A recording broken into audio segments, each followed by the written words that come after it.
South Africa, you can connect. So there has been overwhelming interest in this conference. So, and you can see already we nearly every chair has been filled almost. So I would like, without a waste of time, to actually get our host, the Chief Director for the province, Mr. Siyengo, to ascend the stage. And please, Mr. Siyengo, you need to be sitting here in the front. Once when you've done your thing, you are our host. And I think one of the chairs in the front here is being reserved for you. Thank you so much. You are our host. Are you going to use your own laptop? Yeah, I'm just going to. Okay, let's move this one here. Okay. Over to you. No, I don't need any connection. I don't need any connection.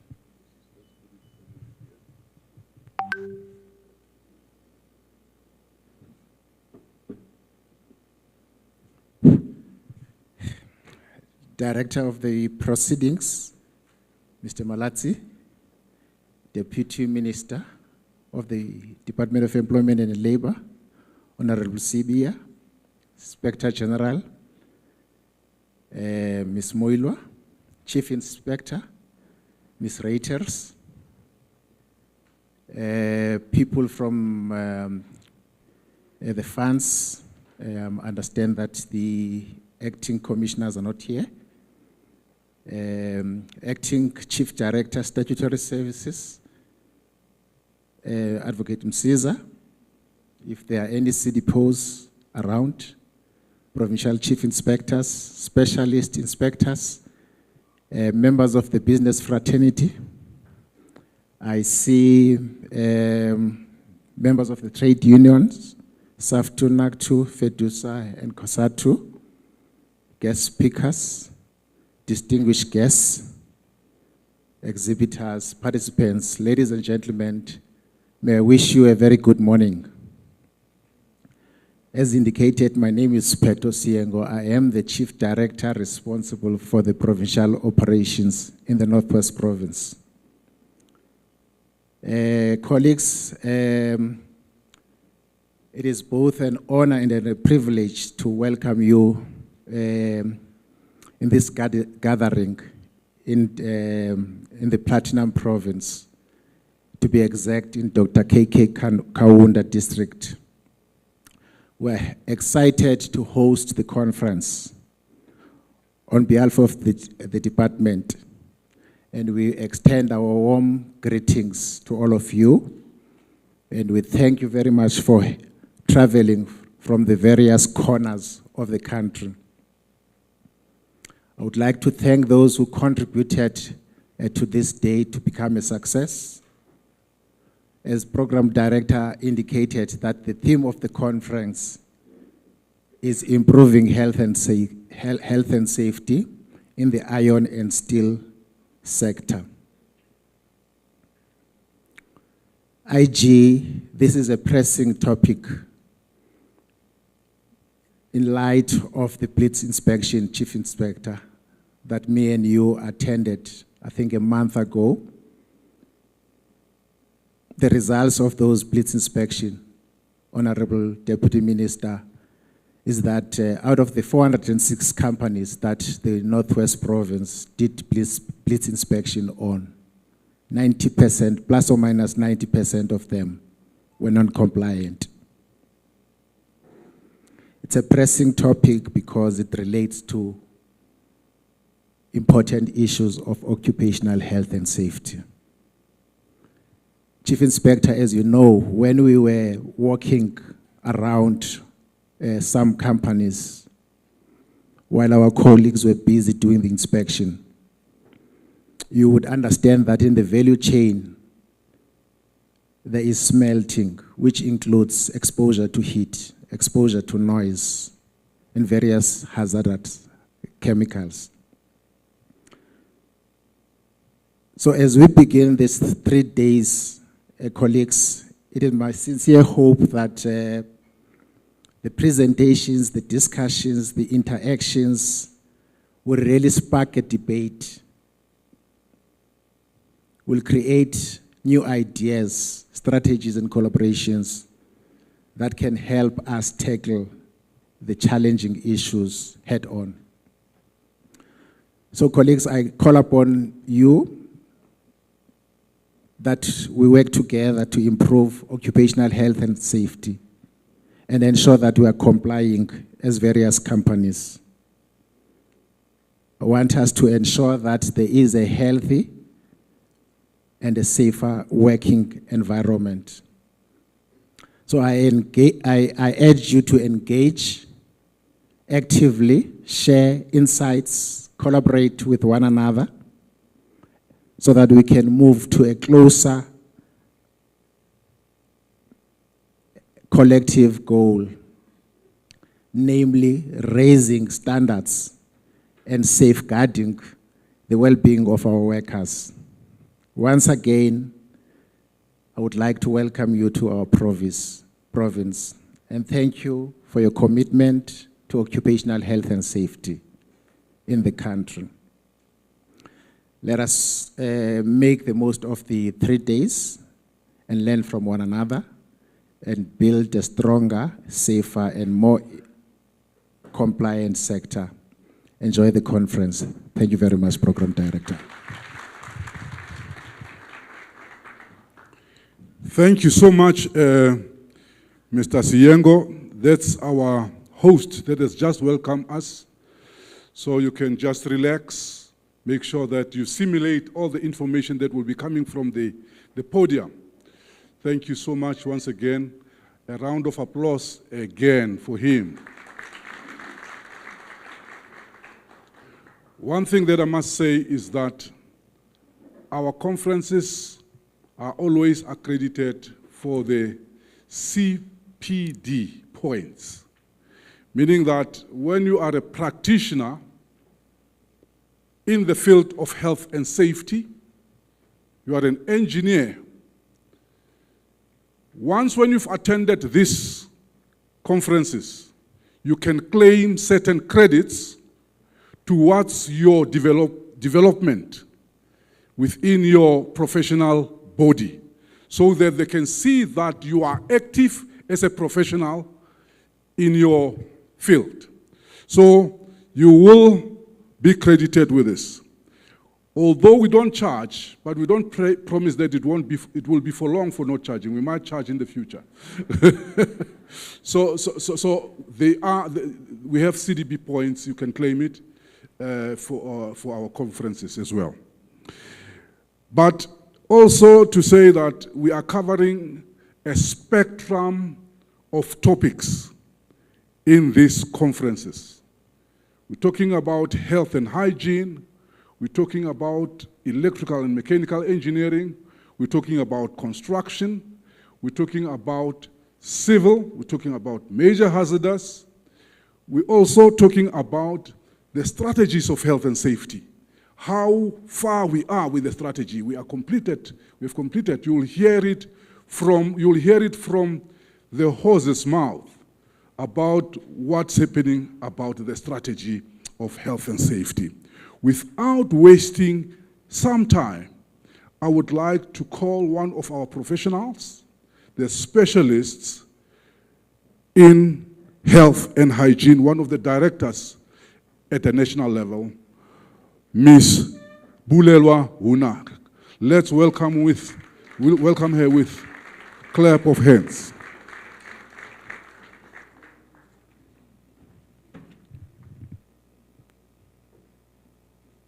Give me your hand. Will you make it?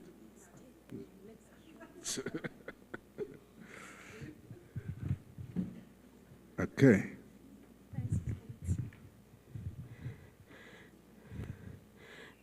Greetings to the Honorable Deputy Minister, Honorable Sibia, Inspector General, Chief Inspector, CDPO, Acting Chief Director, Statutory Services, representation from the ILO, representation from business, representation from RNA, representation also from our partners, organized labor, and I greet everyone, protocol observed. So, we had the theme, it's improving occupational health and safety in the iron and steel sector. So, we first need to know what is the current status when it comes to exposure monitoring, because that's a neglected baby in all the sectors. We have to fight for our space. So we want to share with you how the sector is faring when it comes to occupational hygiene exposure monitoring. So those are the aspects that we will talk to.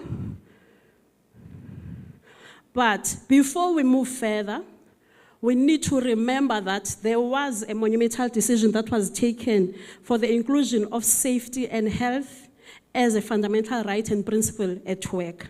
That's a very important principle that we always need to honor. And also, it's very important for this right to be observed as this supports business continuity. I'll make an example of myself. I'm from a very small town in the Eastern Cape, and I get injured, and I'm working in a small company somewhere in Gauteng.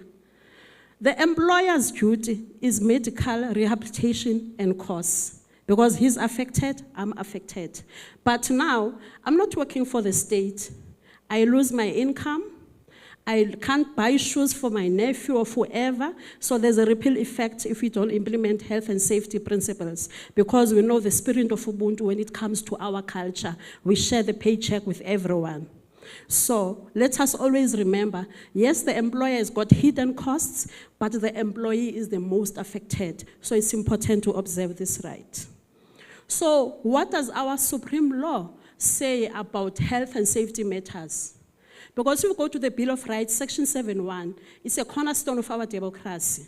And it enshrines the rights of all people in our country. And it emphasizes also on human dignity. So when we talk about health and safety, you are affording dignity to everyone that is in the world of work, because they are selling the labor, and the employer is buying the labor, but what is the employer bringing on the table to make sure that these people live decent lives when it comes to health and safety?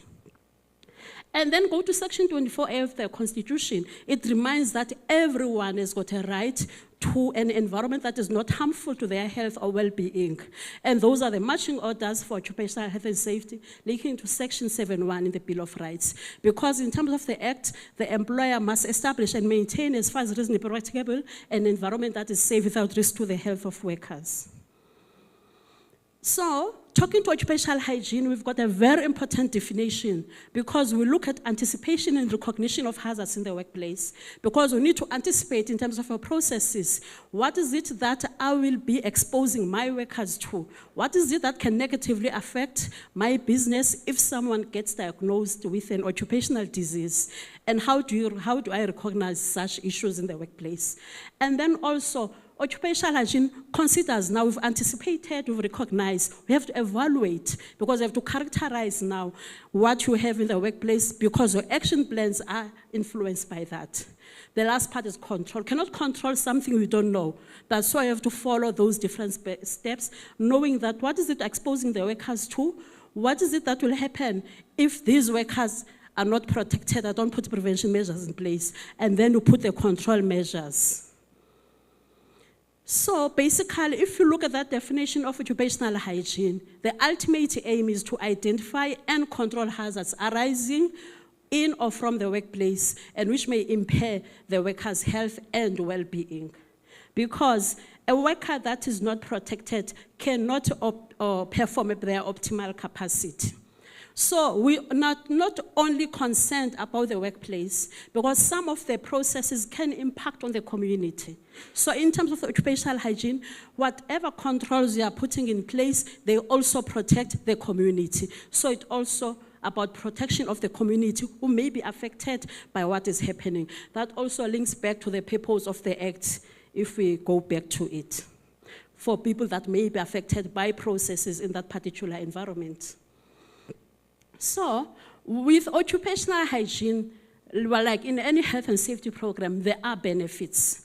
So, when we have identified the sources of exposure through accurate investigations, because any exposure monitoring following the principles, you are investigating the source of the problem and how this problem is affecting the workers and the business processes, and what is it that you need to put in place. And then you know which controls to put in place. And also, I'm not sure if it's a fire alarm or...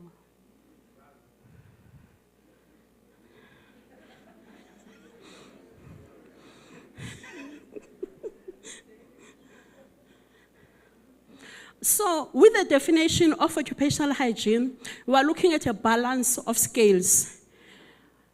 Do you remember the story? I don't know if the folktale is told in all our cultures of Judge Sockage. You know the two mice that had a piece of cheese and they were fighting who's going to get the piece of slice?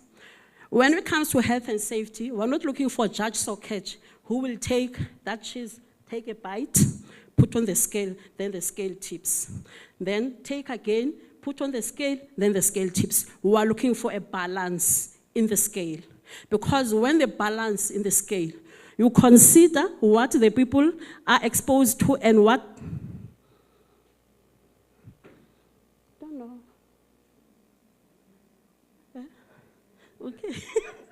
So you consider what the people are exposed to and what are their capabilities in terms of the exposures. Then we all consider now, in terms of the task that they need to do, what is it that will negatively affect them? We borrowed this from the economics principle.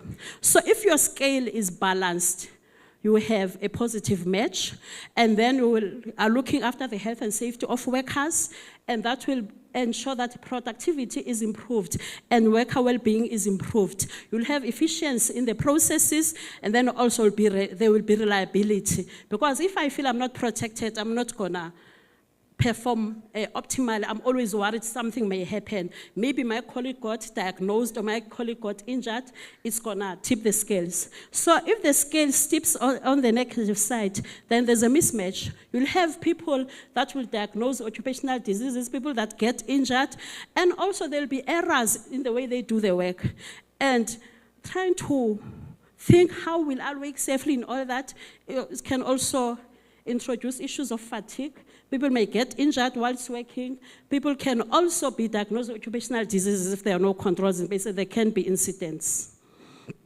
So the benefits include improving health and well-being of the workers, and that increases life expectancy, and then also reducing the number of people who leave employment at an early stage through injuries or illness, and that causes a negative ripple effect on the social security system in our country, because some of the people are not in affluent sectors. They have to go and apply for SASSA grants and so forth, and then it affects the lifestyle they had before. And then also it improves workers' potential and their morale when they do their work and they feel positive and their inputs are catered for.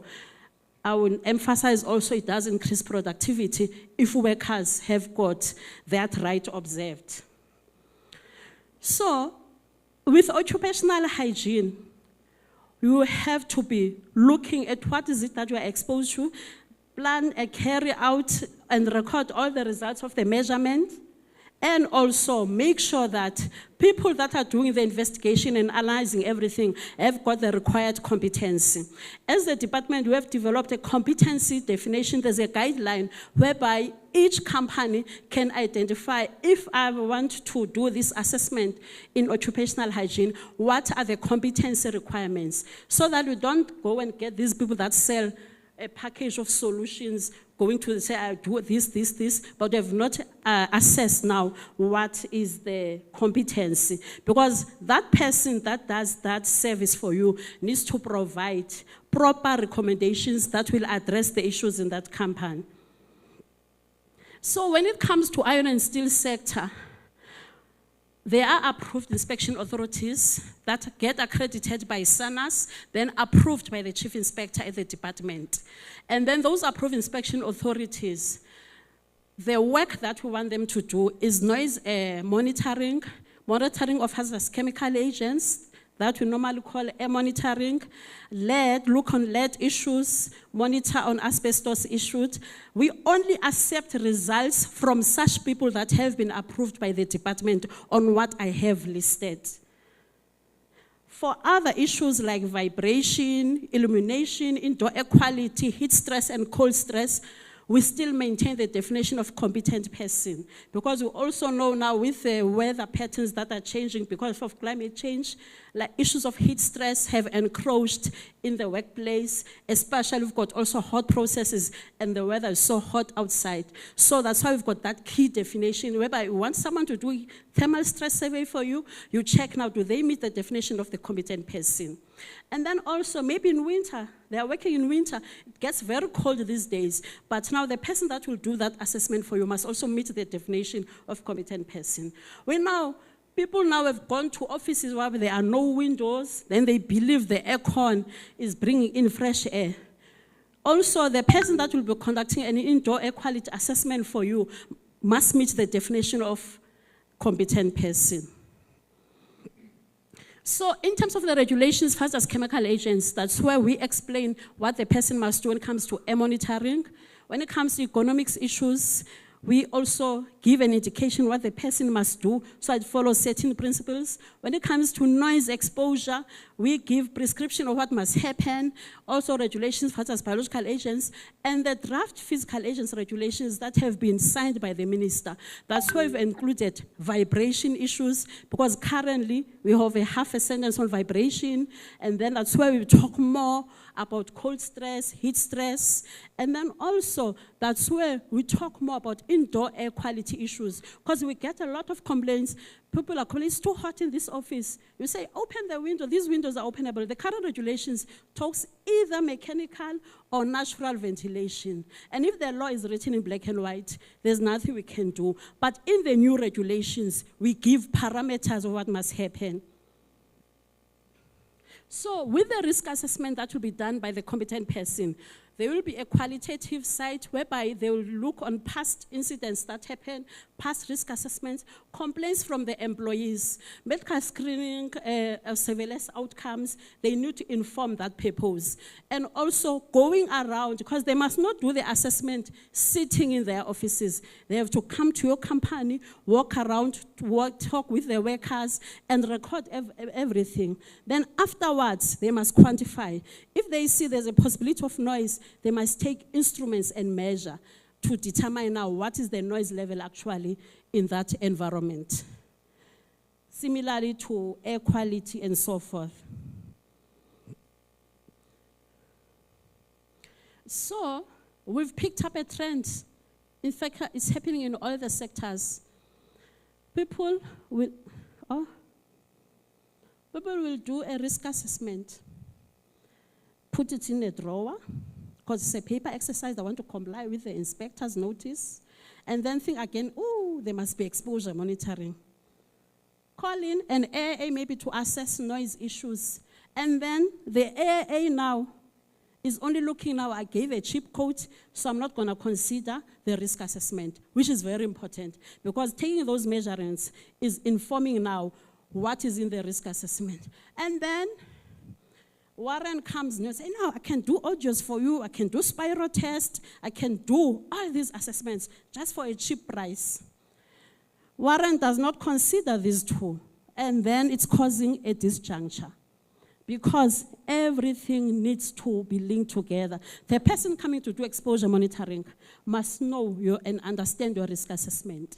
The person developing the medical surveillance program must know these two documents, because they might fit like hand and glove, because medical surveillance is risk-based. It's not a one-size-fits-all, because we can be working in the same company, but we have different exposures depending on the process or division where we are working. It's not moving, Mr. Mavis. My slides are not moving. It's stuck. So with occupational hygiene, we follow a loop. So there's that qualitative assessment that will be done, whereby you are observing, talking with the workers, checking past investigations or complaints and so forth. It's not moving, it's just stuck. I've tried to click there. Okay. Yeah. And then the quantitative assessment and medical screening come afterwards. And then we have to re-evaluate. The law says every 2 years, but there are triggers. If someone gets diagnosed with an occupational disease or someone gets injured, the 2 years fall away. We have to reinvestigate what is the issue. Or you significantly change your process, you must redo the assessment because now what you have is no longer valid. And we all have insurances, ne? Every year you check, am I properly insured? Similarly, when it comes to health and safety, you maintain that you are properly covered, we are properly protecting the workers. And then we need to identify what are the controls I have already put in place. Are they effectively working? Then if they're not working, you put in additional controls and evaluate again. We've picked up a trend, especially when it comes to local exhaust ventilation. They say, no, we have an LEV here in place, but it's just an ornament. When you test, there's nothing, it's just an ornament. So controls need to be maintained at all times. So this you are used in the iron and steel sector, it happens in one of processes. But what are the typical hazards you will get when it comes to that type of work that is done there? You may have noise, you may have hazardous chemical agents in the terms of fumes, particulates, gases, you may have economics issues. It may be on physical aspect, cognitive aspect, or organizational. What if now the production is paced and then people have to put so many targets? It does impact now on the exposures for the workers and so forth. Because mostly what we see, people are focusing on physical factors when it comes to economics. And then illumination issues, because there must be lighting requirements, and also for particular tasks, you might need additional requirements, because if we don't have sufficient illumination, it's also a risk to the workers. And then depending on the process, there may be exposure to thermal stress. And also, depending on what you are doing in the process, there can be ultraviolet radiation, which is another issue that we have added, non-ionizing radiation, in the new regulations. Still, if you see on that, oh, it's no longer there. What's there now? There may be noise exposure if you look at what's happening there. There may also be particulates. There may also be economics issues, the 3 domains, and also illumination issues, and also hand-arm vibration, if we check on what that person is doing. That's how we have expanded on issues of vibration. We are covering both hand-arm vibration and whole body vibration, because it will depend on what you are exposed to. So, all these exposures are prevalent in the iron and steel sector, even HBAs. Don't think HBAs are not present. That's why we even amended the regulations for HBAs. So we saw with COVID-19 that SARS-CoV-2 can encroach anywhere. So we receive twice a year reports from approved inspection authority. So we've analyzed for the iron and steel sector for the past 4 years. So we can see the number of surveys that were done. 2021, we can say it was due to lockdown, not all companies happening. But 2022 is the only spike that we have. So I'm not sure if the sector has improved a lot. They don't need to redo their surveys, or they've decided to turn a blind eye, because the only spike we have is in 2022. Then in terms of what was measured, we can see for each year what we have put there.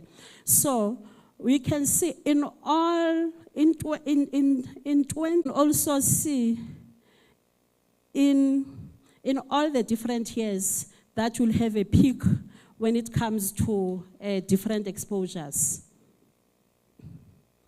But the top 5 findings that we have found when it comes to the analysis of the reports, noise is the problem. And RMA can even give us an indication on how much they pay out on noise-induced hearing loss. But currently, it's only considering the current regulations, people that are exposed at 85 or above. But now we've had introducing the new regulations, action levels, and also issues of concomitant exposures. So if you're also working with chemicals that have got an ototoxic effect, you look into that. Illumination issues also became a factor. Economics issues, you saw in the two pictures. Vibration, control of local exhaust ventilations is also another issue that we picked up, because LEVs also have to be tested. So looking at that, on the analysis we checked now, in terms of noise, which companies were exactly at the OEL, which ones were, how many were exactly at action level, in terms of the surveys that have been assessed. Then also, that graph is indicating that. Also on illumination, we checked the same. On economics, we checked the same. With economics, we don't have occupational exposure limits, so they will rate on high, medium, and low. So we checked in terms of the report submitted, which ones were high risk in terms of characterization, medium, or low. Vibration, we also did the same. And then LEVs, we also checked now what is happening when it comes to LEVs. So we need to remember that occupational hygiene exposure monitoring is central to anticipation of new risks. At all times, we have to anticipate what may happen.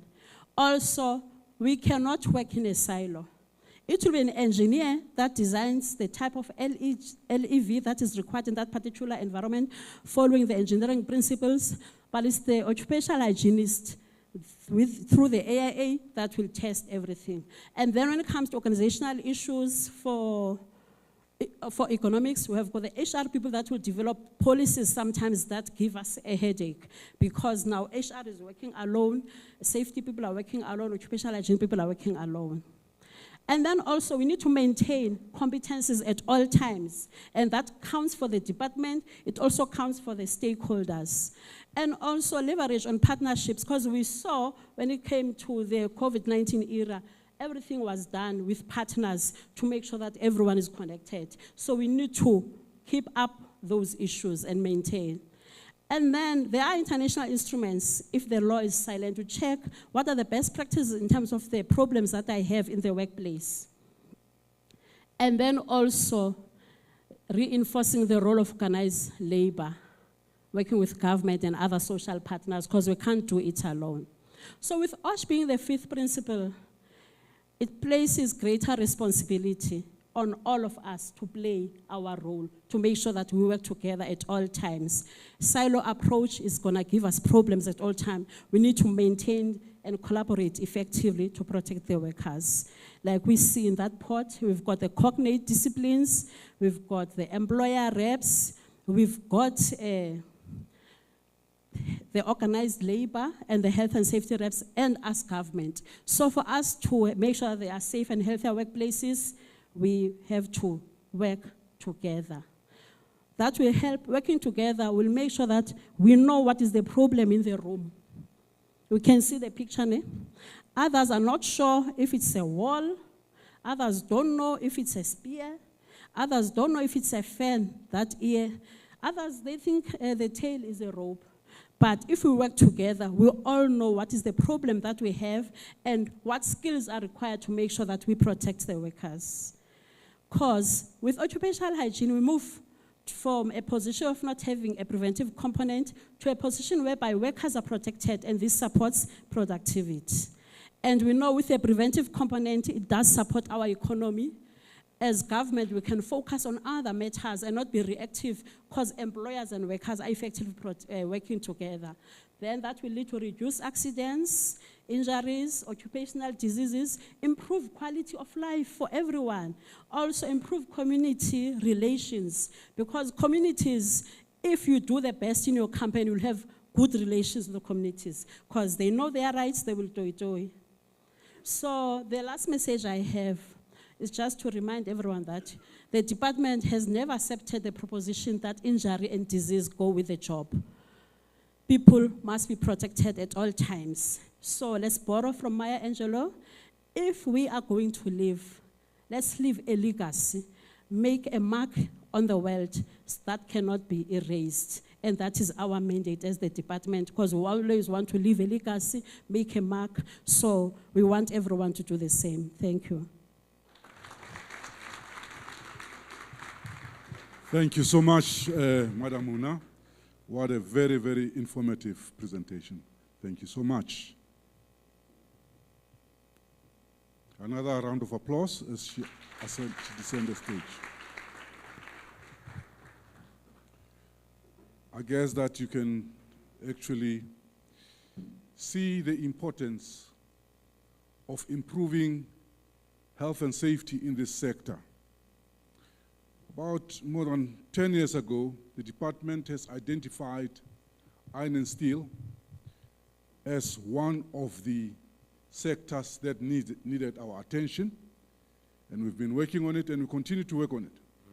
There are improvements here and there, but we need to continue administering and also monitoring this sector so that we reduce injuries, we deal with fatalities, so that our families do not incur the cost of fatalities and the cost of injuries, because it impacts on their financials, but it also impacts on their emotions.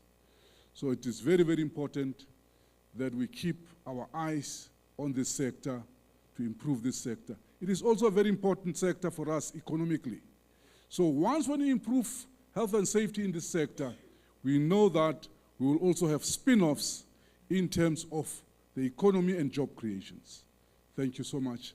We would like to also welcome our next speaker, which is our Chief Inspector, Meyefro Millicent Reuters. A hand of applause as she comes, and help Meyefro there. Thank you so much. Thank you so much, Chief Inspector.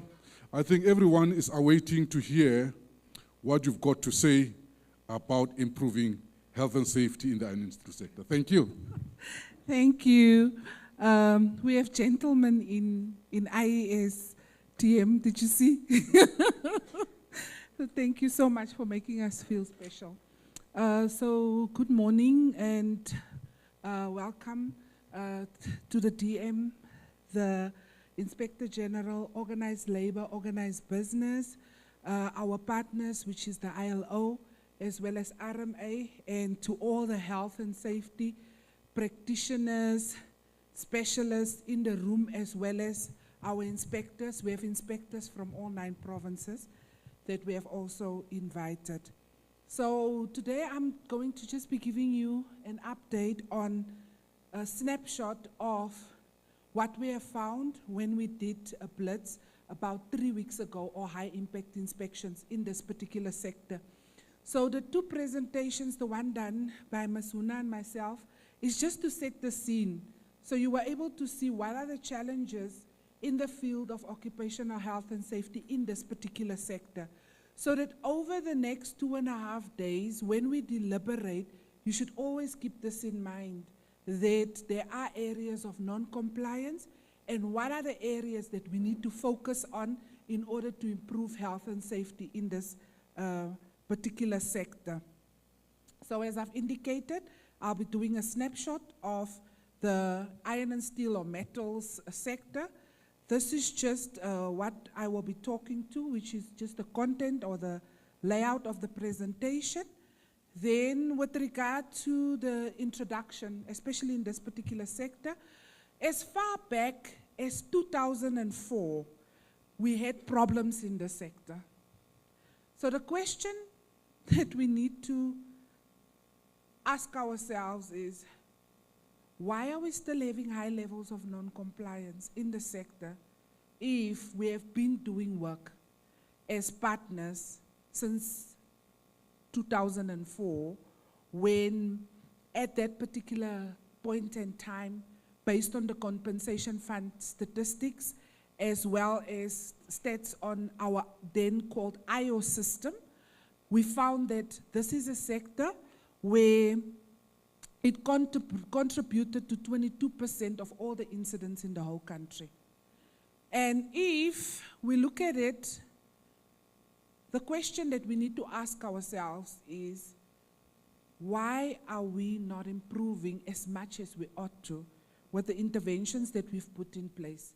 So over the next 2.5 days, if there's a saying that insanity is doing the same thing over and over, expecting different results. So the question that we need to ask ourselves is, why we're doing advocacy, we're doing education, we've done forums before, there's a lot that we are doing, but we are not seeing the results. There's improvements here and there, but we're not seeing the results. So we don't want the next 2.5 days to just be a talk shop, where we go after the 2.5 days and we forget, and after a year or two, when we have another iron and steel conference, or metals conference, we come together and we look at the results and they remain the same. So let's condition our minds that, you know, after this particular presentation, what is it that we're going to do differently? Because we do need the commitment from organized business, organized labor, and you as health and safety practitioners that employers have employed to assist them to prevent injuries and diseases. So in 2004, we then have identified the iron and steel, construction, chemical sector, as well as agriculture as the 4 high-risk sectors. So the iron and steel sector, which we primarily focused on at that particular point in time, was your primary steel producers, your secondary producers, and we found that your primary steel producers are your bigger companies like your arsenals, etc. They have a little bit more, they are a little bit more compliant because they're bigger. And then the main challenge was in the secondary producers of steel. And I think there's still a problem, as you will see when I present. And when the CDPO spoke, we were physically there. We saw it in this day and age, non-compliance, gross non-compliance from secondary producers, and also focusing on the SMMEs. So what have we done as the Department of Employment and Labor over the last years, from as far back as 2004? We published a directive in terms of Section 7 of the Occupational Health and Safety Act, where it states that in this sector, every single employer must have a health and safety policy. A policy is not a document that is on an A4 paper or A5 or whatever you want to call it, and then you put it in the reception. It is a health and safety management system. So as far back as 2005, this sector is one of the sectors that must have a health and safety management system. And looking at the data from provinces, there are people that are employers in the sector that to this day do not have a health and safety management system or policy in place. In 2013, we signed the Iron and Steel Accord, where organized business, organized labor, and ourselves as government committed in 2013 to prevent injuries and diseases. The question that I'm asking all of us, including us as government, have we done enough? Or are we doing? We're moving, but we're moving back and forth. We're not going forward. What is it that we need to do in order to prevent injuries and diseases? We've also, as the Department of Employment and Labor, review and make sure that there's an adoption of the code of practice for primary producers in the iron and steel. We also developed guidelines for risk assessment. So we went as far as having a guideline for employers in the sector on what is a risk assessment, what they needed to do, but we are still seeing gross non-compliance. We also, because we've had so many challenges in the sector with noise, conducted the study as the Department of Employment and Labor on noise-induced hearing loss for primary producers. And the presentation that Ms. Huna just did, what was the top hazard? Can somebody indicate to me? Noise, ne? So can you see, we've done a study, we've spent money, our research unit in LP and IR assisted us, we got external provider to help us in this particular instance to look at noise, induced hearing loss in the sector, and how do we prevent it, and what do we still have? Noise is still a challenge because we don't implement. We've done blitz inspections, and also we've done significant amount of training of shop stewards. And then what we have done now in 2024 towards the end, in October, we signed an accord for us to renew our commitment to prevent injuries and diseases in this particular sector. Just to give you an idea, we have done work in 2023 July where we did a blitz. There we targeted 3 provinces. It was Gauteng, Limpopo, as well as Northwest. And you can see there, Gauteng at that point in time, only 53% of the employers that they went to complied. Limpopo, 36% complied. Northwest, 64% complied. So why am I showing you history? That there is non-compliance and that it continues. So what is it that we need to do in this particular sector? You can see here that at that point in time, there was notices issued, which was contravention notices, improvement notices, as well as prohibition notices, where in 2023, we stopped in specific companies from or a task in that particular company, and as you can see, it was 7 of them that we stopped in those 3 provinces. So, the question that we need to ask ourselves is, why are we continuously having non-compliance? We had the national roving team in 2023, August, go to all 9 provinces and go and focus on this particular sector. You can see that when they went, that's the national roving team, they found that 43% was non-compliant, which is still high. It is high. 43% of all the employers that they went to were not compliant.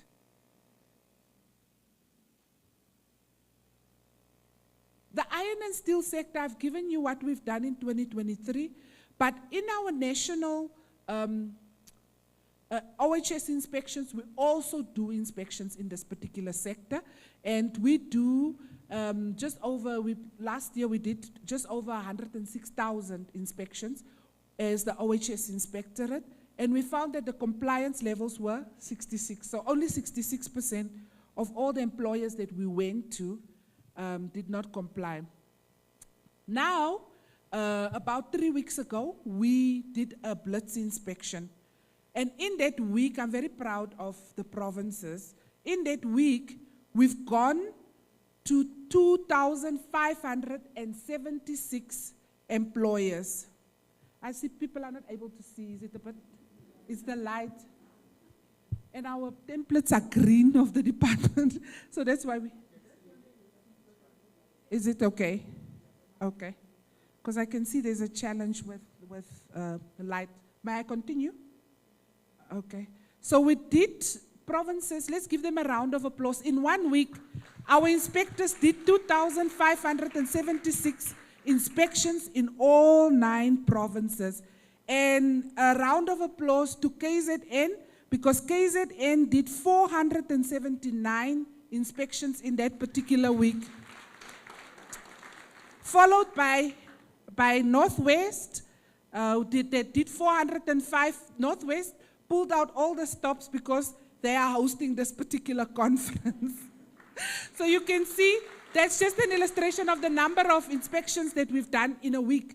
And that was literally from a Monday up to a Thursday. So thank you, provinces, well done. So this was all in this particular sector. So only 1,256 complied, and that made it 48% that complied. So 52% of those 200, just over 2,000 inspections that were done, did not comply. So it's more than half where we've gone to, they did not comply. There's just a breakdown per province on the number of inspections done and where there was levels of non-compliance. But you will see in Limpopo, Limpopo only did 306 inspections, but 186 did not comply. And remember earlier, I've indicated in 2023, there was a 32% compliance in Limpopo. So somewhere there's a challenge in Limpopo with non-compliance in this particular sector. You can see that Limpopo has done less inspections than KZN, but more employers were non-compliant in this sector. So maybe RMA, we need to focus on your prevention program in this particular sector, because in that particular province, because there is a challenge. Also, if you look at Northwest, 249 did not comply out of the 405. So Northwest was a little bit more. But if you look at Eastern Cape also, there was high levels of non-compliance. We know what has happened in Eastern Cape. I think it was sometime about a year ago in the Eastern Cape with one of the big steel manufacturers that were closed for I think more than 3 months, where we issued a prohibition notice and we stood our ground as the inspectorate, where we said we are not going to open until they comply. So there is also a lot of iron and steel sector in the Eastern Cape. So Limpopo is a bit of a challenge, and then also you can see that there is a challenge in the Northwest with non-compliance. So this is just the percentage of compliance. You will see that that is where we have the percentage of compliance. I'm going to go through it. The slides will be made available to you. Then just the number of notices issued. We have issued a total of 36 improvement notices, 1,245 contravention notices.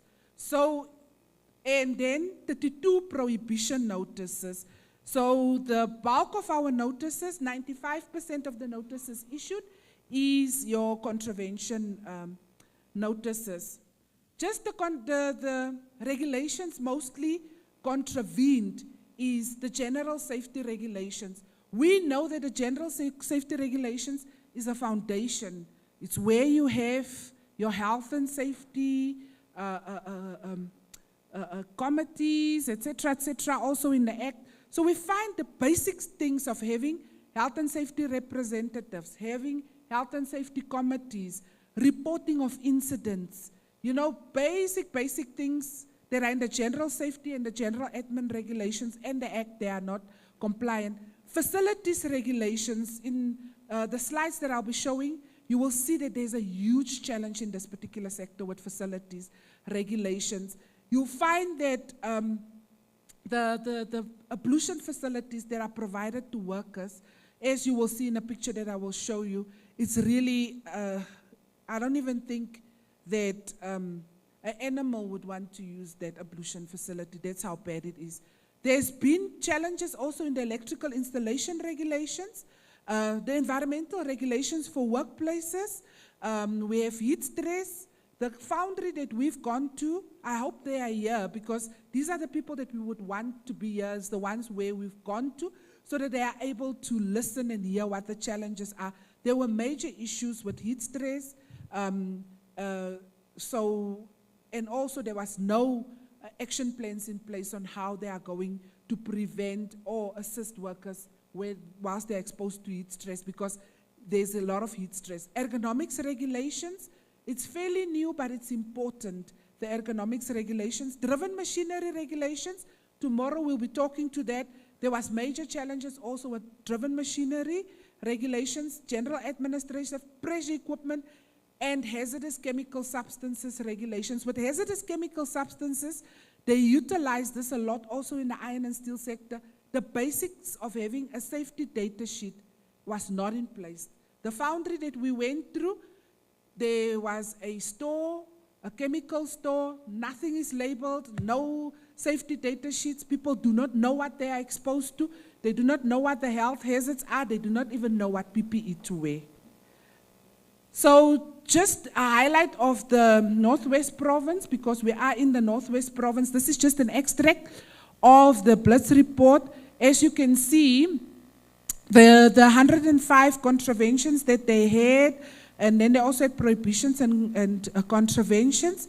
They had a problem with lifting operators that are not trained. You know it with lifting machinery, if you don't have trained people, it's an accident waiting to happen. Lifting machinery not load tested. So how do you not load test the lifting machinery? You don't know what it can carry.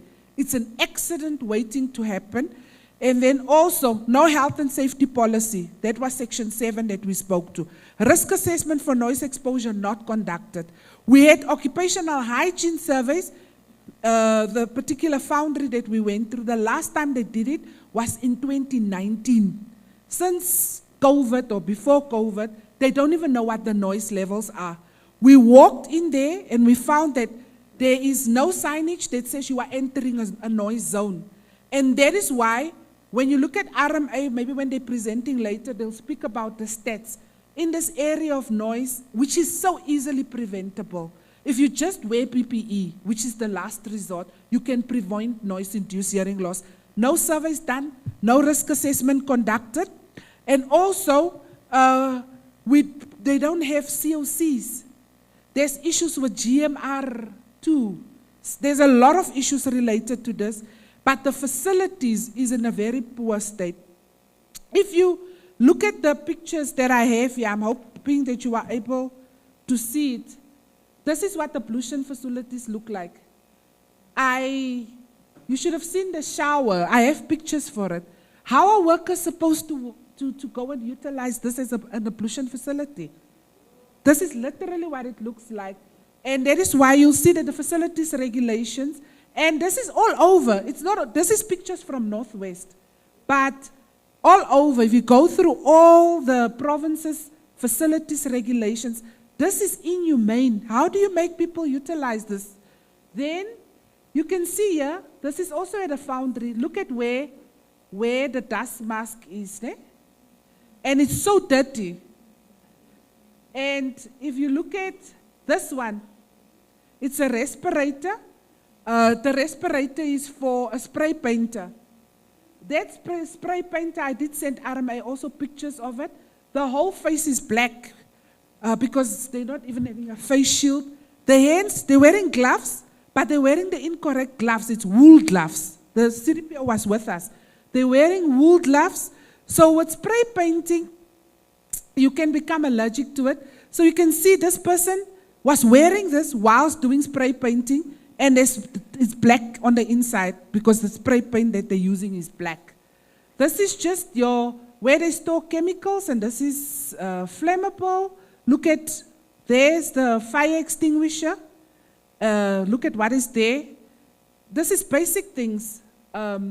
Here, ergonomics regulations. You can see here, these guys are sitting. They are literally sitting on a paint, a 20-liter paint drum that's empty, and they've taken something that looks like a cushion. This is metal. They're sorting this metal the whole day, sitting on those the whole day, bent over. The one person had a mukaba, so he's literally sitting and he's bending over, picking up that metal. So you need to look at the person and the work that you give the person, and also the chairs that you provide them with. It is really sad. It is really sad. Look at, this is the PPE. They were on lunch break. This is the dust mask. That is the helmet. Can you see there? It's gloves.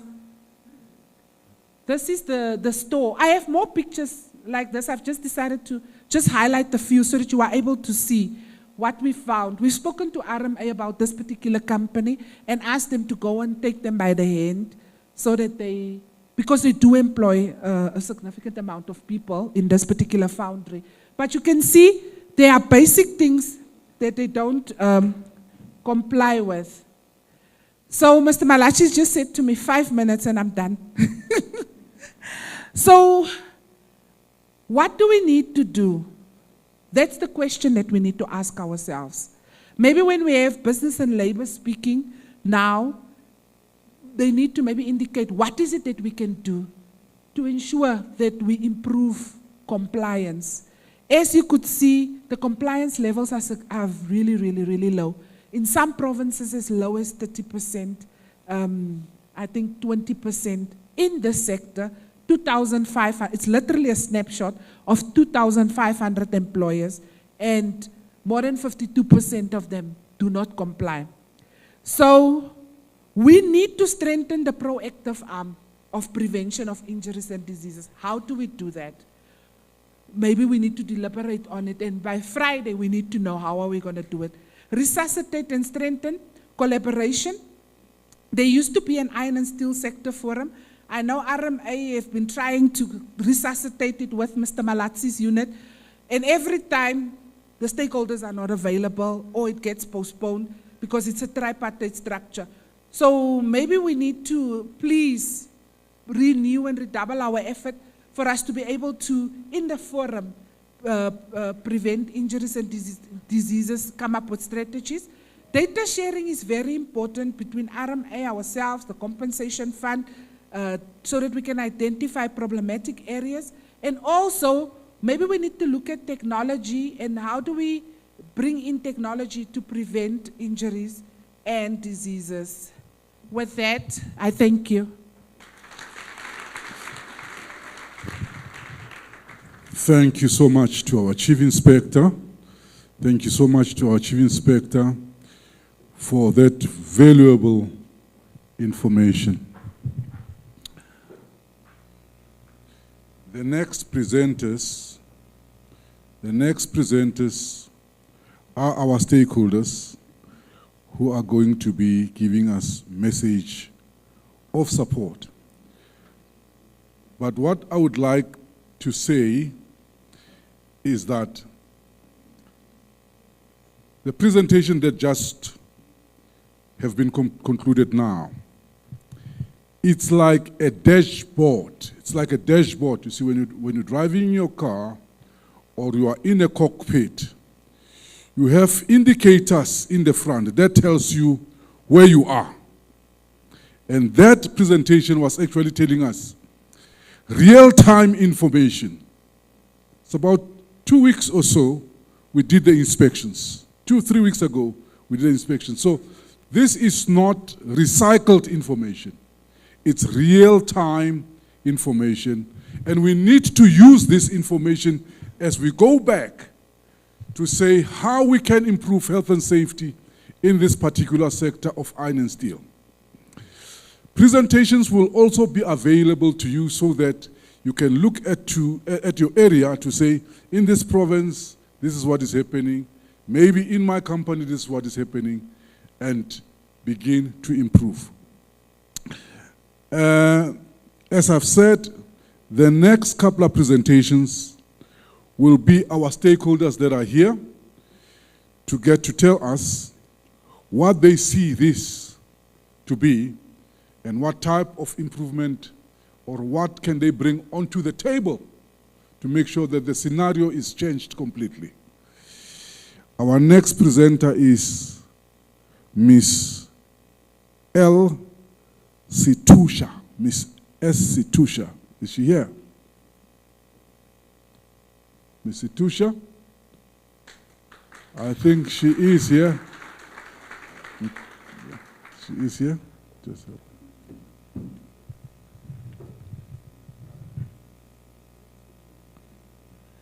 Miss Situsha is from Busa, and she's going to be making a presentation. Sorry? You going to? Okay. Thank you.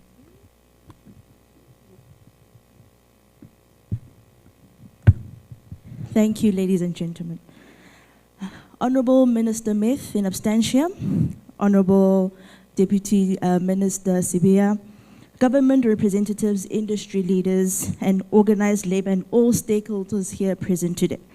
It is an honor to stand before you on behalf of organized business to express our full support for the continued protection of workers and employees in the workplace. This gathering is not just a meeting of minds, but a testament of our shared commitment to improve workplace health and safety in one of South Africa's most crucial sectors. We meet at a time where economic growth, job creation, and industrial development are key national priorities. The iron and steel sector is a pillar of our economy, supplying the materials to shape our infrastructure, support our manufacturing capabilities, and drive investment. A sector that we interact with day after day, whether we know it or we don't. However, for this industry to truly thrive, we must prioritize the safety, health, and well-being of our workers, as they are our key stakeholders, because we wouldn't be here if they didn't exist. Workplace safety is not just about compliance, as has been noted the whole morning. It is about fostering a culture where every worker knows they are valued, protected, and supported in the workplace. It is about recognizing that productivity, efficiency, and long-term sustainability are the support of our businesses and economy. So today, during this time of my message of support, I want to touch on three key issues, which will be the importance of prioritizing health and safety, the role of business in driving improvements, and the value of collaboration in strengthening occupational health and safety, not just in this sector, but across sectors. When we look at prioritizing health and safety in the iron and steel sector, the iron and steel sector operates in an inherently high-risk environment. It is essential that we approach occupational health and safety with a mindset of prevention rather than just reacting. Proactive safety management through risk assessment, proper equipment maintenance, and continuous training saves lives and ensures that businesses remain resilient. But health and safety goes beyond physical injuries. And I think I met the Chief Inspector in one of the events lately also that touches base on this point, that we also address issues such as mental well-being, fatigue, chronic exposure to hazardous substances, which can have long-term impacts on workers' health. The world of work is changing, and our approach to occupational health and safety must evolve with it. When we look at the second point, which is the role of business in driving health and safety improvements, business plays a fundamental role in shaping a workplace culture that values safety and well-being. It is just not about compliance, as the scary stats that we've seen today, with regulatory and legal requirements, but also creating environments that foster innovation, increase productivity, and attract and retain skilled workers. It is a responsibility that each and every one of us in this room shares. As organized business, we believe that health and safety should be integrated into business strategies, not just treated as a separate compliance function on the side. This will mean, number one, investing in technology and AI to reduce worker exposure to hazardous tasks. Number two, provide ongoing training and development to ensure workers and managers understand safety best practices. Number three, support early intervention and medical surveillance to prevent long-term occupational illnesses. And lastly, promote a culture, not just compliance, but a culture of accountability, where every worker from the factory floor to senior leadership takes ownership of worker safety. Businesses must also embrace international best practices and standards, ensuring that South Africa remains competitive in the global market while maintaining the highest safety standards for workforce. The value of collaboration in strengthening occupational health and safety is very important.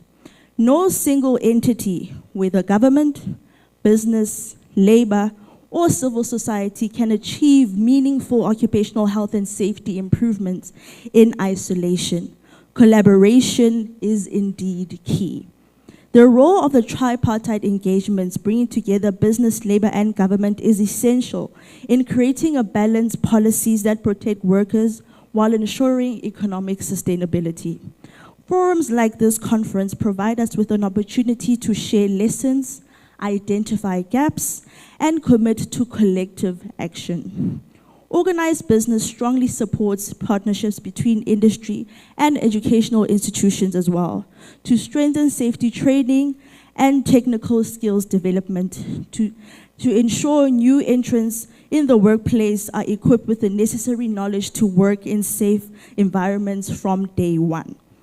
We also call for continued engagement between industry associations, regulatory bodies, and policymakers to create a legislative and regulatory framework that is both effective and practical, one that upholds worker safety while allowing businesses to grow and innovate.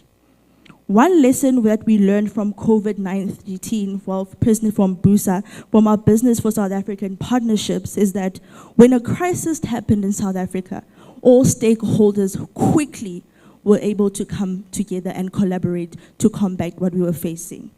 Following from this, Business Unity South Africa committed to the Occupational Health and Safety Prevention Accord that reflects its broader role in fostering collaboration between us as stakeholders. By using this accord as a framework, business aims to enhance worker safety through encouraging businesses to adopt proactive health and safety measures, to improve data accuracy, ensuring reliable reporting to the Compensation Fund to track workplace injuries and illnesses effectively, and also measure progress, where we establish a baseline to monitor the impact of health and safety interventions over time. These initiatives align with BUSA's broader effect to promote responsible business practices, improve compliance, and contribute to a labor market that is sustainable and stable. A safer work environment is a more productive workplace. Studies have shown that the companies that have strong safety culture experience high employee morale, lower absenteeism, and increased occupational efficiency. This means that prioritizing health and safety is not just a moral imperative, but a business and economic necessity. I think while I was sitting there listening to the stats from the Chief Inspector, the one question that came up from me as an organized business was, can we collaborate on the why and the next steps? If we are seeing that compliance is at this level, can we come to these forums, come to the forums that are already failing or they're not getting the impact, and we as organized business can put our weight around them to see that we have the correct people around the table to discuss this crisis that we are in already. So in conclusion, as we engage in discussions today and the next 3 days, let us remember that policy, regulation, and every best practice we adopt has a direct impact on the lives of workers and their families. Workplace safety should never be seen as a burden. It is a responsibility that we all share. Organized business remains committed to supporting initiatives that enhance occupational health and safety in this sector and across sectors. We stand ready to collaborate, share knowledge, and play a part in building a safer, healthier, and more resilient workforce. Let us leave this conference not just with new insights or new information or information that practically breaks our hearts, but with a renewed commitment to action. Let us ensure that every worker in the sector can return home safely at the end of each day. This is the measure of true progress. I reiterate as in closing that business and organized business door is always open to collaborate, put the correct people around the table, and we can discuss how we did it in COVID urgently, rapidly, and with high impact. I thank you. A round applause, meaningful. Please don't go. Please don't go, ma'am. Sorry, ma'am. Please don't go. This is very much appreciated. Renewed commitment to what? What did she say? Renewed commitment to action. Renewed commitment to action. So it means after this, we need to have forums. We need to have people coming together and say, look, this is what the Chief Inspector is concerned about. She gives us this information. There's very little changes in terms of health and safety. Now we need to have renewed commitment to actions. Thank you, Madam. Thank you so much. This is a little gift to say thank you. Thank you so much. Thank you so much. Once more, action. Once more, renewed commitment to action. So it is very, very important for us just not to make this a talk shop, isn't it? We don't want to make this a talk shop. We want to make sure that the information that we get here, we get to digest it, we get to simulate it, internalize it, and do something about it. Okay? Thank you so much. Our next presenter here is none other than Mr. Z. Vavi. Thank you so much, sir. You may come to the front. Mr. Vavi, he's with SAFTU. Please come and give us your message of support. I think a lot of people have seen the program on the multimedia, and they've seen your name, and they said, we want to see what, we want to hear what he's got to say. Thank you, sir. Mandla. Oh, wait, two. Matla. Phansi ke budget cuts, phansi.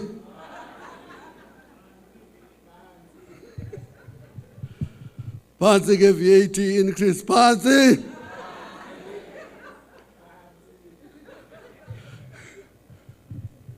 Phezulu ngumanyano lwabasebenzi, phezulu. Program Director, must I say more slogans? Deputy Minister Comrade Jomoson, Kasbia,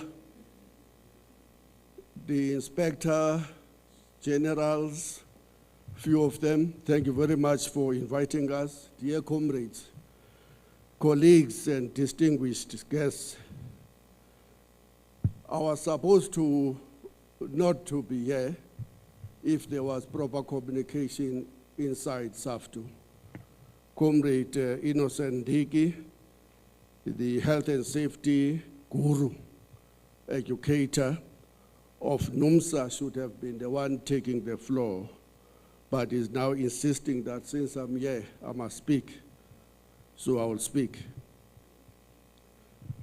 Let me first bring you the warmest and militant greetings from SAFTU, a federation unwavering in its commitment to defending workers' rights, ensuring safety in the workplace, and challenging any agenda that places profits above human lives.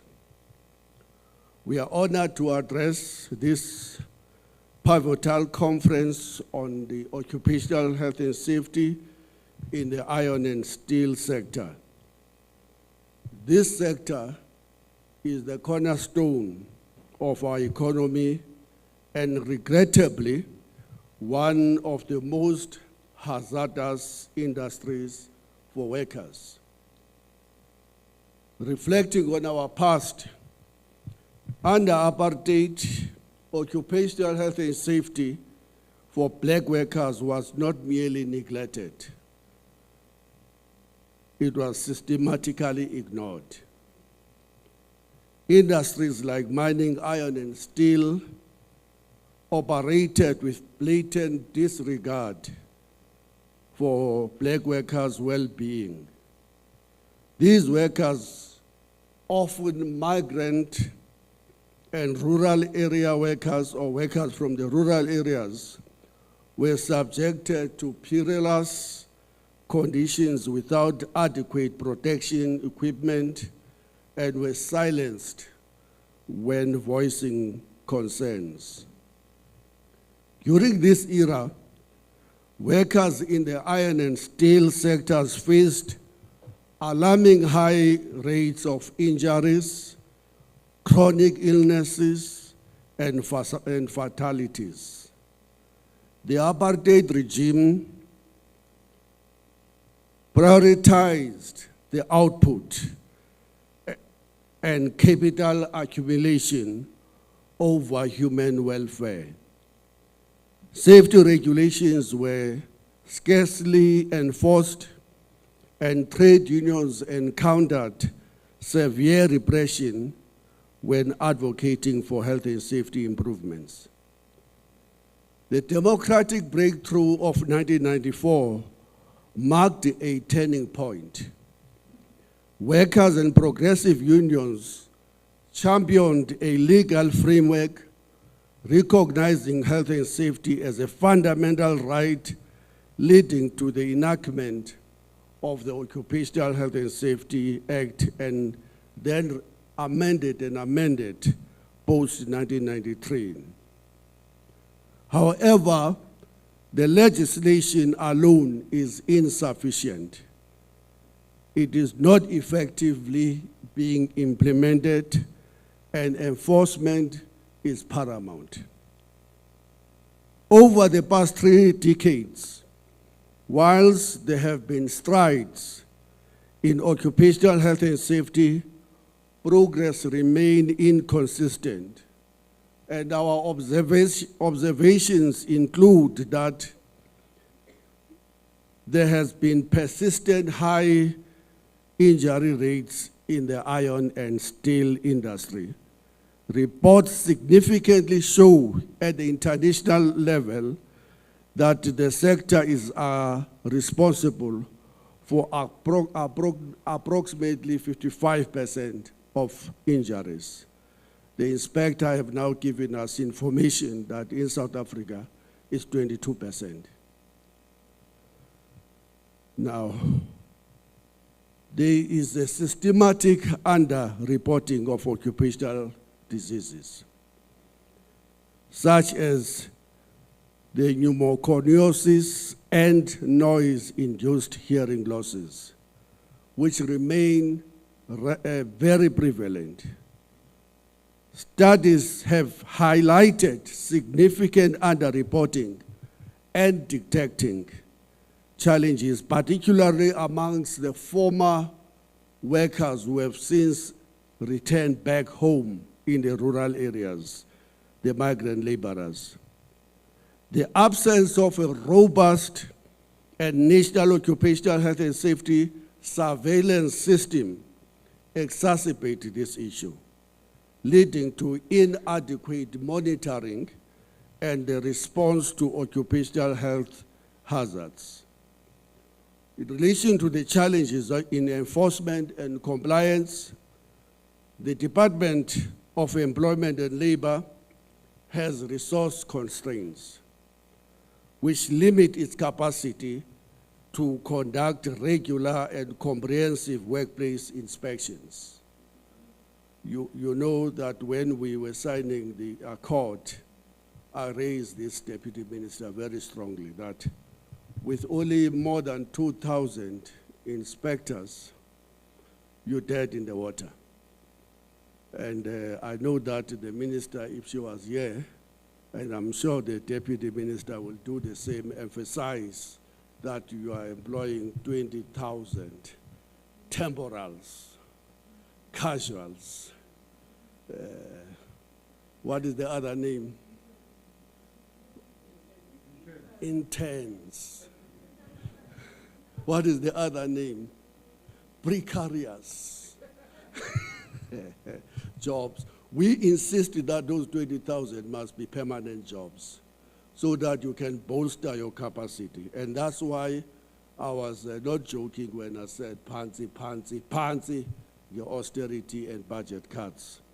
Because we in the labor movement know how that constrains you, not only in the area of inspections, but constrained you in enforcing the fundamental rights workers have in the Constitution, the right to fair labor standards, through the CCMA, the Labor Court, and the Labor Appeals Court. There is the problem of austerity, comrades. The Labor Court is in tatters. The High Court is in tatters. The CCMA is in tatters because it cannot employ enough inspectors.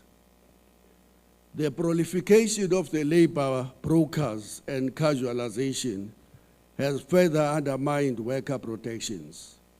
Temporary workers are often lacking proper training and safety measures. In fact, when you are a temporal casualized worker, your power to bargain or even to raise an issue is limited because you fear that that may be used to get rid of you.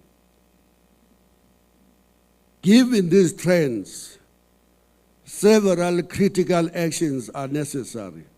The first one is the need to enhance data collection and transparency, to establish centralized, transparent system for reporting and analyzing workplace injuries and diseases, enabling targeted interventions. Secondly, the need to strengthen legislative measures to amend the existing laws to improve stricter penalties on employers who neglect occupational health and safety standards, including, and this is what all of us in the labor movement have been saying for years, criminal liability for severe violations. As long as we have not seen the CEO of company ABCD in the orange overall for compromising safety of workers, so will the CEOs continue to ignore their responsibilities to the health and safety of workers. We need to enforce regulations to curb labor brokering and to ensure all workers receive equal protection under the law. And thirdly, the need for bolstering of enforcement and resources. I've already spoken on this, I'm not going to repeat. And lastly, the promotion of education and awareness. And we need to mandate a comprehensive training for all employees, a comprehensive training for all employees, emphasizing workers' and employers' rights and their responsibilities, to support union-led initiatives to educate workers on identifying hazards and advocating for safe and for safer working conditions. Now,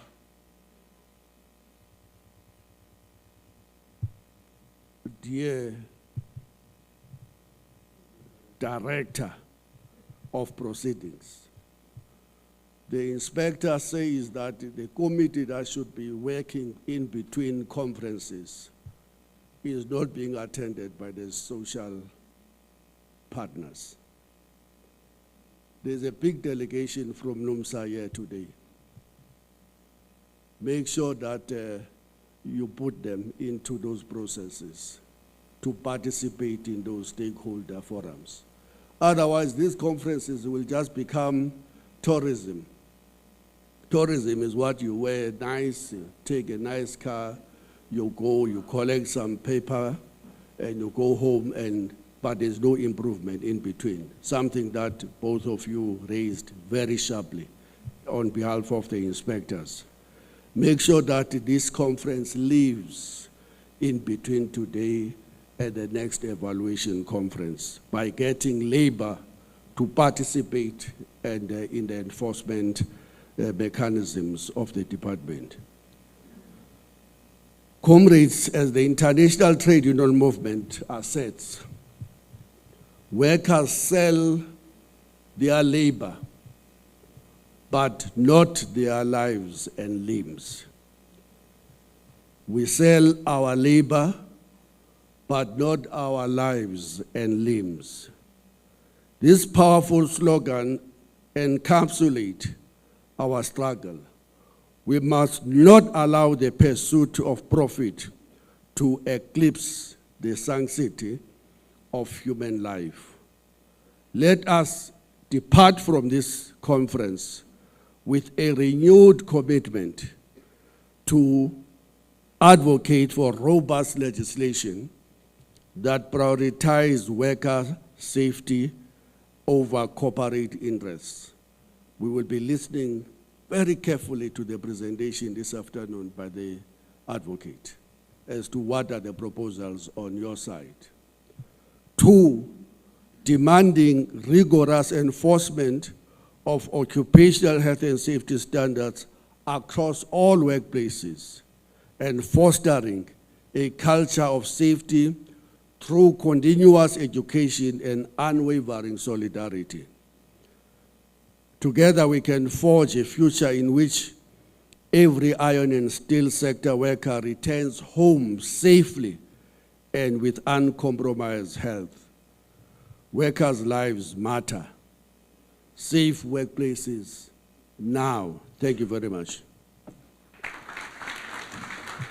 Please don't go. No, I'm not going. No, sit here. Yeah, thank you so much. Thank you so much, Mr. Vavi. I think what you've just said is very, very important. Workers sell their labor and not their lives and limbs. Workers sell their labor. Or workers want to contribute to the economy of the country, but they don't want to sell their lives and limbs, or they want to continue to contribute to the economy and not pass away. Thank you so much. Again, our hand of applause to Mr. Vavi. I think we have taken notes, and one of our guys is here that is actually coordinating the forums to ensure that we did work with NUMSA in the past. We'll revive our forums together with RMA so that those fora, they continue to work. Our next speaker, I must say that NACTU is not here, but we'll have our next speaker from FEDUSA, that's Ms. Mudise, to ascend the stage and give us a message of support. Can we give her a round of applause as she's ascending the stage?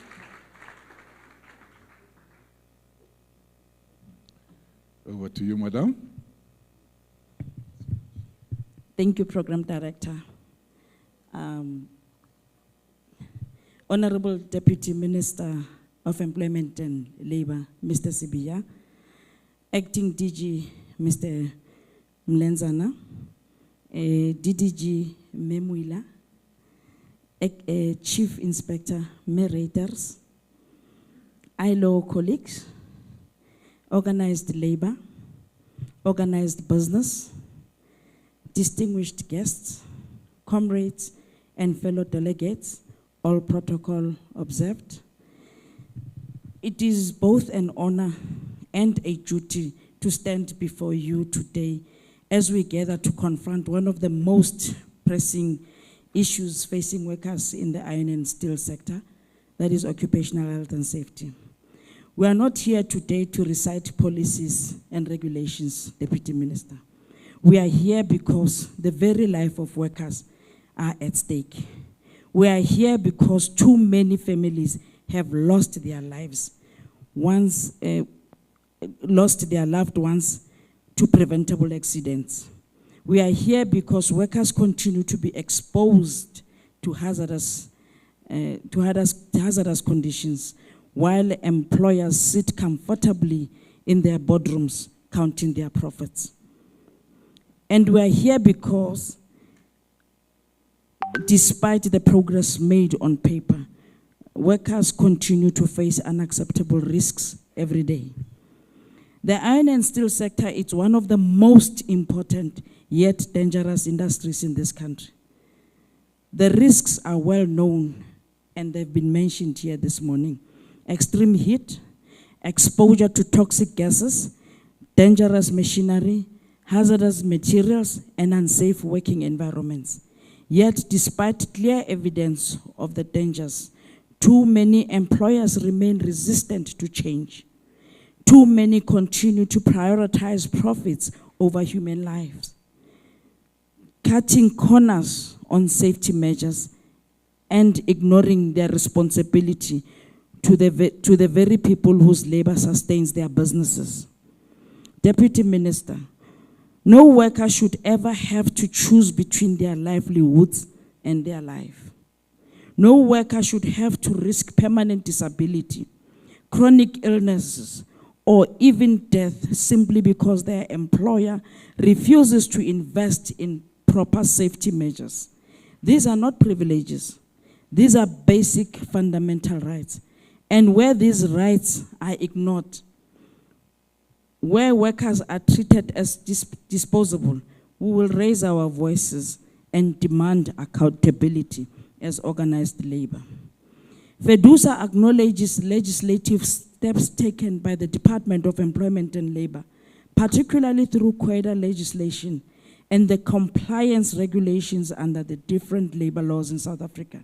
But let us not be fooled into thinking that laws alone will protect workers. Laws means nothing if they are not enforced. We continue to see workplaces that openly flout safety regulations with no real consequences. We continue to see workers who fear speaking out because they know they will be victimized, demoted, or dismissed for daring to demand safer conditions. Deputy Minister, FEDUSA demands that enforcement mechanisms be strengthened immediately. We welcome the Department of Employment and Labor implementation of commitment to hire 20,000 interns or part-timers in the inspection and enforcement services. However, FEDUSA remains concerned about the government increasing reliance on internship programs or part-time work or EPWP to fill crucial roles within the public services. While internship serves as a valuable tool for skills development and job exposure, they should not become a substitute for the permanent, adequately resourced workforce required to ensure sustained and effective labor law enforcement. The ongoing use of interns to address systemic gaps risk creating an unstable and unsustainable inspectorate, potentially undermining the department's long-term ability to safeguard workers' rights. As a key stakeholder in the labor sector, FEDUSA urges the Department of Employment and Labor to develop a long-term strategy for the inspectorate that includes a clear pathway for the absorption of skilled interns into permanent positions. Furthermore, we will call for increased investment in training, resources, and capacity building to ensure that inspectors are well equipped to perform their duties effectively.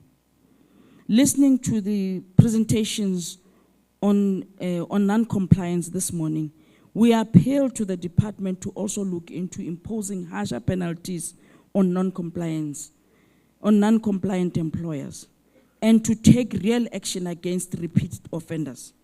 Employers who put workers' lives at risk should not just be fined. They should also face criminal charges too. No more empty warnings. No more leniency for those who gamble with workers' health and lives. The law must be enforced without fear or favor. And to the employers who continue to resist compliance, who see safety regulations as an inconvenience, who treat workers' injuries as just another cost of doing business, your time is up. We will not stand by while you gamble with the lives of workers. We will not allow you to continue business as usual while families bury their loved ones. We remind you that a safe and healthy workforce is a productive workforce. If you refuse to comply with basic safety measures, if you refuse to treat workers with dignity and respect, then prepare to face the full strength of workers' solidarity. Because we will not rest until every employer meets their obligation, not just in words, but in action. Minister or Deputy Minister, real change will not come from boardroom discussions alone. It will also come from workers organizing, demanding better, and refusing to be silent. Workplace safety must be a right that workers themselves have the power to enforce.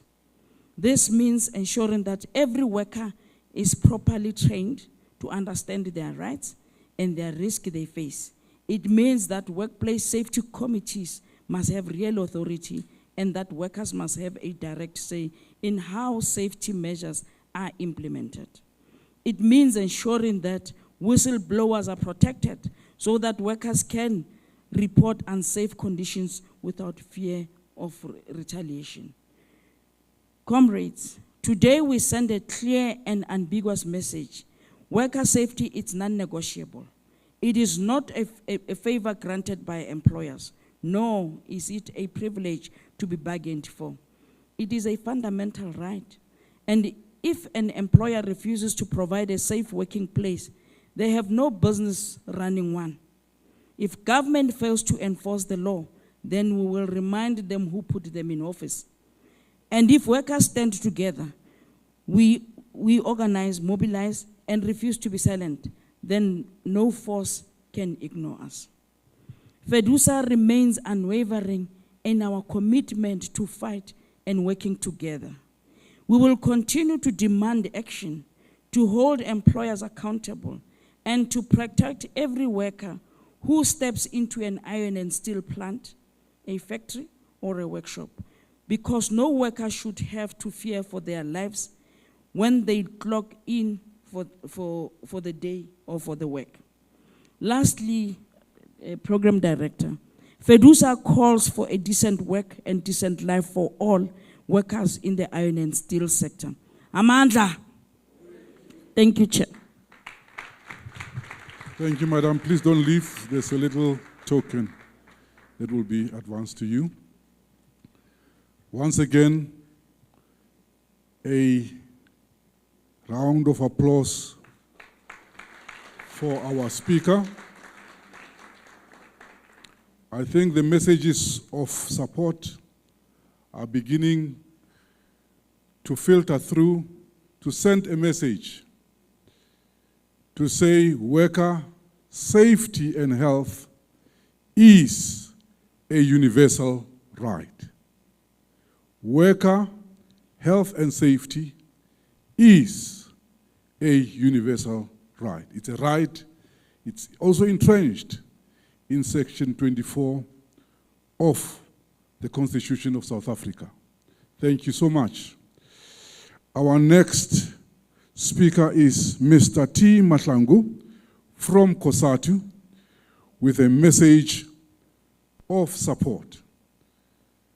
Can we give him a round of applause as he ascends the stage? Thank you so much. Over to you, sir.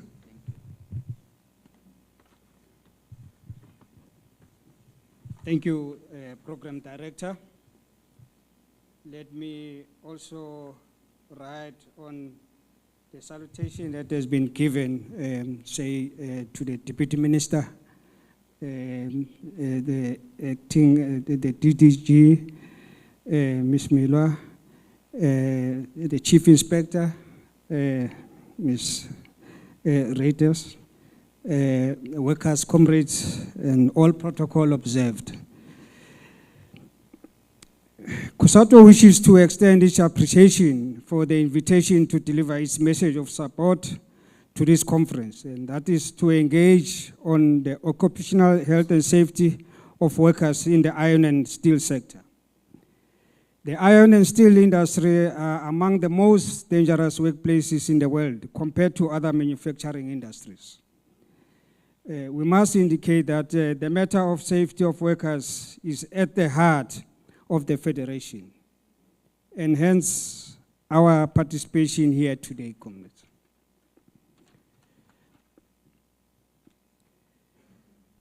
Having noted the theme of this conference, which seeks to improve the health and safety in the sector, this can only be done through a collaborated and strategic approach which brings key stakeholders together. Of course, those stakeholders will be employers, organized labor, and the workers themselves. So we are emphasizing that part, that it is important that there is that collaboration. And as the earlier speakers were talking here, that there should not be any silos. I think the issue of collaboration is more critical and emphasized here. And we saying that the presentation that we have received this morning, I mean, it is a serious concern. Well, it's not surprising, but it's a serious concern. And we say this because there has been effort that have been made to make sure that at least there's a minimal incidence at the workplaces. But the figures that were shown here this morning, Program Director and all guests here, are very raising a concern. I mean, the non-compliance, the percentage, it's really unacceptable.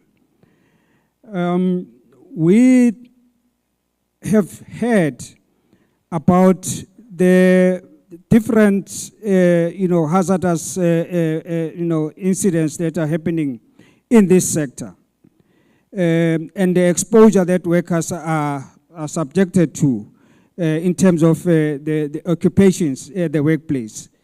So we believe that really there's something that needs to be done, and my colleagues have already sponsored some of the suggestions that needs to be done. But we want to emphasize one point, Minister, that our call for some of the amendments of the Act itself, and our concern is that there has been some, deliberation on the amendments that needs to come in terms of the OHS.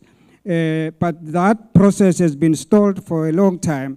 And we hope that with these revelations, which is also not only in this sector, but across all sectors, will make maybe the powers be to see that there's an agency to make sure that this piece of the bill that has been sitting for almost 8 years is fast-tracked and make sure that it's finalized in Parliament.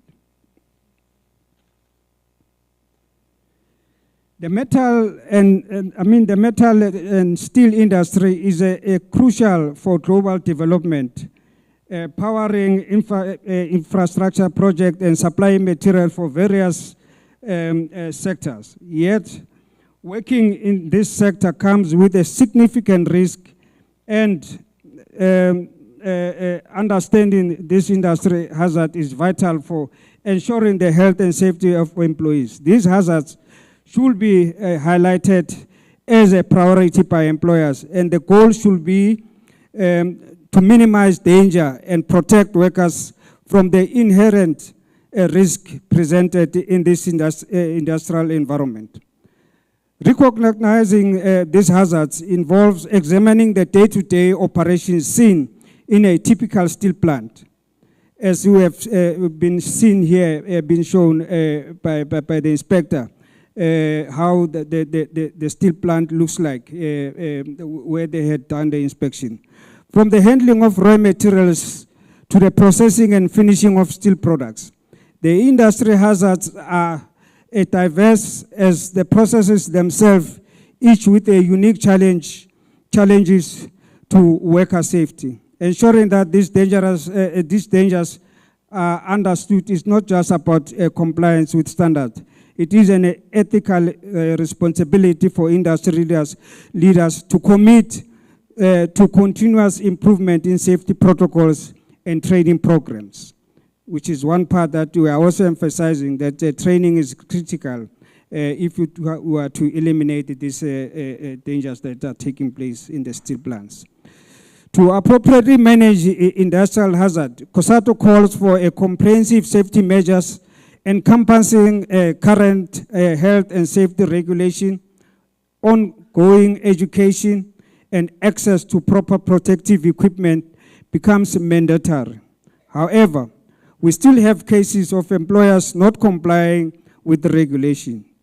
Exposure to extreme heat, to potential for heavy objects to cause impact injuries, and the dangers associated with operating heavy machineries. Workers are often required to maneuver large, heavy pieces of steel, which can lead to musculoskeletal injuries if not handled correctly. This is the harsh reality of many of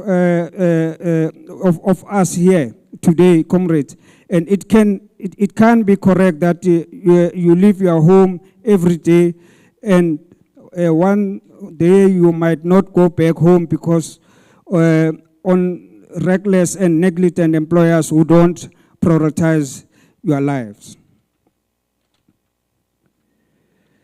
As I said, as COSATU, we remain available to participate and collaborate in programs that aim to protect the health and safety of our members and workers across all workplaces.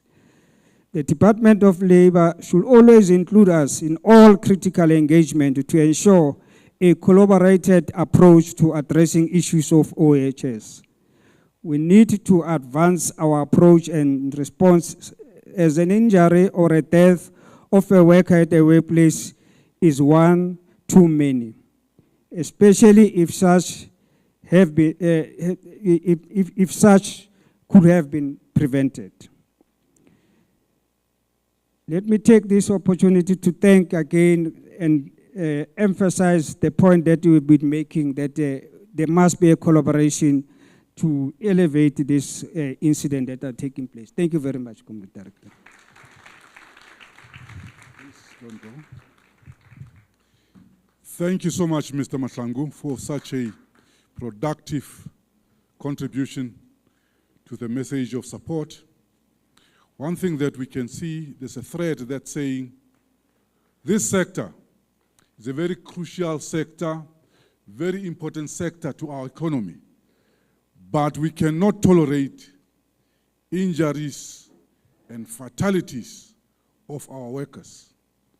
It is a crucial sector, but not at the expense of workers, not at the expense of families losing their loved ones and the ones that puts bread on the table. This is a thread of the messages that we're getting this morning. And I think let's give once more an applause to those messages of applause.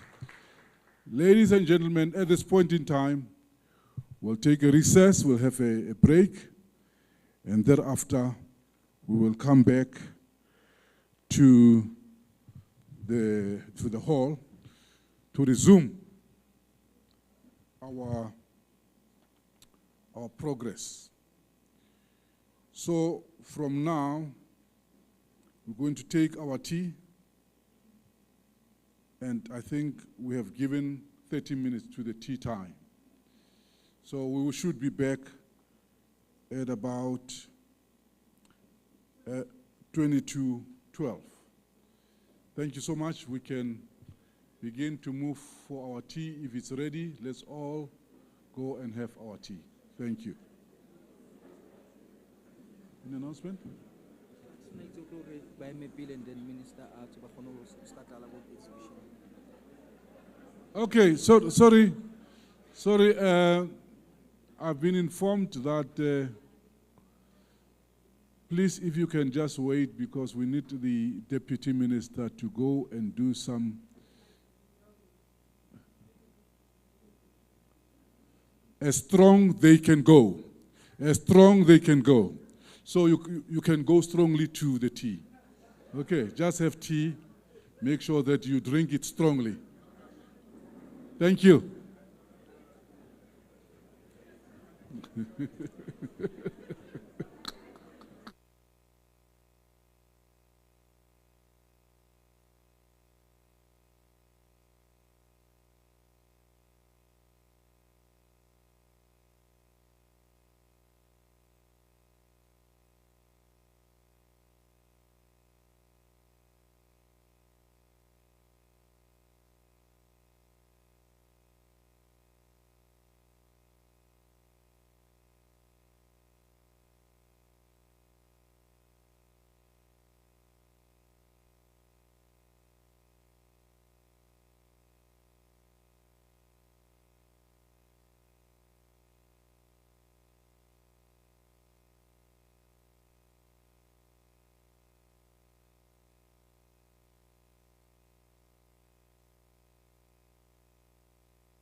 Well, thank you so much.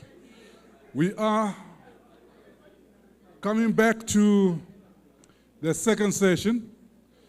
Can we ask people to make it to the hall, to the main hall, so that we can keep up to the time? We're slightly behind time.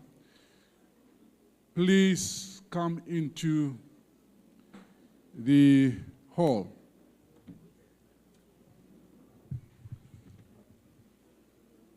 Our next session, Tata Munyaki. Where's Tata Munyaki? Mr. Munyaki? Our next session is starting right away. We have the pleasure of once again welcoming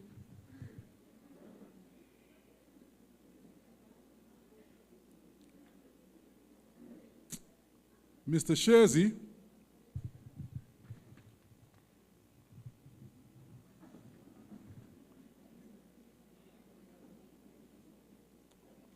we have the pleasure to welcome Mr. Shezi on the podium to give us a feedback on the very important prevention program that he's embarked on with regards to what RMA is doing in the sector. They are a catalyst. RMA is a catalyst for us to make sure that we reach our goals. Welcome, and over to you, Mr. Shezi. Thank you so much. Thank you, sir.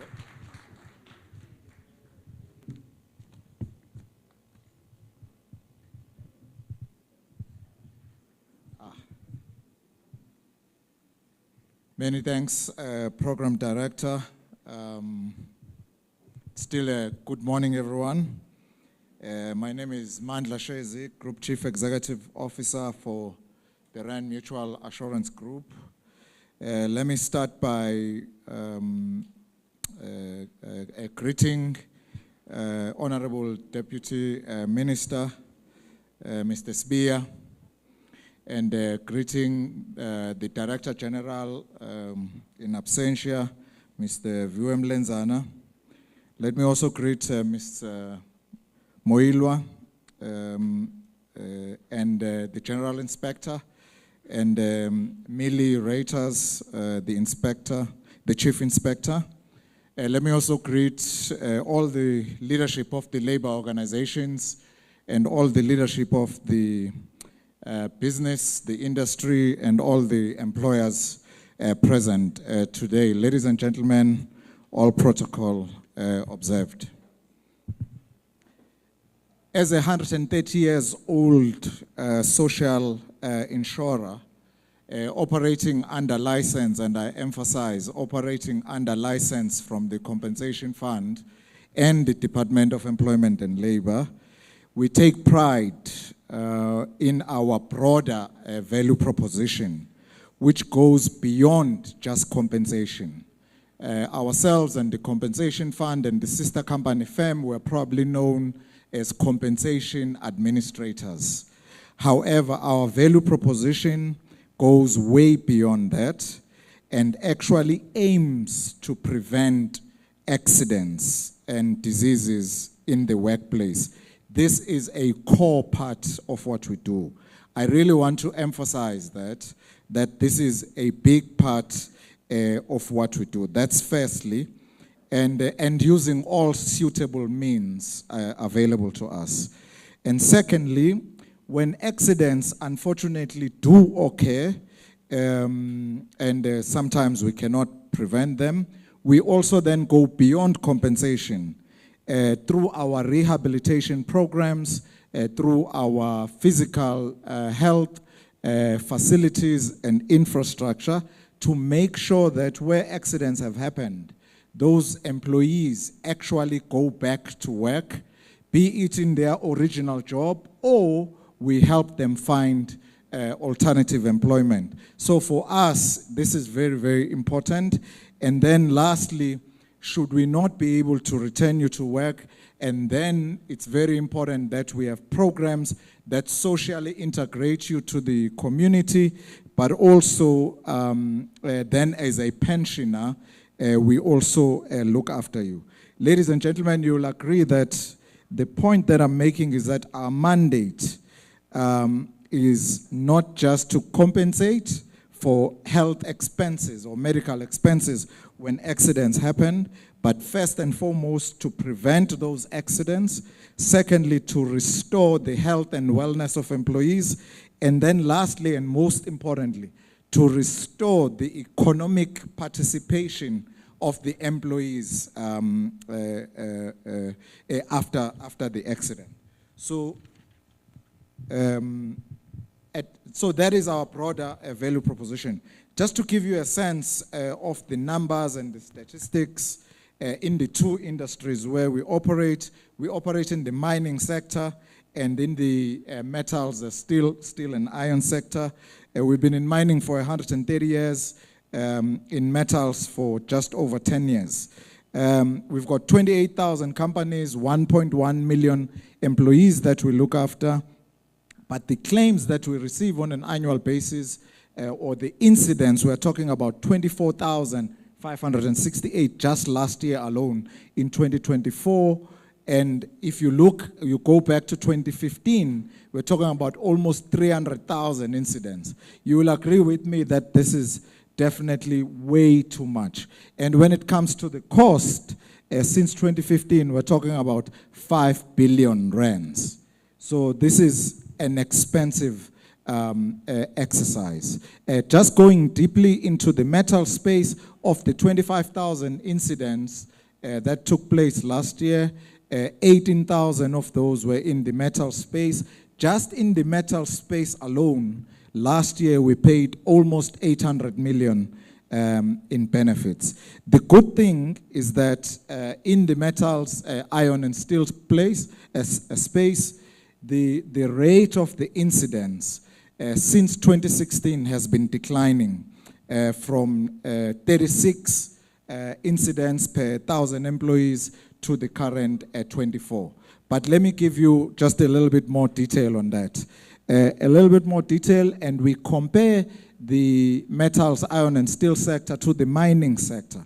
You will see that in the mining sector, where obviously the companies are bigger, more employees, better systems, higher profits, and more compliance, more established or more entrenched compliance to the OHS Act, you will see that the accident or incident rate has been declining from 34 per 1,000 to almost 15 last year. So a very good decline, but also we're not happy with the 15. It's still too many. But in the metals, iron and steel space, also declining. However, since COVID, stuck around the 25. This is the reason why, as RMA, we decided to focus on the metals industry, given the level of resources in the space, to say, let us partner with this industry in order to reduce these accidents.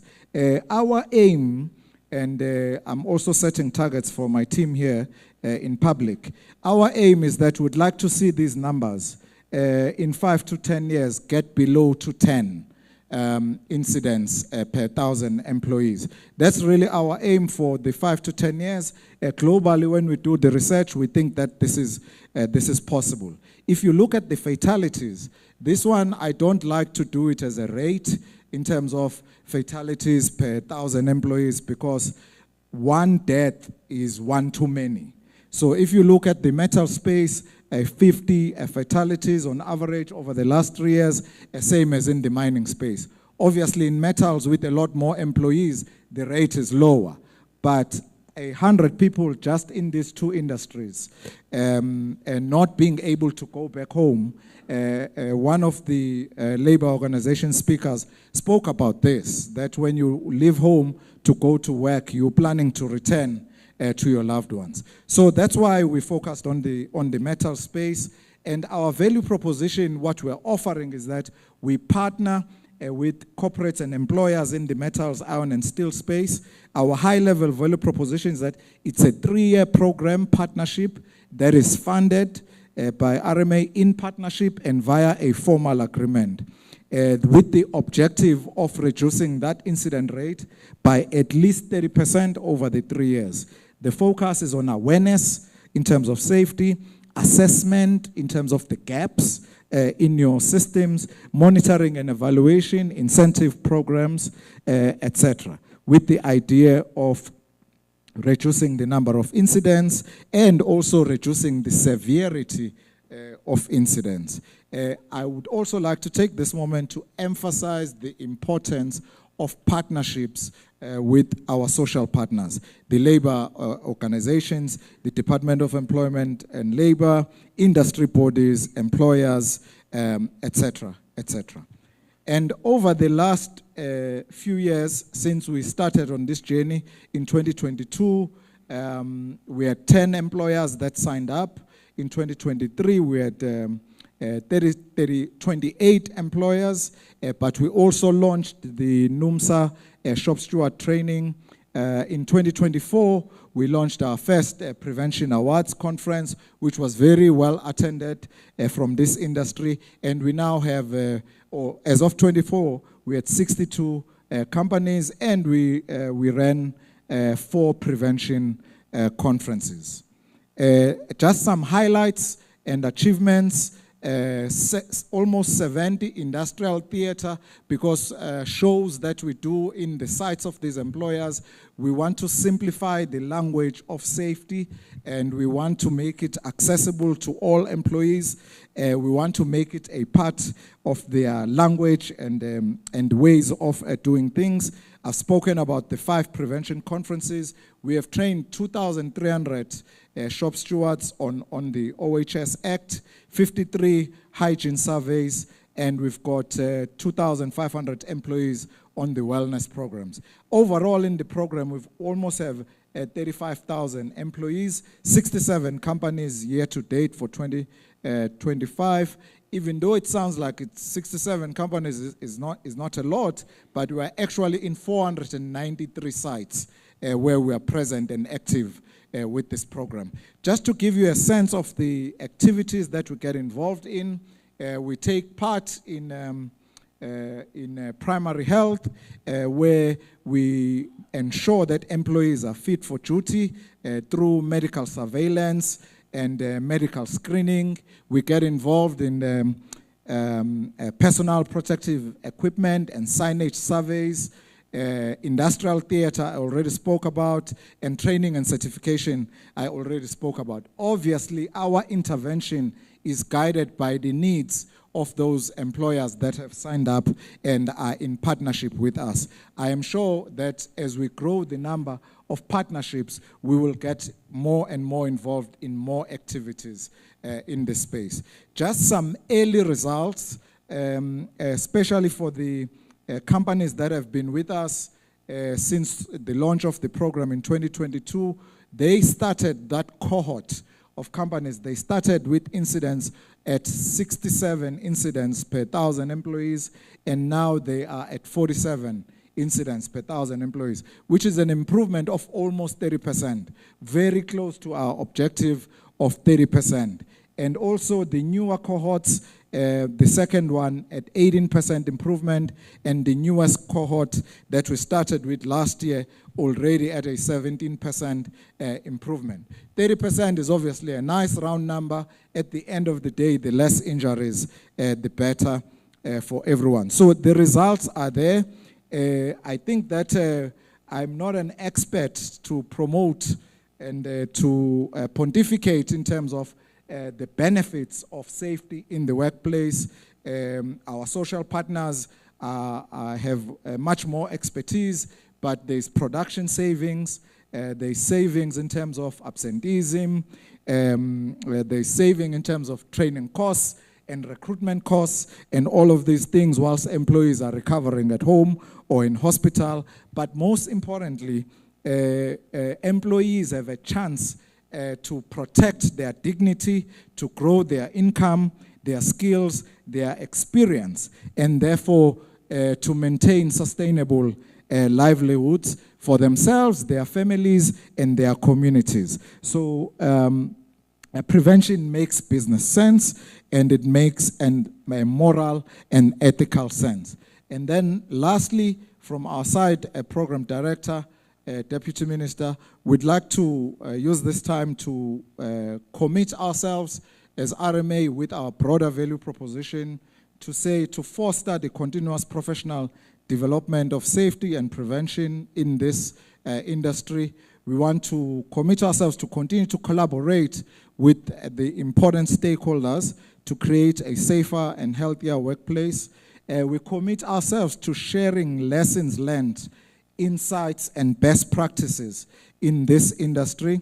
We want to commit, Deputy Minister, to say prevention will remain core to our business, and that at RMA, our purpose for existence is to enable the dreams of workers, to restore their dignity and to empower them, and to pledge, lastly, our commitment to health and safety by growing the prevention program to more clients across our operations and in this industry.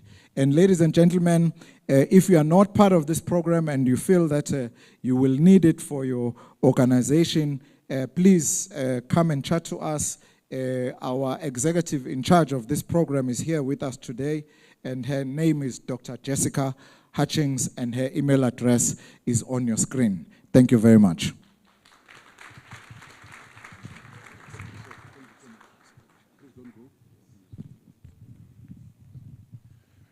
Another round of applause to the CEO of RMA, the CEO of RMA, the head of RMA. He said something very, very important.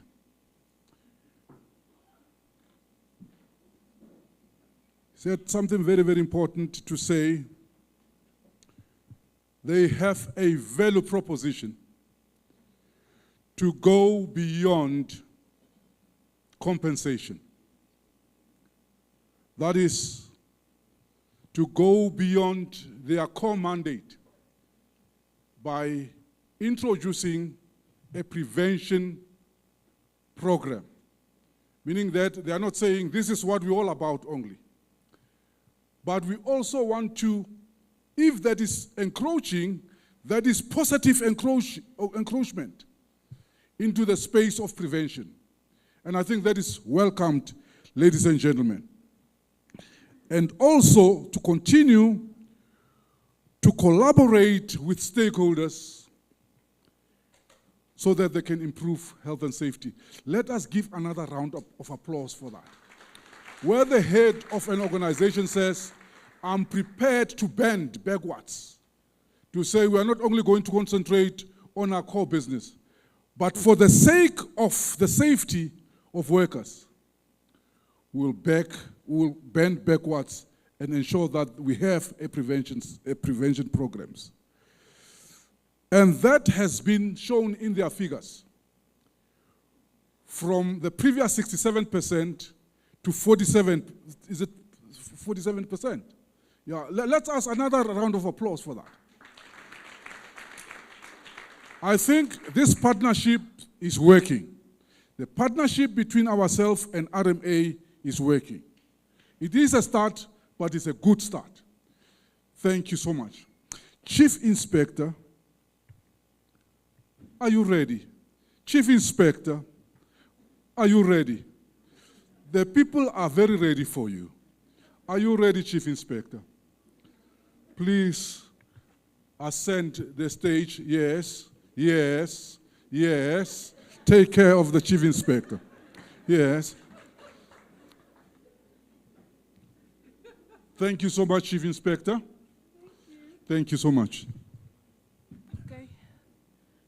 Is the presentation, can you please flight the presentation? There's a very bright light in my eyes. Sure, it's really, really bright. Okay. Mr. Munyaki, the presentation. Can you please switch off that light? I'm going to get a migraine. Just until I'm done. It's really very bright. I can't even see the people in front of me. Yes.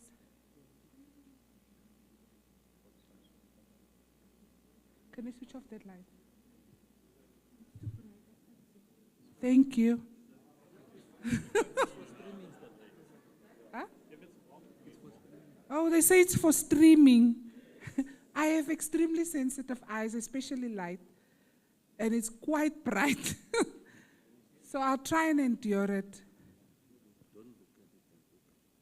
Okay. Our Chief Communication Officer says, don't look at the light, look down. But also the people want to see their own chief inspector. Okay, I'm going to start the presentation whilst they're trying to flight it. In the interest of time, we are already behind time with 20 minutes. Yeah, it's the program. Okay, so I'm here to present the Vision 2029, which is the route to zero injuries and diseases, where we are on a path to reducing injuries and diseases in all sectors. The iron and steel sector is but one of the sectors. So you could see by earlier presentations that we have a problem in South Africa when it comes to occupational health and safety, as well as compliance in the sector. During my presentation, Mr. Shezi, we found that out of the 2,500 inspections that we did in a week in this particular sector, there is gross non-compliance when it comes to occupational health and safety. So out of that, only 48% were compliant. 52% were not compliant. So Jess, you have customers for the prevention program. And we are going to pass you the information of those employers where there is gross non-compliance, which will ultimately then lead to injuries and diseases in the sector. So we have a problem when it comes to occupational health and safety in South Africa. The reason why I need to look at my presentation is because I have figures there, and I need to get the figures. Thank you. So in Q3, up to Q3 of the financial year, we have done just over 223,000 plus inspections in general. That is inspections in all the different sectors, where we've done 104% of what we intended on doing. This is just to give you an idea of where we are with health and safety nationally. And we have found that in that particular quarter, there's been an improvement in compliance in that particular quarter, and where we found that 24% of the employers that we went to were non-compliant. And we've issued notices within 14 days to those employers. So if you look at Q3 compliance, and what we have enforced is the inspection and enforcement services when it comes to COID. You can see in the previous financial year, our inspectors, there are less than 70. There are really few. It's where there's a need. It's the payroll auditors, where they physically go to an employer, go and check the payroll for UIF, for CF, and then they determine whether they are compliant, whether they are paying their dues or not. So we were able to enforce 130 million rand plus the just under 70 inspectors, where they found that this is what is owed to the compensation fund, which includes RMA and FEM. And then in Q1 of this financial year, we were able to enforce 78 plus million rand. So the 78 plus million rand, and you can see in Q2 it was just over 9.4 million, Q3 9.4 million. So up to the end of December, where inspectors have gone, where an employer is not paying their levies when it comes to the compensation fund is just over 97 million. So it's under 100 million. And this is what inspectors that are less than 70 were able to do. So if we had just doubled it, we would be able to do a whole of a lot more. So there is a business case for more COID employer auditors in order to make sure that people do pay their dues. If we look at the employer compliance, we have found that when it comes to COID, that only 31% of employers that were up to the end of December complied with COID. There is a huge problem. It's even lower than UIF, BCEA, OSH. COID compliance is the lowest compliance. And we have, like I've indicated, less than 70 inspectors in this particular area. You can see on the presentation and the graphs there that the compliance levels are exceptionally low in this particular area.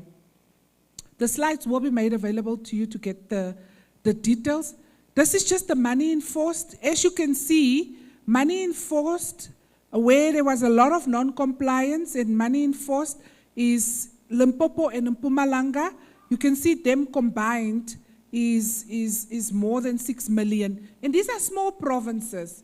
So the smaller provinces, there seem to be a problem. Remember, in my earlier presentation, I spoke about Limpopo, and non-compliance levels in this sector in Limpopo is very, very low. So Limpopo is a problem, might be a small province, but people are non-compliant in that particular area.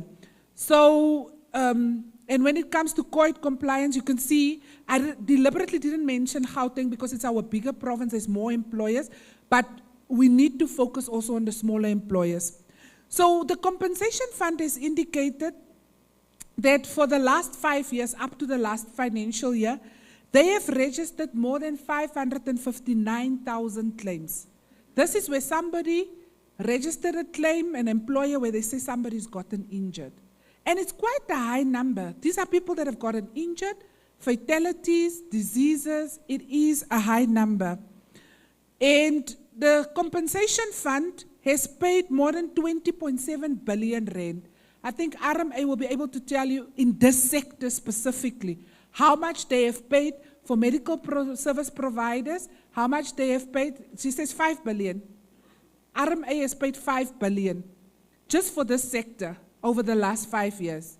So you can see 5 billion rand is a quarter for one sector that they have paid in benefits. So there is a challenge. And these are just the costs that we can see. There are the hidden costs that we cannot see. We're seeing the tip of the iceberg, we're not seeing the bottom of the iceberg. Hidden costs on productive time lost, like what happened in the Eastern Cape, one of those iron and steel manufacturers were closed down for more than 3 months. 3 months, that is hundreds of millions of rands. There's big challenges if we close down. We don't take pride in prohibiting, but if you can cause danger or harm to an employee that can lead to death, we close you down. And unfortunately, you will have to prove to us that you comply. There's an organization that we closed down last year, August. They've taken us to court 3 times now, but they still closed. Even today, our inspectors are at that organization. If they comply, we will be able to uplift the prohibition. So, as employers and the practitioners that are here working for employers, make sure that you comply with the Occupational Health and Safety Act and its regulations, because productive time lost is even more than what we spend on paying claims. Also, there are also reduced morale, challenges. If we close an organization, people do not get a salary maybe for that 3-4 months because it's sort of like a mini layoff because they're not getting any income.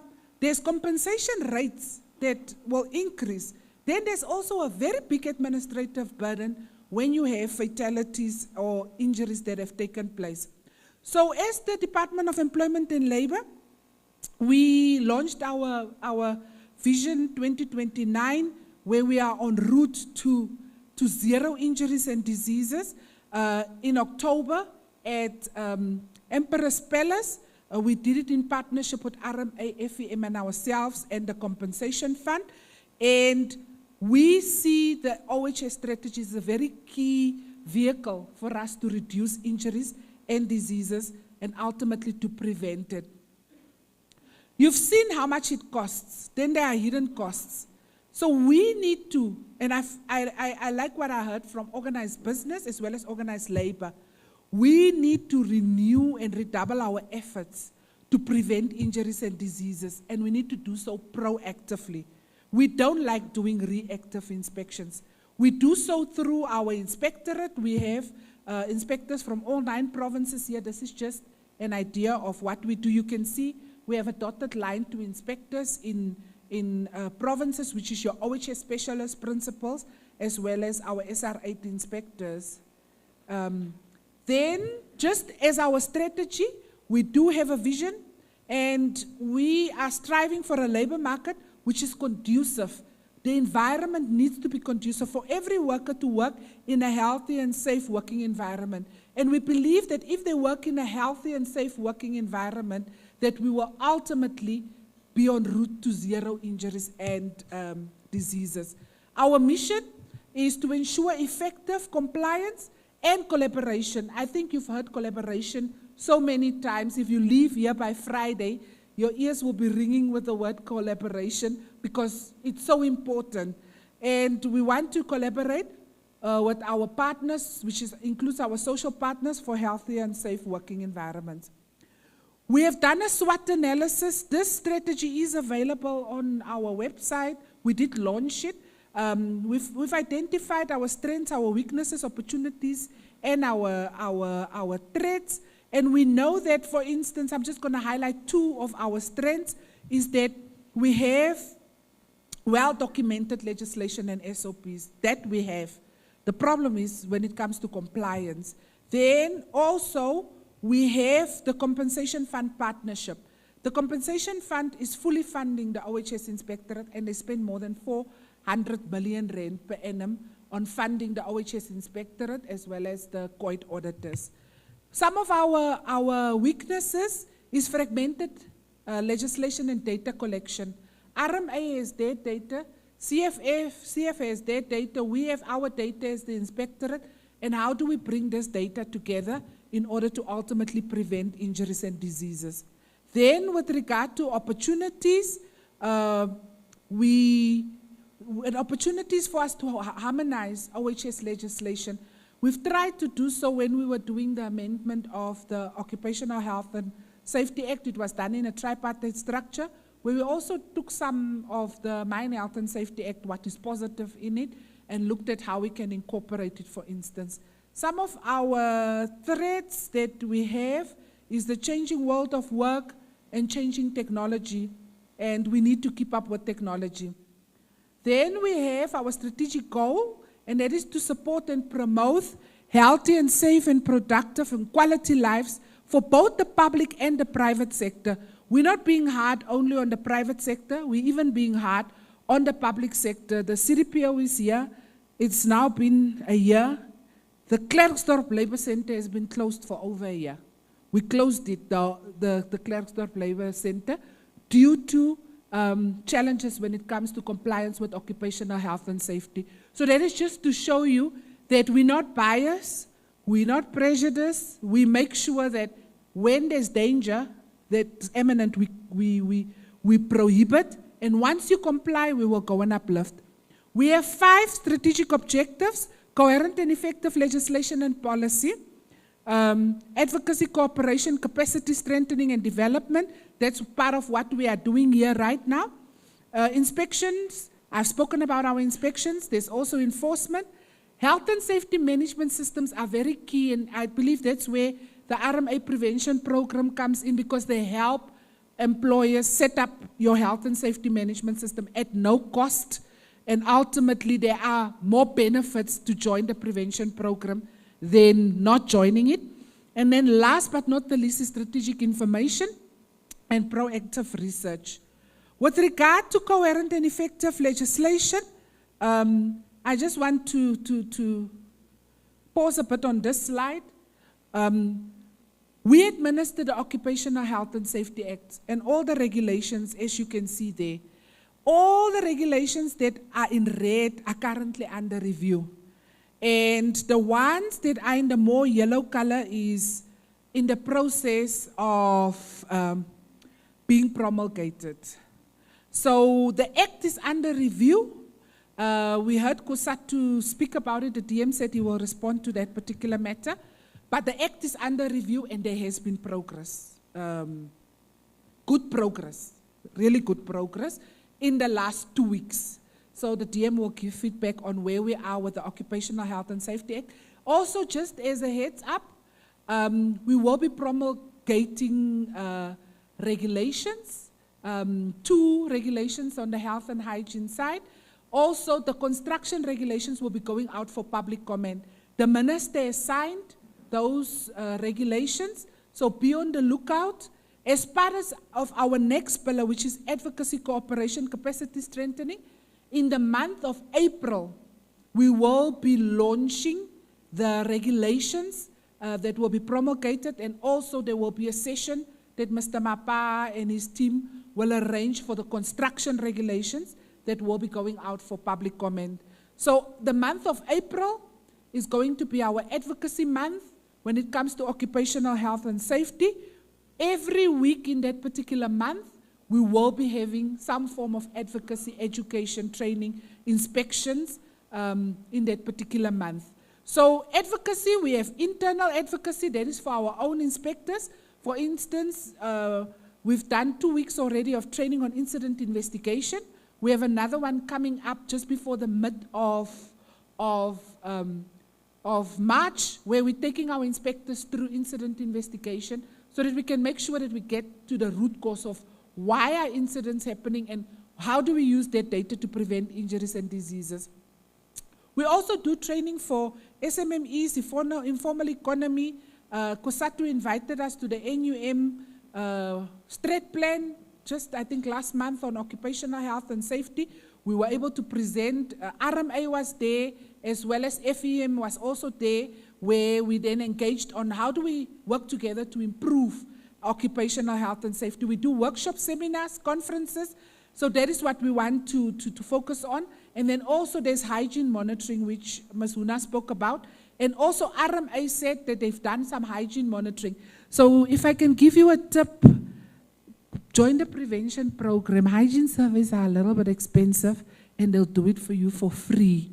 So join the prevention program. So advocacy and capacity building is very important. With regard to labor inspection, we're looking at applying strategic compliance planning. The ILO is in the room. We are currently having a project with the ILO in the construction sector where we're looking at strategic compliance and how do we use strategic compliance to do more with less. So out of that project that we're doing with the ILO, we're looking at how can we then harness it and then expand it to the rest of the sectors. Also, we need to look at technology. I spoke about it. Technology changes. So we need to look at technology. How do we do inspections? We were speaking about utilizing drones. If, like, for instance, there's a collapse like the George collapse, how do we then utilize drones, etc., to be able to do some of the work that our inspectors are when they areas where they can't go in? Sector-specific inspectors, maybe in the future, looking at having inspectors in the metal sector that will focus on the metal sector. RMA and FEM has indicated that they want to partner with us for additional inspectors. So those are some that we can use as pilot, that we have inspectors focusing on the metal sector or on the construction sector, and then how do we then utilize that and roll it out to the rest of the inspectorate. So with regard to labor inspectors, we subscribe to Vision Zero. So we are embarking on a route to zero injuries and diseases, and we do so through advocacy the legislation, advocacy, inspections, and then ultimately the enforcement. Occupational health and safety management systems are very important. As part of what went out for public comment when the bill went out, it was the occupational health and safety management systems was a key part of it, and it is very explicit. It's no longer inferred in Section 8, it's explicit. And all the social partners, business and labor, as well as government, has agreed to it. So it's important for you to start now to make sure that you have your health and safety management systems in place. Ultimately, that system will help you to prevent injuries and diseases. And the last pillar, strategic information, where research and data collection. There is a project that we're busy with. The CF board is very passionate about it in the technical committee, where we're looking at how do we take data from RMA, FEM, CF, and us in the inspectorate, and we use it to report to the ILO on an annual basis on what we do, looking at burden of diseases, injuries in the sector. They are partnering with the National Institute for Occupational Health that will assist with the strategic information. So we're looking forward to providing information. Stakeholder engagement also is very important, and we continuously build on our stakeholder engagements, because we know that our strategy cannot be a success if we do not have stakeholders. In our stakeholders, we have our stakeholders and we have our beneficiaries. We know that organized business, organized labor, government, ourselves, our compensation competencies are all part of our stakeholders, but there are beneficiaries that will benefit from our strategy over the next 5 years, because there are workers that are not unionized. There are also employers that are non-associated. So with the strategy, we also want to make sure that they also comply. There is the self-employed, there's the informal economy, entrepreneurs, the general public. Everybody will benefit from the occupational health and safety strategy. This is just the stakeholder matrix that we have done. And the stakeholder matrix is just where we've looked at our stakeholders with high interest and also high influence. And you see some of the people in the room are part of our stakeholders and on our stakeholder matrix. And we're keeping the ones with high influence as well as high interest very close to us, so that we are able to ensure that we achieve the strategy. We have strategic risks that we've identified in the strategy, and one of our big or main strategic risks is non-compliance. As I said earlier, we're putting in all this effort, we're still seeing non-compliance. There might be an improvement in the claims, but there are people that are not claiming.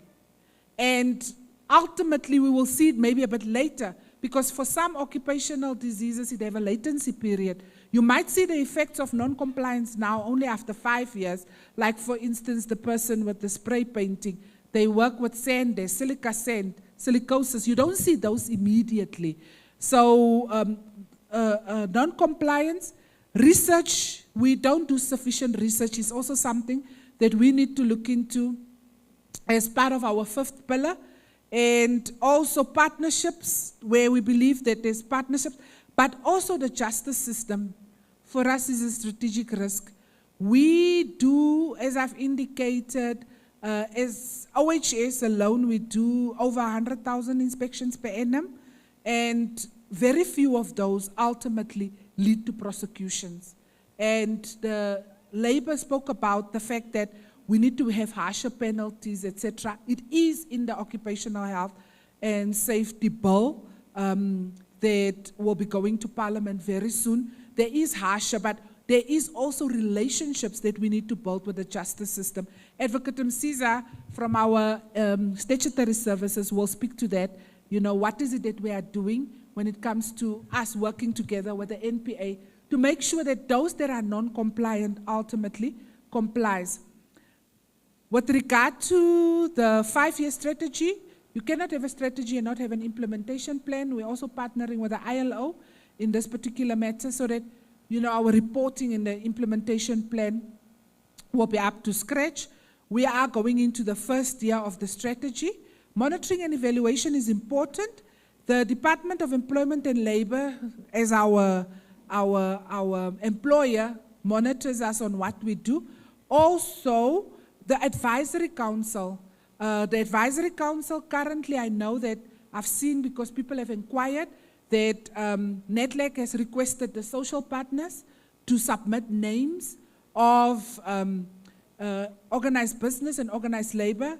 The Advisory Council will ultimately be responsible for the strategy and making sure that they monitor the strategy up to the next 5 years. As I come to a close, there are benefits of prevention, and those benefits are tangible, and there are also non-tangible benefits. Some of it, for instance, is there are financial benefits to it for the employer based on hidden costs, as well as your costs that you spend and your levies that increases. Also, less pressure on the healthcare system. If you have 500,000 plus people going to the healthcare system, and they go to Kresani Baragwanath Hospital, or I think it's Tsepong here in Klerksdorp, ne? It's Tsepong, ne? Yeah, I'm from here, Poch, so I know it's Tsepong. Tsepong Hospital. You have a lot of people getting injured that are going to those particular hospitals, especially for your SMMEs. It places unnecessary burden on the healthcare system. Also, we know that if you have a health and safety management system in place and you prevent, ultimately it makes good sense when it comes to financial benefits. So collaboration for us is very important. We have started collaborating with RMA FEM as well as the Compensation Fund in our advocacy sessions. Also, organized business and organized labor is committed today. Business came to speak to me during the tea break, saying that they will make sure that from the business side that their affiliates do take part in the Iron and Steel Forum meeting. And I've also heard labor indicating that they will collaborate with us to prevent injuries. And this, we need to also collaborate with the judiciary. The NPA is a very key stakeholder. Mr. Advocate Msiza and the team is also trying to help us to foster better relationships so that we ultimately get prosecutions. Professional bodies, I know that we've invited professional bodies here, Engineering Council, SIO, etc. There are members here. We know that we also need to collaborate with you, because ultimately the employer employs you and places you on the shop floor, where you are able to then prevent injuries and diseases.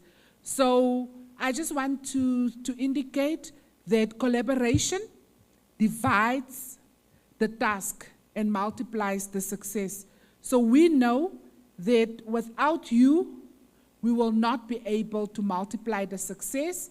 So we're looking forward to your support for us to make Vision 2029, and that is a road to zero injuries and diseases, a success. And we know that together we can achieve more. Please support us on our journey to zero injuries and diseases. Thank you.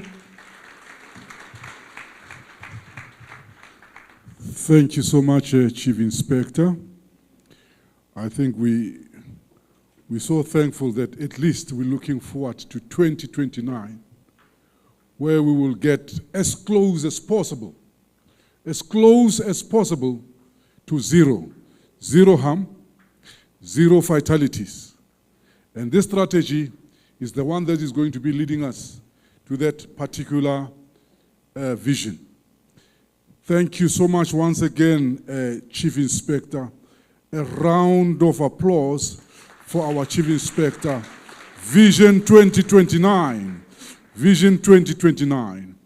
Now it's time for us that we're going to be listening to the keynote address of our principal, the Honorable Deputy Minister, Mr. Jomo Sibia, who has shown a keen interest to this work that we're doing. Welcome, our Honorable Deputy Minister. Welcome, our Honorable Deputy Minister.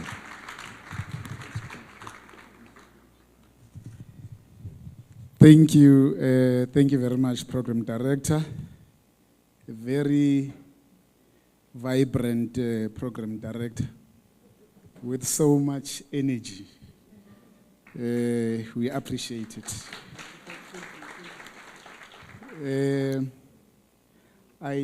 Before I start, I was looking around because I was told we've got inspectors here. And then I'm looking at these staircases. I'm looking at labor seated comfortable here. And I'm looking at the team from the Department of Employment and Labor seated comfortable. And I see all of them are struggling to climb these staircases. But it's business as usual. It's okay anyway. We said you are not here to recite policies, Fedusa. We are here to work. Yeah, we are here to work. We must work. Yeah, we must work. Thank you very much. Let me greet you, Program Director, the Inspector General, the Chief Director, Provincial Operations and Northwest, the Chief Inspector, the organized labor. I know that we are having quite a number of federations, and we are grateful to the leadership of the labor movement. I know that we've got FEDUSA led by Udadwethu lapha, Comrade Umodise. Thank you very much. And we've got leadership from SAFTU under the leadership of Comrade Uvavi, with the affiliates in NUMSA being part. And we appreciate that the COSATU leadership that is here, Comrade Mahlang, with the affiliates and NUM. Thank you, comrades. If there is any other that have left, we also want to greet and appreciate all of you. You are a very critical partner. I don't want to say stakeholder. I want to bring you closer to us, so that even when we've got issues, you know that we are partners and we shouldn't fight to death, but we fight to a certain level, and we remember that we are partners. Partners will never kill each other, except these satanic men we have in South Africa in our days who kill women. Those are satanic men. I don't recognize them. And we want to also appreciate the presence of Busa. Thank you very much. You are a very important partner as well. We carry strategic partners next to us, labor and business.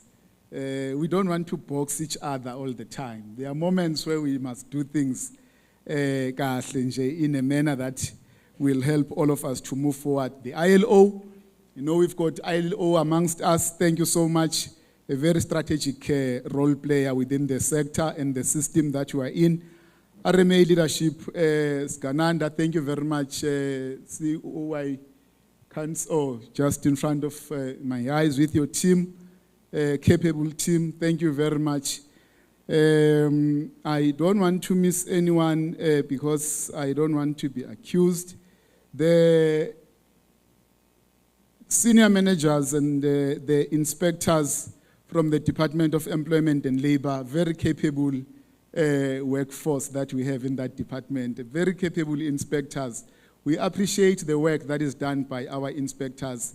They go all out there to try and do what they are expected to do with all the difficulties that they confront, but they always wake up in the morning and go and face some of very demonic employers who even want to fight them. But they continue to do that. We highly appreciate you. We highly appreciate you. I've got reasons why I'm saying this, because I've experienced it. I've seen it. I know how inspection can be difficult. And mine is to make sure that we give them support so that they play their role amongst all of us. Because if these inspectors are unable to play their role, all of us won't be able to stand here and say anything. So they are very strategic. They are a tool of trade amongst us. They enable us to do whatever that we need to do. Thank you, capable team inspectors. There is quite a lot. I prepared a speech I like that in this department you can use comrade freely. You can just use comrade freely. It's just the language. And I enjoy it. I'm used to it. So now I'm in a place where I'm comfortable. There is quite a lot that has been said here. I prepared a speech that I wanted to deliver. I'm known, I always digress and take a U-turn and want to deal with matters that have been raised here. I believe it's always better like that because at times you can come with your speech and your speech is irrelevant to what is being spoken about or what we are engaging on. My speech is relevant, but I feel there is quite a lot that I would want to engage on that have been raised by labor, raised by business, but also raised by the colleagues from our partners, RMA, our team. It's always better like that because if we don't deal with these matters and we focus on what we think people want to hear and what we think we must just share with you, I always think we must be very agile and be able to respond to what is the mood is saying here. Because if we live without engaging, but also it's empowering. I want to appreciate everyone who has presented here. It's very empowering to listen to presentations and listen to engagements that are being presented here. You leave here being a better person. I said to the team in the morning that for us being here, to everyone who's here, who's a stakeholder, I know that there are specialists who are here, there are consultants who are here, there are employers who are here. To everyone, I said, if we live here, we must be better people. We must be empowered. We shouldn't come for 3 days here just to sit around and do nothing and go back home and nothing changes. There should be a change when we go back. But it's up to us how we do that. Government leading with the tripartite we have with organized labor and business, we must be able to shape the agenda within this sector. OHS is one critical space, is one critical issue amongst workers and employers, which I think we all agree that what has been presented here tells us a true story that we are far from achieving what we seek to achieve. We do want to achieve it in 2029, and 2029 is our target. And the team will be held to account on the 2029 issue. I'm saying it public here so that the 2029 we are talking about doesn't remain that just a song. It doesn't remain just as they've said that at times we come to meetings, we come to gatherings and recite policies and it ends there. And we're not here for that.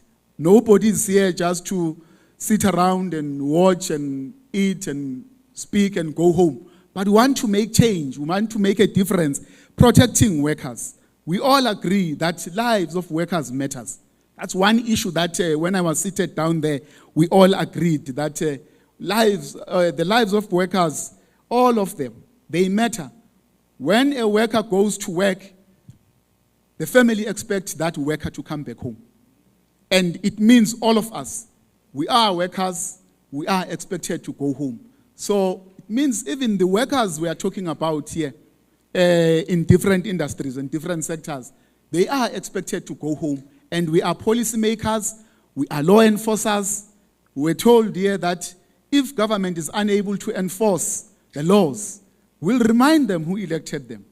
And we are very, very much aware and we appreciate being reminded. Don't get tired to remind us that you serve the people and we must serve with diligence and honor and dignity at all times. We must never neglect and forget what was said by labor here that before 1994, the environment that our workers were subjected to was something that I think all of us agree. It was inhumane. And we all agree that we have moved and things have changed. We haven't arrived where we want to be, but a lot of work has been done by this collective that we see here. When I say this collective, I mean even those who came before us, the role that they play in developing quite a number of laws that we have in South Africa today, protecting workers. Very, very important to protect the labor of this country. People who are making this economy to tick. People who are building this country. But also to to balance the act and the equation, protect employers, and make sure that business thrives on the other hand. But you must do it in a very delicate way, and don't just do it for the sake of doing it. Protect lives. All lives matters. We are saying one death, one injury, too many. You don't even want one injury because we all agree, RMA agrees with us. We all agree with labor, we all agree with business that no one should get injured at work. Agree that OHS issues should be a culture, must develop as a culture. You know, in any institution, then an institution where there is no culture, that institution will be chaotic. Where there is no culture, there will be chaos. There won't be authority. People will do as they wish. In any institution or organization or workplace where there is culture, I can assure you, as we all agree, that where OHS is taken serious, that business will be profitable, those workers will be efficient, they will be productive. So why can't we comply with OHS? That's the big question.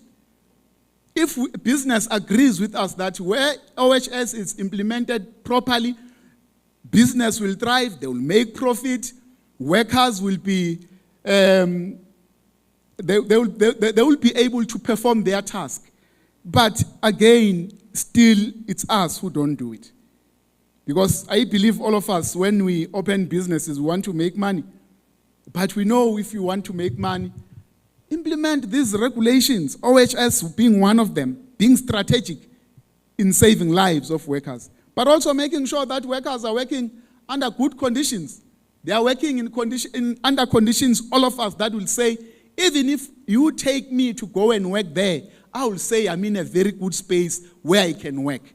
I always challenge ourselves and say, whatever that we do, we must ask ourselves a question. If it was us, were we going to go and work there? Were we going to go and do that? That's the first question. If you build people houses, is it a house that if you are asked to go and live in, are you going to be able to live in that house? Or we are just saying we must build houses for the sake of building them. That's why at all times when we take decisions, it should be decisions that we say, if I'm subjected to that, I will also be comfortable. Workers must be comfortable to work under conditions that all of us will say they are acceptable. So I'm very, very happy that almost all of us here, we find each other and we agree. It's a matter of action. It's a matter of making sure that everywhere we are, we do what we're supposed to do. Quite a number of figures have been screened here, and we all agree that really we should do more. We should do more. There is a lot that still needs to be done regarding the issues of worker protection, but also making sure that the environment where workers are subjected in, where they are working under, they are better. It's 2025, in the 21st century. Shouldn't be like our workers are still working pre-1994. Let alone that the system was brutal. The system was diabolic. The system was literally not considering a black person. Those are the realities. And we must continue to talk about those realities because even under our leadership, we shouldn't continue with that. We shouldn't subject workers to a situation where people will even say it was better before 1994. Shouldn't remind our people of such. Our people must be subjected to conditions where we will say our government, the government of the people, by the people, for the people, is in charge and is representing us. Yes, there will be gaps, but the gaps shouldn't be what we are known of. That's why we're going to work every day together, all of us, in making sure that we change things and we change things for the better. It's very, very important to do that. I like that we were told by the head of this province that this is, he was bragging here, leadership, labor, saying this is a platinum province. What have you achieved with your platinum? So I'm just saying in passing, it's our responsibility anyway. It's our responsibility. I'm trying to say we still have a responsibility to make sure that such a precious metal benefits our people. We shouldn't allow such precious metals to just be shipped and benefit other countries, unprocessed, no beneficiation in the country. There is quite a lot that we can talk about. And I can't just ignore it that I'm going to talk about OHS issues only. It's a matter that, involves our people. We are talking about triple challenges in this country: inequality, poverty, and unemployment. And if we can use such a metal, we are dominant in the world. And we haven't done much. Even the price of platinum is not determined by us. But other countries that are dominant when it comes to their minerals, they determine their prices. So it's such things that we should be aggressive and not be apologetic about them if we want to see change. We know that mining employs quite a number of people. In fact, it was very interesting to hear from RMA that on OHS, mining sector is better off. They are doing better than others because they are profitable, they are well organized. OHS in that sector is taken serious, but you can imagine that it's historic. Comrades from Labour will tell you that it's historic. It didn't happen accidentally. It's because of their battles. They fought for that. They fought in mines. It never happened just because people wanted. People were dying underground, but things changed. I'm trying to say, don't shy away from what you said. You can remind us of that, who elected us. Where you need to make us do things better, you shouldn't shy away. We should be obliged to do what we're supposed to do, because if we don't do that, we are failing our people. So I think one of the most important thing, again, that we agree here is that prevention is important. If we can prevent occupational health diseases, we have achieved a lot. Injuries and death and everything, we have achieved quite a lot. And that's what I think we should continue doing. Partners like RMA, but also Labour, because we know they play a role in making awarenesses and everything. But RMA is very central. They presented numbers here, very interesting figures, 35,000 workers that they've reached, trained and everything. That's what we want. That's the collaboration. Yes, we do have our responsibility as government, but I want to make sure that I emphasize and overemphasize the role that is played by our partners. For us, it's our responsibility. For us, we will be thanking the fish for swimming. But when you've got partners that are saying, we are in that space, yes, you are our licensee, but we can see we are reaching far and we are doing everything to change the face of this space. And Labour always go to the shop floor, go to workers and change the situation and train workers as well. There was an issue that I picked up, comrades. I know issues of gender in this country are very important, and we are always, happy when we see a change. When I was seated down there, I observed that most of the presenters are females. But also I've been to quite a number of gatherings where I've seen that in the space of labor issues, whether we talk about OHS or whatever, anything labor, I've seen in the department, the chief inspector is a female, inspector general is a female, another female just presented here, Fedusa is a female, Busa was a female. You can't argue about it. We must just continue making sure that this continues. In fact, we take it to another level. We must just do that. In doing so, I was engaging one person here. If there is anyone with a problem of what I've said, the door is opened. It's the policy. It's the policy issue. It's the policy issue. But beyond that, let's be honest. Women were subjected to quite a number of problems. Triple oppression. Women were oppressed by religion. Women were oppressed by culture. Women were oppressed by the system, apartheid system, black and white, all of them were oppressed. So why wouldn't you want to see women being elevated? What kind of a human being are you? So I'm saying there are things that we must be realistic about and be honest about. And they're doing very well. They've been presenting here. They've been talking here. So let's be honest.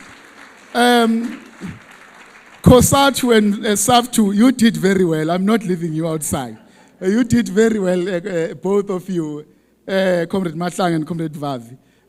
You've been in the space, and I think in fact, what you've presented empowers all of us, because you've been in the space for the longest of time. That is appreciated, because the changes that we see today, it's the changes that have been for many years. It's not like things have just changed. We are going to talk about the issue that has been raised by Kosatu regarding the reforms on OHS. Those reforms, in fact, are very old, older than the 9 years, since 2009, up until today.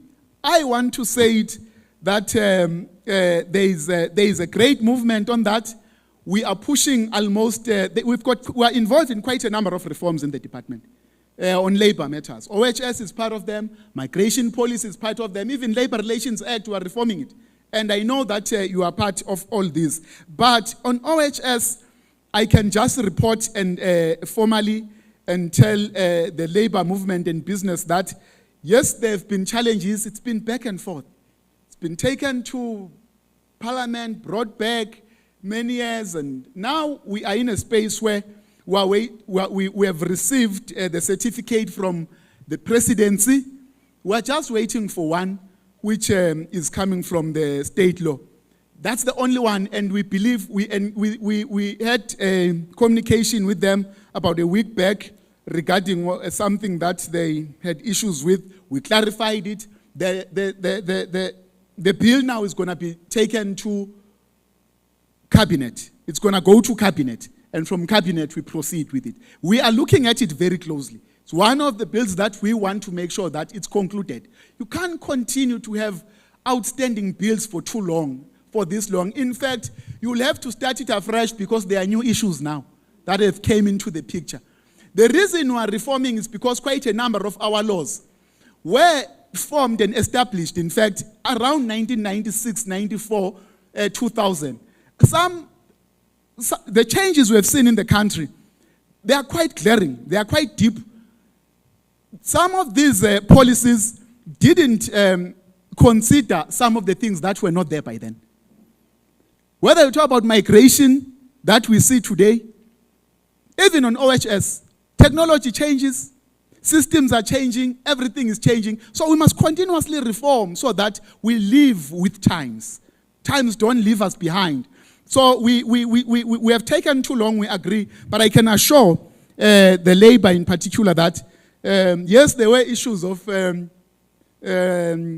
divergence, but a number of issues have been ironed out. And I always say on the issue of consensus, in any space, you'll never have consensus. As long as it's sufficient consensus, it has to be sufficient enough to give you, I'm looking at them deliberately, there should be sufficient consensus. There won't be consensus. Even in your family, you differ as a family and fight, but you say, hey, because Ubaba Mncane and Umama no Gogo, they've agreed, let us move. So I'm just saying, on this one, there is a progress that you are going to see and will be reporting to it. I listened, and there was the term economics. I wasn't in this space, comrades. I wasn't in the space of labor. I'm coming from the build sector and education. So now, in these few months, I've learned quite a lot in this.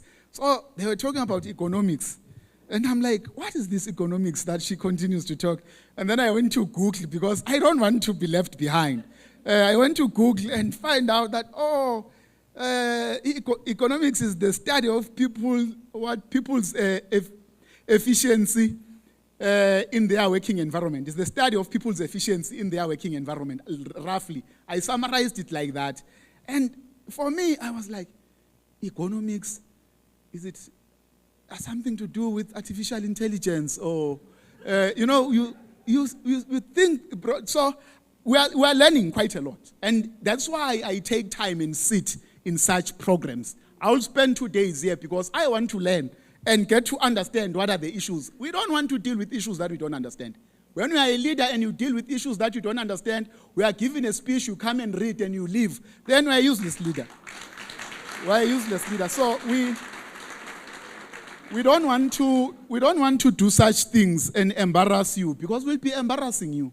When you see us on TV engaging on these issues and you like, look at this deputy minister, poor thing.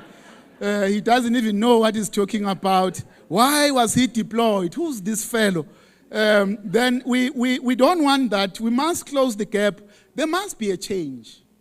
There must be a change. People are expecting quality from us. And we can only do better when we listen and engage with you. When you listen seated here, you go back to your office and you understand the situation on the ground better.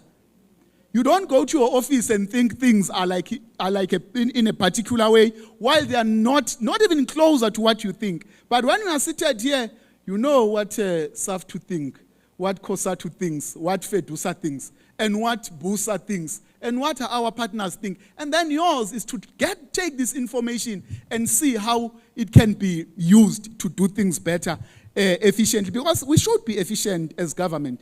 If we continue being a government that takes too slow, and have bills that takes so many years from 2009 to today, and we don't pass them. And then people always remind us of what they've done to make sure that we are voted. In fact, we are where we are. There are a few things that I've captured. Again, the issue of collaboration, I want to agree, all of us agreed here, that collaboration is the order of the day. If we don't collaborate and we think as government we can do things alone, then we're a government that doesn't understand that the world is moving and what is being done. Because as government, we don't have everything. We don't have all the resources. But again, we don't have all the expertise. Some of the expertise, you will get them amongst the specialists who are here. Because a number of you comrades, whether you are coming from labor inspectors or you're coming from consultants or other partners or business, you've been in the field for too long. You've gained wisdom in this field. And we must be able to tap from your wisdom and use your wisdom to make sure that we better how we do things as government. We must be a government that thrives to do things better every day. I always say, we came here, a lot of good leaders, special leaders, unmatched leaders who have been in this department. But we do have a role to play as well. You don't compete with them, but all we need to do, we are not going to have a miracle. But I always say, there is a bar that we have found. Let's raise it a bit higher. The most important thing, raise the bar a bit higher. Don't lift the bar or drop the bar from where it was. Ours is to raise it a bit higher, but to raise it a bit higher will demand that we are committed to what you do. It demands that you engage and interact with everyone within this space so that you understand what is being done. You will never understand it if you just believe. I once spoke about blue lights, and I'm still not a fan of blue light. Yes, I was an MEC by then, and I've never, they are there, but even protectors know that we shouldn't use these blue lights. They make our people to hate us. It's a fact. Unless if you don't know. They make, let me tell you, you switch them on, people have developed arrogance of a special type. They just don't move. They just don't move. And then who do you think you are after that? You've been humiliated and embarrassed with your blue lights because our people have taken a decision not to respect us. So there are things that we must scale down and say, our people are not happy with this. Let us scale it down. Find a tactical way, even if you say you don't make it a law, you just don't use it. You scale it down tactically. Because our people are changing. But again, it's because of our behavior over the years. That with us, I'm happy because I've been in government for many years. I'm not pointing fingers at anyone. I'm talking about myself and the experiences. But anyway, even if it's about somebody else, if it's a reality, then it's a reality. Comrades, you see, no.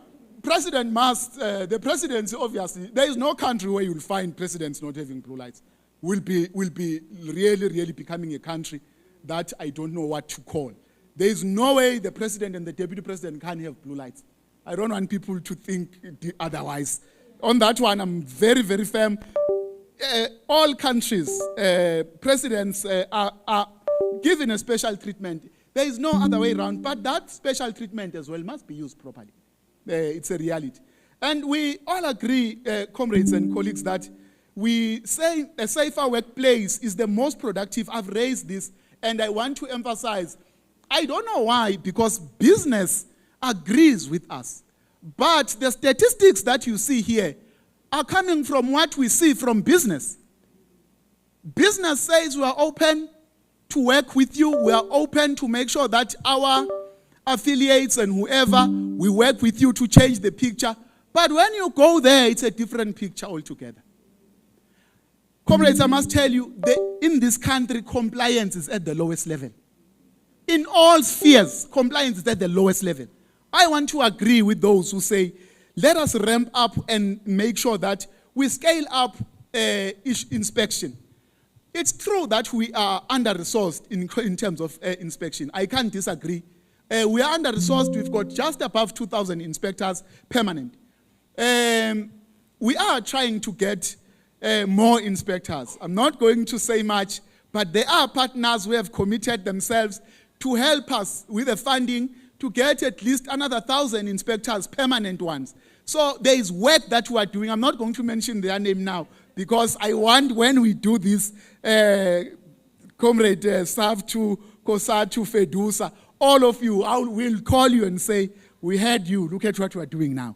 We are bringing an extra 1,000 permanent inspectors. It's work in progress that we want it to move quicker.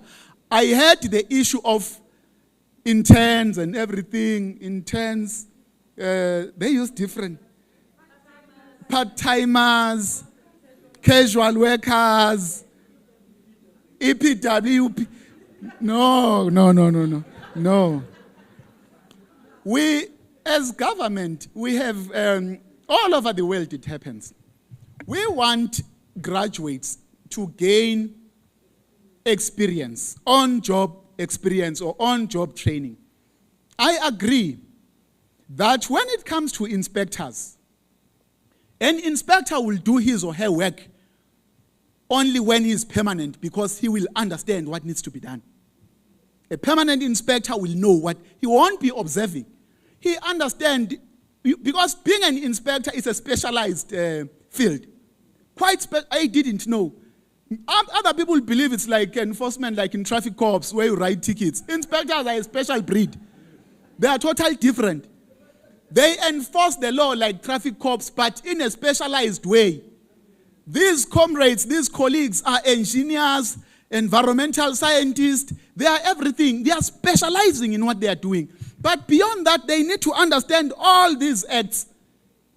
You don't understand those acts within 6 months or 2 years. It takes time to have a capable inspector. That's why I took a decision that whenever we lose an inspector, I will go to that funeral. It doesn't matter where is it in the country. And I've done it because it's like losing one of your own, your forces, your ground forces. When you lose one inspector, it will take you years to build or make another inspector of that caliber. It's experience that they gain, but again, it's the education that they have. I agree that we need to do more, comrades. I fully agree to employ more permanent inspectors who will have tools of trades. But the 20,000 project, it's a project where we are contributing again in job creation. I know we want permanent jobs. That one we can't argue. But the conditions currently say, for now, this is the program we have. It's not the only program. We're still bringing more programs from the department and other government departments. But the 20,000 project, it's a project where we are contributing in terms of skills development and also in terms of job creation, because you've got quite a number of graduates who are sitting at home. They are sitting at home doing nothing. The 7,450 will be paying them will make a difference. I know, team inspectors, you have your issues. Those issues are being taken care of. I know you are worried. We are taking care of your issues. Don't march here. You'll lose my support. I see the numbers. It's quite a lot of you who are here. You might march in the afternoon. But all I'm saying is that we agree with labor that we need to make sure that inspectors are capable, are capacitated. One thing I can say about our inspectors, there is always this allegation, maybe at times it might be true, but 99.5% of our inspectors, I'm quite certain, they are good people. They don't take bribes. I'm quite certain. They are good people, they are committed. Yes, there might be issues with a smaller number, like you will find it anywhere, and we are against that. We'll work very hard to eradicate that. I'm saying this and focusing on inspectors because it's my delegation in the department. So if you see things not going okay in this sector, in the field of inspectors, fingers will be pointed at me. So it's important that really we give them the energy, but also we protect them from anything that might be directed at them. Protect them because it's necessary. We don't want people to cause harm on you. These comrades, they go to farms. They go to farms and they are abused. Some racist, because we must say it for what it is. Racist still believe when they see a black woman or a black man in their gates, they must just mistreat them. They must just fight them, even shoot them. They threaten them with guns. That's the trauma they go through, these colleagues of ours. And that's why I always say it's important at times to understand the job that is being done. I've been there. I've seen it. I'm coming from rural areas from time to time. You'll know leadership. When you see a man, I always say I'm coming from rural areas. Whenever I see a man, this is on a lighter note, but whenever I see a man, I always look at this guy and say, whoever he is, the first thing I do, I look at him and say, can this one beat me? That's the first thing I do. Doesn't matter what you are going to talk about. Who is that person? Can he beat me? And then we move on. I'll judge and say, hey, it will be a tough Berkeley, tone down. No, here I think I'm fine. And then that's just me being a rural person. Those are the realities. It's how we're brought up by the apartheid system, by the way. We had to learn to survive under difficult conditions. Apartheid made us to learn survival skills, even wrong survival skills, unnecessary survival skills, because it's the only way we could protect ourselves. So we still continue. That's why apartheid, the apartheid is not something that we are going to say after 30 years, it's done, there is no apartheid. The effects of apartheid are going to last for another century. Our children, the ones that we have, they look up to us and our behavior. Remember, some of us who are coming from that system. And our children, our kids are shaped up by the parents who grew up in that system. Majority of them, they look up to their parents and behave the same way. And then somebody will say, no. When I was born in 1994, in 2000, then you can't tell us about apartheid. These children are shaped up by the effects of apartheid that we still have today. It's not going to be a one-day event. We need to continue to go. We must collaborate, all of us, to deal with those effects because they still continue even today. We agree. The advocacy, the department has taken a very firm stance on advocacy. Advocacy is our number one pillar. We have taken a decision that for us to deal with prevention and everything, advocacy must be the pillar in the department, our number one pillar, because we must prevent whatever that we believe it shouldn't happen. Even when it comes to other issues outside OHS, in general, when you want to deal with compliance, you shouldn't be hard all the time. Don't think that violence and inspections is what is going to win you the battle.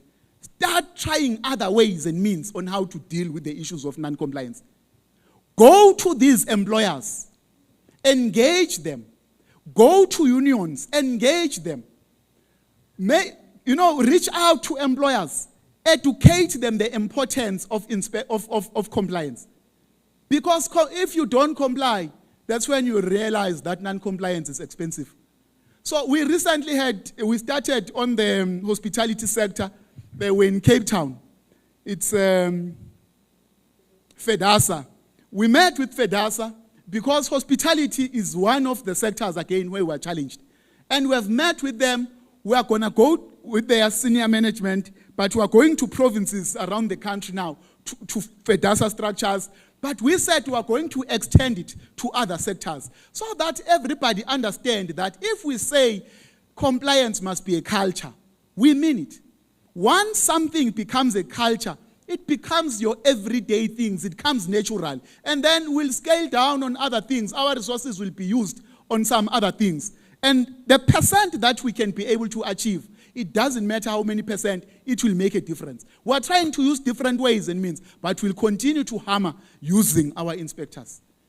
We are working very hard on the issue of, because there was an issue raised by labor, harsher penalties. We all agree. Currently in this country, I'm not going to talk about you guys following people with our money outside the country. There is something that really I listened to and I said, yeah, I'm going to tell the story because it's a reality. The team, we're dealing with the compensation fund issues and the migration issues. I'm told in this country, a person can arrive illegally, work illegally, get injured at work. No, come on. You see? You are misbehaving that side. You are misbehaving. Let's be in a meeting. Let's be in a program. There are senior people here. Respect them. If I was in another place, I was going to say something else. I understand that is only lighter note. But they arrive in the country illegally. They work in the country illegally. They got injured. They get injured. And then goes to the hospital, get help from our fiscus. It's a reality. Get help from our fiscus. Where me and you, by the way, I don't have medical aid since 2014. I don't have medical aid. I don't want medical aid because I believe in our public sector. And if we don't go and help public sector, the reason I always say, I said, you can go and check it if you don't believe it. Even in this parliament, when I arrived last year, I was told that that medical aid in parliament, what is it? There's a medical aid. No. We are forced to take it. And what I said, as long as I didn't sign for it, they can take my money. I'm not going. I don't even have the card. I'm telling you the realities. I've been using our hospital in a rural area. The reason why I did that, I was in the Portfolio Committee of Health in KZN. How do you justify it and explain it to your people? To say I'm in the Portfolio Committee of Health, I'm making policies, I'm playing oversight. My role is to make sure that the department does its work, but I'm going to private hospitals. What kind of a person should I be? What kind of a... You can't be a lawmaker, but you behave differently.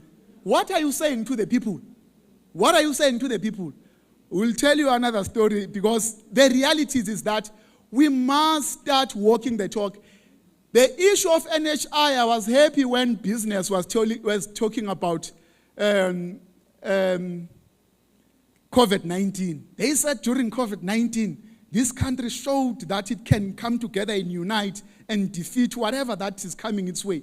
There was this disaster that we had, COVID-19. We all collaborated. We made sure that everything is available. Beds were available in private hospitals. We built temporary hospitals. Everything, we defeated COVID-19. Remember, we didn't have money for COVID-19. Remember, our economy was not good during COVID-19. NHI won't be implemented because our economy is okay. It will be implemented because there is a need. That's why we're implementing it now. That's the reality. You don't need an environment that is conducive to have NHI. Go to Britain, NHS. They started NHS during the World War II. 1945, they started it, and it was implemented in 1948. Because workers were fatigued, they were in a war, the society was fatigued, coming from a war. There was no money to fund NHS, but it was implemented in 1948. Why must we wait for an economy that is going to grow at 10%? It's just a question, and the realities that we are faced with.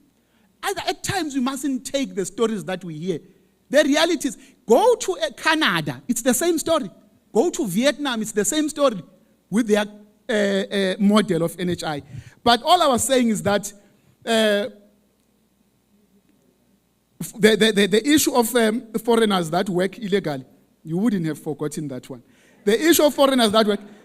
So he will go to hospital, he is illegal, he will be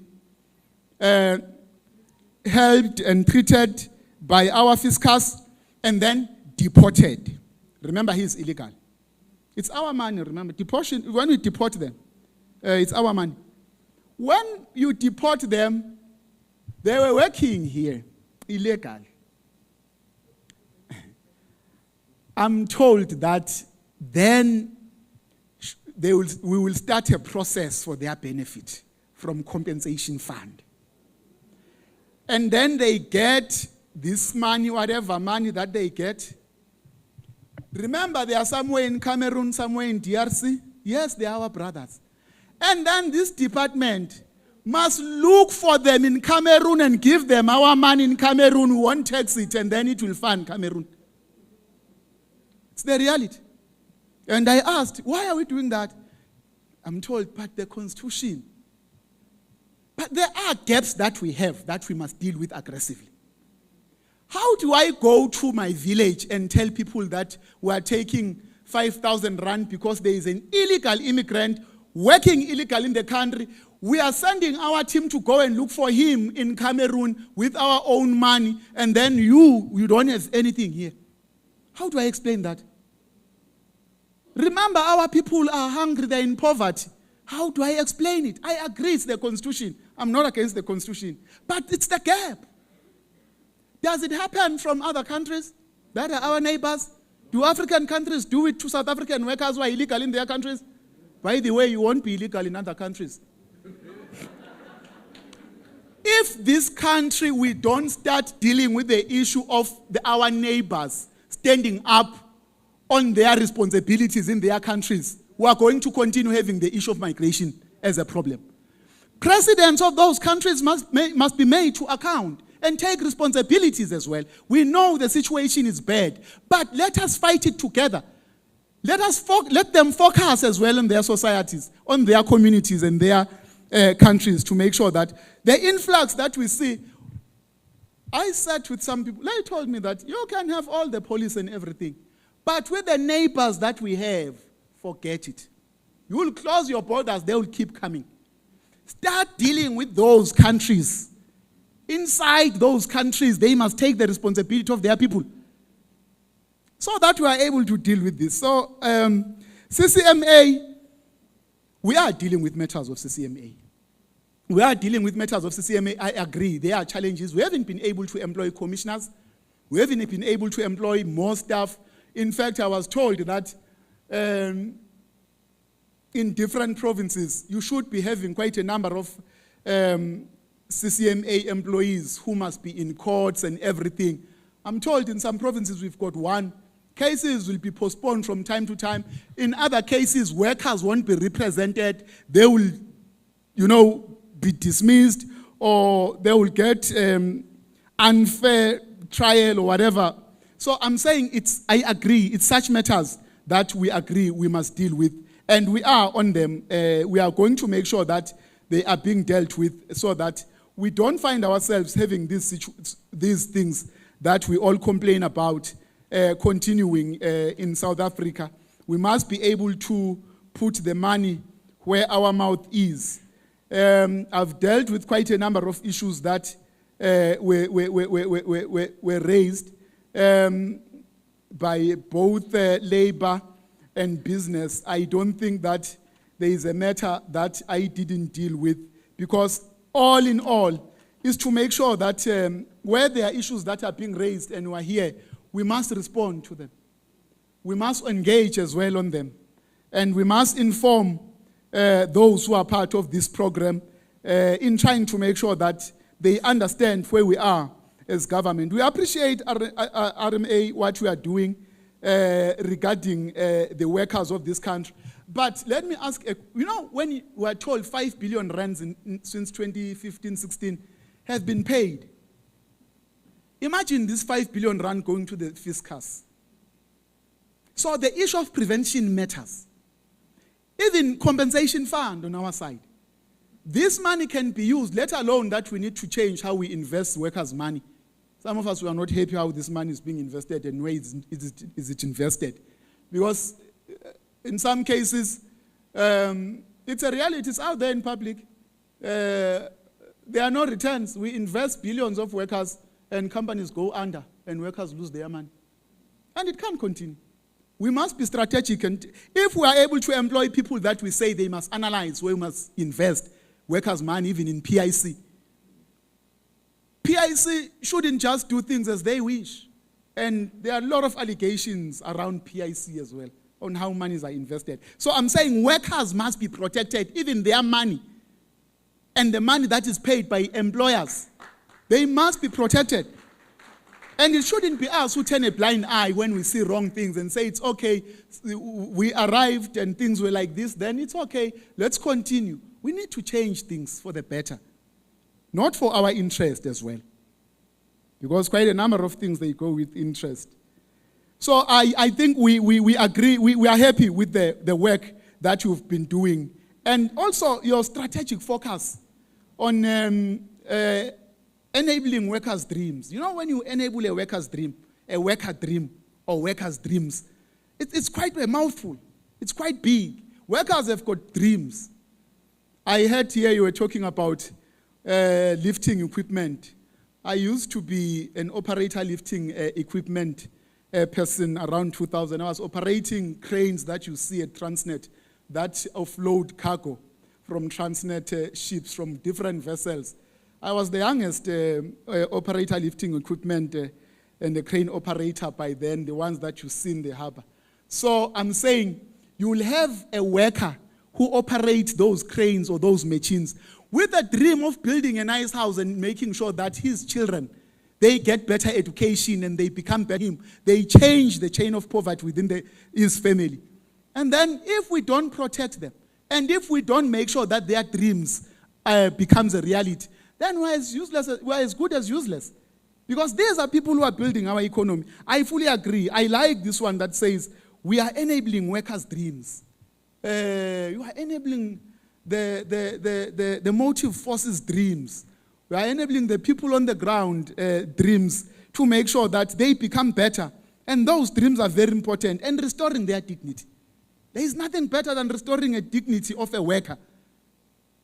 Especially workers not, I understand we are all workers, but there are workers at the lowest level, at the bottom, who work in factories and industries. Over in closing, thank you very much for this informative session that I've been listening to these presentations. And I want to assure you that all what is being raised and all the challenges that we have as the country, we are looking forward towards changing how things are done. I know the issue of ArcelorMittal, it's a big issue. We're talking about steel here. It's a big issue. We've been dealing with it today, yesterday. We woke up the day before yesterday, we were told that the company says it's closing. But government has done quite a lot to offer ArcelorMittal a lot of money to make sure that we keep them afloat. I want to assure you that there is a lot. Even some say maybe it's an opportunity to take back ArcelorMittal. It is a great opportunity. There is a discussion that is along those lines. There is a discussion, I can't hide it. There is a discussion to take back ArcelorMittal because the reality is that it seems as if the owners are not prepared to continue with ArcelorMittal. They are not prepared. You can't always put new systems. They want us to change tariffs, rail tariffs for them. ESCOM must change tariffs. What about other companies? Why only them? Then we'll be a government that is just a Mickey Mouse. And we don't want to be a government that is a Mickey Mouse. Yes, even TERS, we offered them TERS money because we wanted to protect those workers, and we are going to continue protecting workers. We've got applause. Another round of applause for the speech that is revolutionary. The speech that throws your mind around and you say, is there people like this? Does people like this still exist?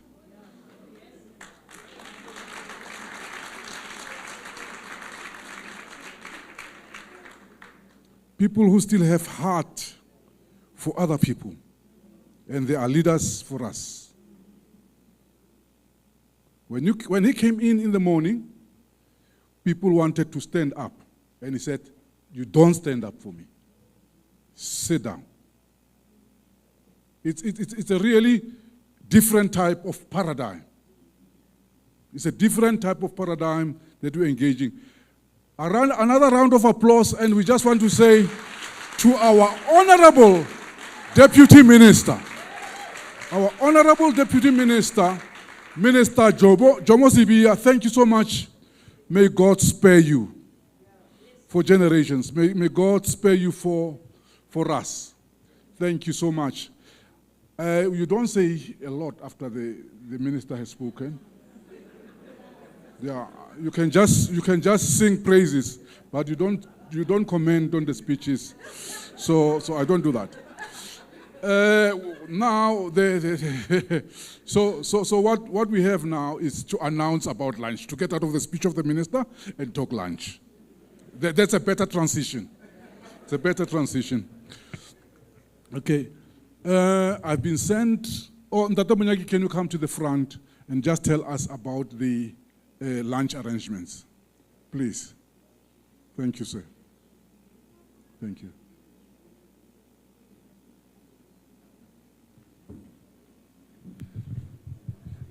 Thank you, Mr. Malatsi. Good afternoon, ladies and gentlemen. Mine is just to request that all speakers, you are invited to have lunch at the restaurant just nearby here. And some of management will also join you there.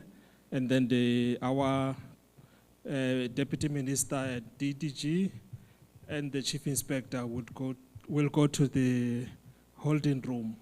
The rest of the delegates, there's a room just adjacent to the restaurant. That's where lunch is going to be served.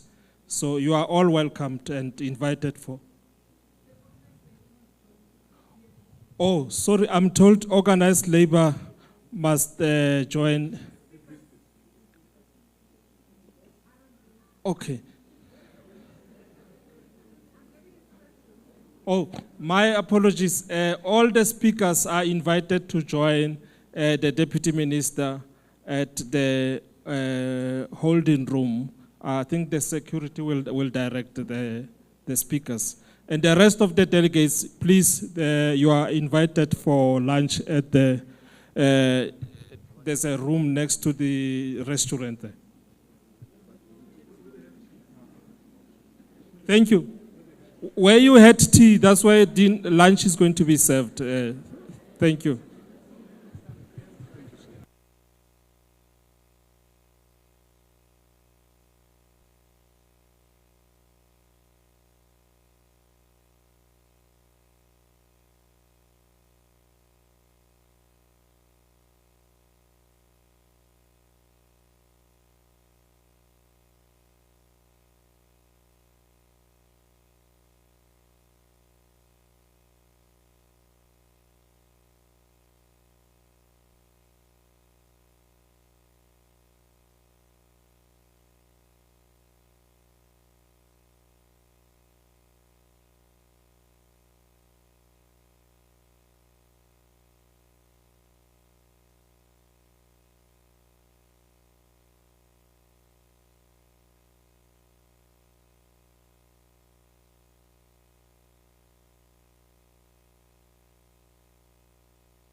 Thank you so much. Thank you so much. We're coming back at, is that 20 past 2? Yeah, we're coming back at 20 past 2. Please, let's come back. It's our last session that we have, and it's very, very important. Please come back. Thank you.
Afternoon, can we please settle down? We are about to start with our program or proceed with our program.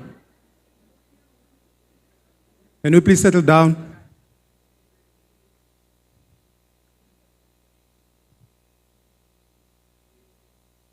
Welcome back to our third session of the day.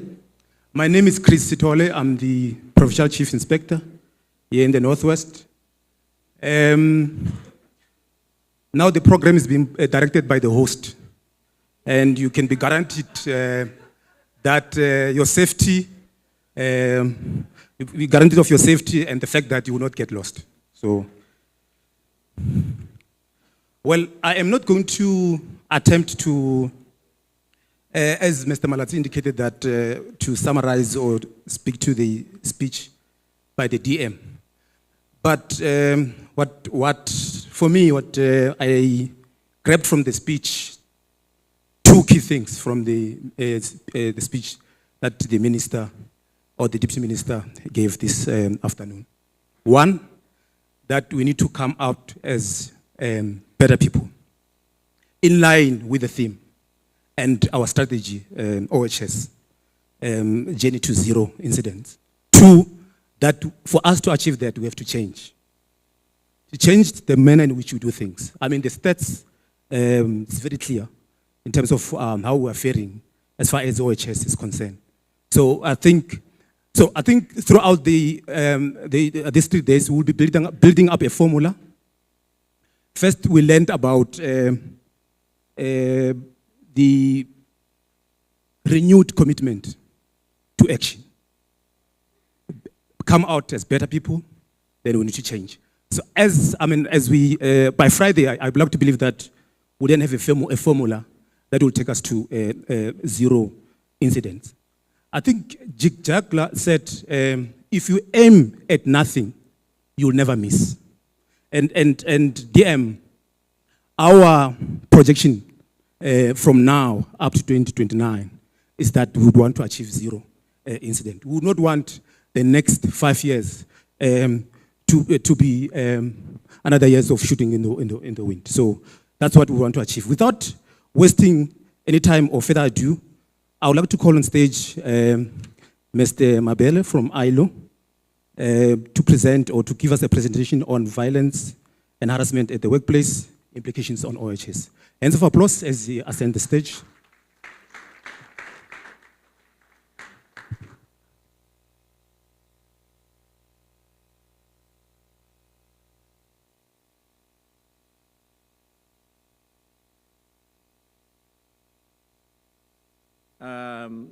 Please allow me to stand on all the protocols that were established this morning. But do allow me to send special greetings to the Deputy Minister of Employment and Labor, Honorable Sibaya, the senior officials from government and the Department of Employment and Labor. Also, special greetings to organized labor, the leadership that is here, organized business, the representatives that are here, and all delegates. Good afternoon. My name is Simpiwe Mabele. I am with the International Labour Organization based in Pretoria. I'm part of the Decent Work team for East and Southern Africa. And I am actually accompanied by a colleague who has been with the ILO longer than myself, but she has assumed a new role in the ILO. She is the gender non-discrimination specialist. DM, when you counted the number of female colleagues that were speaking, I found myself saying to Ms. Chimeza, then it means you'll have to take the podium. So she gave me permission that for the next 20 minutes, I can be transformed. So you count me in as well, DM.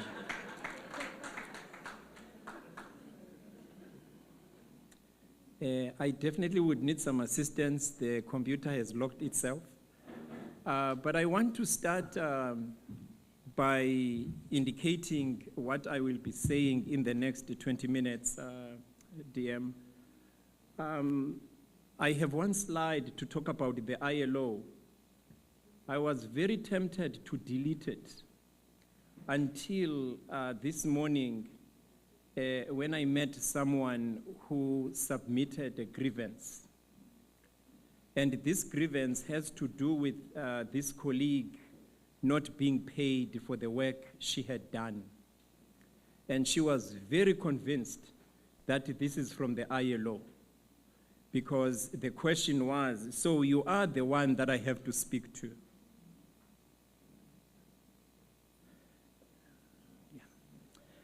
You are the one that I have to speak to. And she went on and on and on with the grievance, and she indicated that the work that she had done compiling all the reports that were published by IOL, she has not been paid. And I immediately got some relief because she said IOL. Then I thought, let me include the slide about ILO so that I can tell everyone that I'm not from IOL. I am from the International Labour Organization. What I will be sharing, I was invited, DM, to talk about violence and harassment and the implications on occupational health and safety. So we will be sharing what the Chief Inspector mentioned earlier, the fact that safety and health became the fifth element of the fundamental principles and rights at work. What does that mean? Then I will extract some international labor standards, particularly those that are linked to violence and harassment and occupational safety and health. Then we will also locate violence and harassment within OHS. Then I will conclude by attempting to respond to a question: why should the iron and steel industry address violence and harassment at work? And of course, my 2-3 lines of conclusion are talking about theory to practice in addressing violence and harassment. If you were to ask me, and I hope the colleague that submitted their grievance is still here, if you were to ask me, what does the International Labour Organization do, just in one line, I will tell you that the ILO is an international labor standard setting organization, full stop. The purpose of the ILO is to generate international labor standards, and the member states, they translate those into law and regulations, which would have been consulted by government and the social partners. Since 1919, the ILO has developed 405 of these international labor standards. They are divided into 3 categories. There are 191 conventions, and the ones that I will extract, I will pick from the 191. But there are 6 protocols as well, one of which is related to occupational safety and health. And there are 208 recommendations. It is also important to highlight that South Africa has ratified 28 of these conventions. However, there are 23 that are in force. The ILO is part of the United Nations. However, it is the only tripartite agency of the United Nations. And tripartite in this context means that the ILO brings together governments, employers, and unions. And if you allow me to zoom into the case of South Africa, the government represented by the Department of Employment and Labor, employers represented by Business Unity South Africa, who were here, and they will work alongside Black Business Council, and the workers represented by the 4 federations that also were invited, COSATU, SAFTU, FEDUSA, and NACTU. It is also important to highlight that this machinery is actually based on one of the conventions, Convention 144, which is the Convention on Tripartite Consultation. So the NEDLAC is as a result of the ratifying this convention. I also want to quickly reflect on how we define and locate the world of work. I was listening earlier, some of the speakers mentioning people that you would find in the world of work. And they mentioned interns, they mentioned volunteers, they mentioned apprentices. But I also want to indicate that those who are looking for employment, the minute they are looking for employment, they have entered the world of work. And therefore, the international labor standards that are generated by the ILO and the instruments that are domesticated and developed in South Africa should also consider that when a person is looking for employment, they should not be discriminated. So the world of work is divided into 3 horizontal sectors. One is the public sector. So all those of us who are working in the public service, we are actually part of the world of work. Yes, the private sector may have more people that are employed, but they are not necessarily the single largest employer. The government remains the single largest employer. But there's another horizontal sector that is sometimes forgotten, and this is civil society or the non-governmental organizations. The people that are working in that space of non-governmental organizations, they also sometimes are confronted with challenges that require the inspectors to conduct inspections and assess compliance, because some of the challenges that are experienced elsewhere, they also are experiencing them.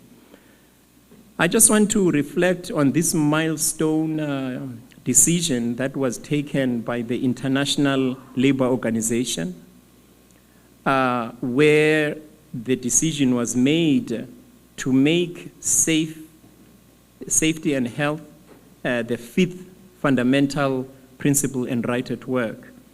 And what does this mean? For a longer period of time, since 1944, during the Philadelphia Declaration, there were 4 principles, and those were related to freedom of association. Some were related to eliminating all forms of forced and compulsory labor. And some were linked to elimination of discrimination in respect of employment. And then others were linked to effective abolition of child labor. But in 2022, a decision was taken to make safety and health one of those. So we now have 10 fundamental conventions.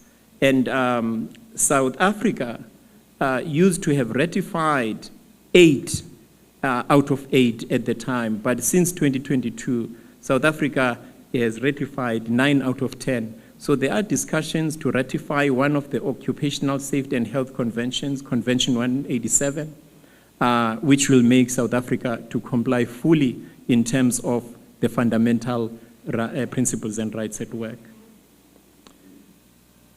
DM, it's not a usual phenomenon to look at violence and harassment through the eyes of occupational safety and health. But we thought it would be good to highlight some of the conventions that are related to occupational safety and health, which would be important to consider. I was listening to the Chief Inspector indicating that the amendments are underway in terms of Occupational Health and Safety Act. And therefore, it is very timely for South Africa to consider looking at how violence and harassment will be incorporated.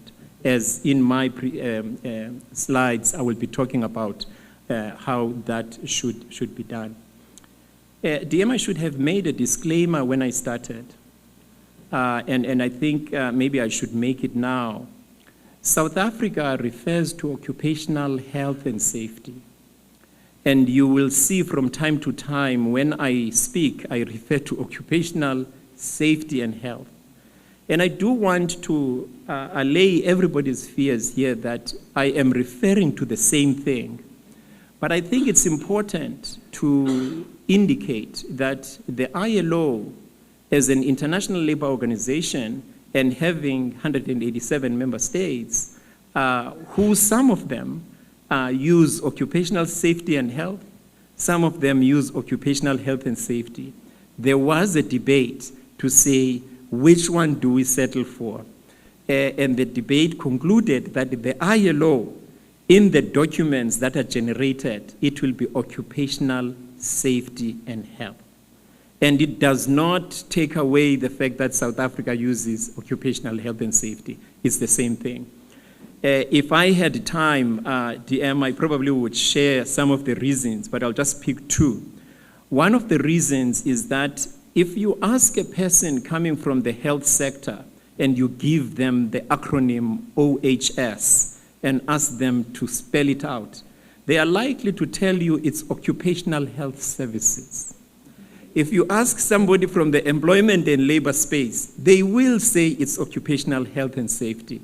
Therefore, occupational health and safety is not the same as occupational health services. So the ILO decided to tone down the confusion as well. And also, safety comes before health as well. So there's a number of conventions and protocols. Some of them I've not mentioned because they are sectoral based. DM, you made reference to the mining industry. There is a convention that is actually linked to mining. It's Mine Health and Safety Convention, Convention 176, and South Africa has ratified it. So we become very happy when South Africa reports because they also would report against that recommendation. So it was in this light that the governing body of the ILO requested, I decided to be modest here, DM, because we are not requested as the office. We are mandated to do it.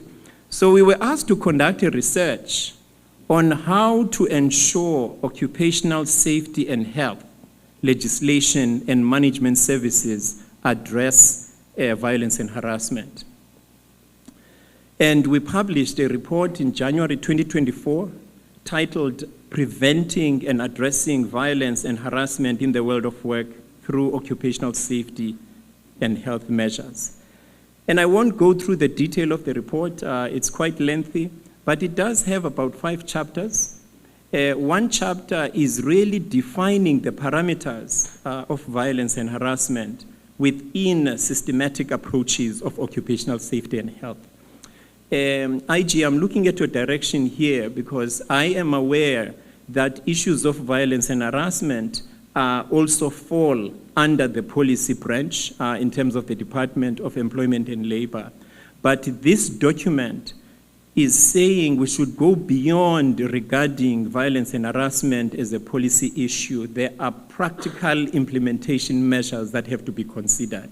So this chapter is providing guidance in terms of creating those parameters so that if you are looked at in a strange way, that you are now taking over somebody else's work or another branch, you are able to respond. But it goes on in terms of integrating violence and harassment in OSH frameworks. So Chief Inspector, I'm looking at your direction during this period. If we have to look at how it's integrated into the amendment process, the document provides that guidance as well. And then it also highlights tackling violence and harassment at work in terms of country-level responses. So we collected some data, and it also indicated that out of the 25 countries that we reached out to, 66% at least, they have included violence and harassment in their occupational safety and health legislation. The report also reflects some decent work deficits. Of course, this is a common language in terms of the employment and labor space in ensuring decent work. But I also want to highlight that part of those decent work deficits, they include harassment in the workplace. So it is a reality, and it is a reality across various sectors. I was listening when DM was talking. He actually mentioned about 3 words that I think I will amplify as I go through. Violence, he mentioned. He also mentioned how some people are traumatized by the experiences in the world of work. He also mentioned harassment as well. So there's a specific convention in terms of violence and harassment, and it is referred to as Convention 190 because it's the 190th convention to be adopted. It was adopted in 2019. Of course, many member states have ratified it, including South Africa, and South Africa has taken steps in terms of application of C190, but then C190, as much as it's a standalone convention, also relates to other areas of work and therefore other conventions as well. And I won't dwell much. If you look at the convention, the way it defines violence and harassment, Article 1 defines harassment as a range of unacceptable behaviors, practices, or threats thereof, whether a single occurrence or repeated, that aim at, result in, or are likely to result in physical, psychological, sexual, or economic harm. So that's how the convention defines violence and harassment. And it's also a fact that the terms violence and harassment, they cover a broad range of concepts. And I think some of these concepts were mentioned earlier. People are being bullied at work. People experience abuse. There is sometimes insulting of people. Offensive language is used. Sometimes people would make sarcastic or snide remarks or derogatory remarks. So it is always important then to bring these to the fore, because sometimes there's a very thin line for people to understand when they are actually perpetrators of violence and harassment. So there are 4 articles in the conventions that are related to occupational health and safety. Article 4 emphasizes the need for a comprehensive approach to prevent and address violence and harassment in the world of work, including through occupational safety and health measures. Then there is Article 9, which requires all member states, including South Africa, to adopt laws and regulations ensuring the right of equality and non-discrimination. Then Article 10 and Article 12 also are very much relevant. There is a big gap in terms of data collection because we are unable to then pin down the cases of violence and harassment, particularly for the world of work. But yes, the ILO has started collecting that data since the adoption of the convention. But if you look at the other standard, Recommendation 206, it does require member states, including South Africa, to make efforts in collecting data and publish the statistics. So if one were to ask the prevalence of violence and harassment in the iron and steel sector, it probably would be difficult because maybe we're not collecting that kind of information as yet. So acknowledging that South Africa has taken steps in after ratification of C190, there is the code, and we acknowledge the sections, certain sections that are related to occupational health and safety, particularly paragraph 5.1, 5.2, and 6.3, because they really are talking directly to issues of occupational health and safety. We also acknowledge the strategy that was launched in our presence in October 2024. And we acknowledge that the principles of the strategy, they also are emphasizing the need for occupational health and safety legislation to include measures for preventing and addressing violence and harassment. So I am not taking this out of nowhere. It is in the South African documents. And this includes the strategic results area. All 5 of them are actually related to violence and harassment. This also includes the Occupational Health and Safety Accord that was also adopted and signed by government and social partners on the same day. Yes, it does have 3 ideals and 9 commitments, but I decided to pick one commitment, and it's actually the last commitment in the accord, And it does say, I open quote, "We commit to build and maintain an effective and efficient occupational health and safety institutional framework," I close quote. The last part of my presentation, Program Director, as I'm about to sit down, why should the iron and steel sector address violence and harassment in the world of work, particularly through occupational health and safety? I could easily refer to one of the standards and say, ILO recommendation 194 has a list of occupational diseases, and that list is categorized including those diseases that are caused by exposure to agency arising from activities, those diseases that target organ systems and so forth. But if you look at the same document, it actually has a category of diseases that are linked to mental and behavioral disorders. And post-traumatic stress disorder is amplified there, meaning that it is acknowledged that PTSD is one of the recognized occupationally acquired conditions.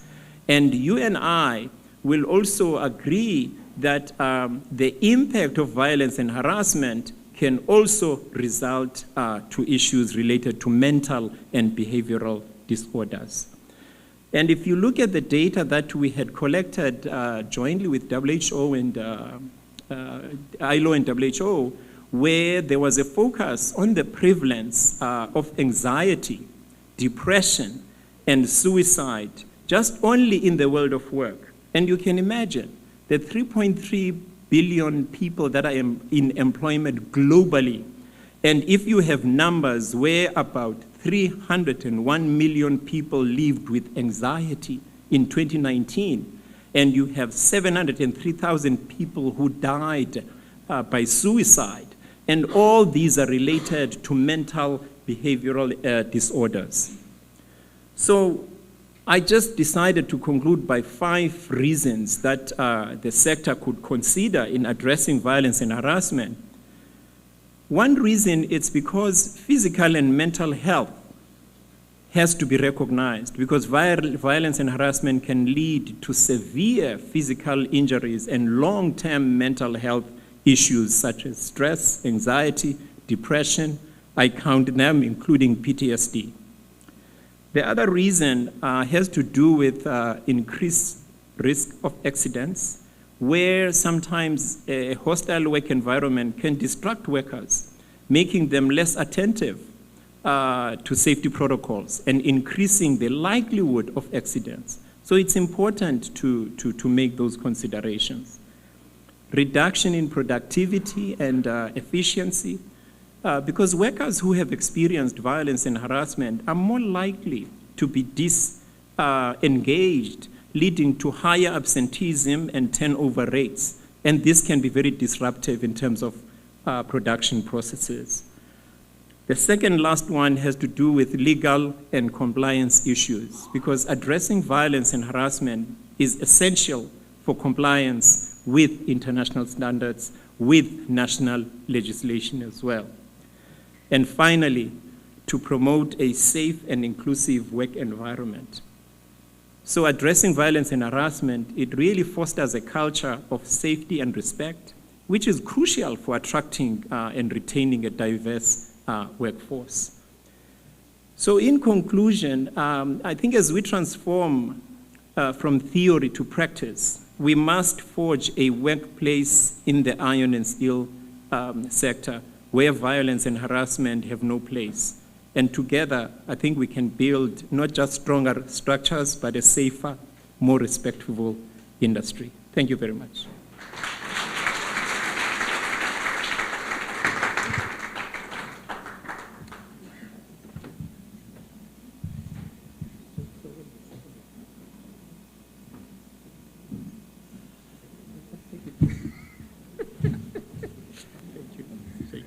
Another hand of applause for Mr. Mbele for such an informative presentation. I hope we can all now define what ILO is, and no one is going to confuse ILO and IOL. Okay. We are proceeding with our program. I think we are running a little behind schedule. I will now call upon Advocate Shokani to give us a presentation on COID Amendment Bill. Advocate, a hand of applause as you ascend the stage. Thank you.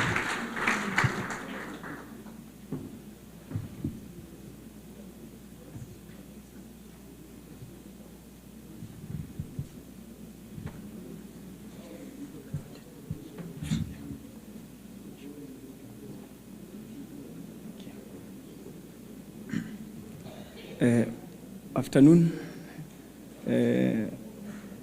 Honorable Deputy Minister, our Director General in absentia, the executives from the Dell community, executives from the partners, our partners from organized labor, and our distinguished guests, all protocols observed.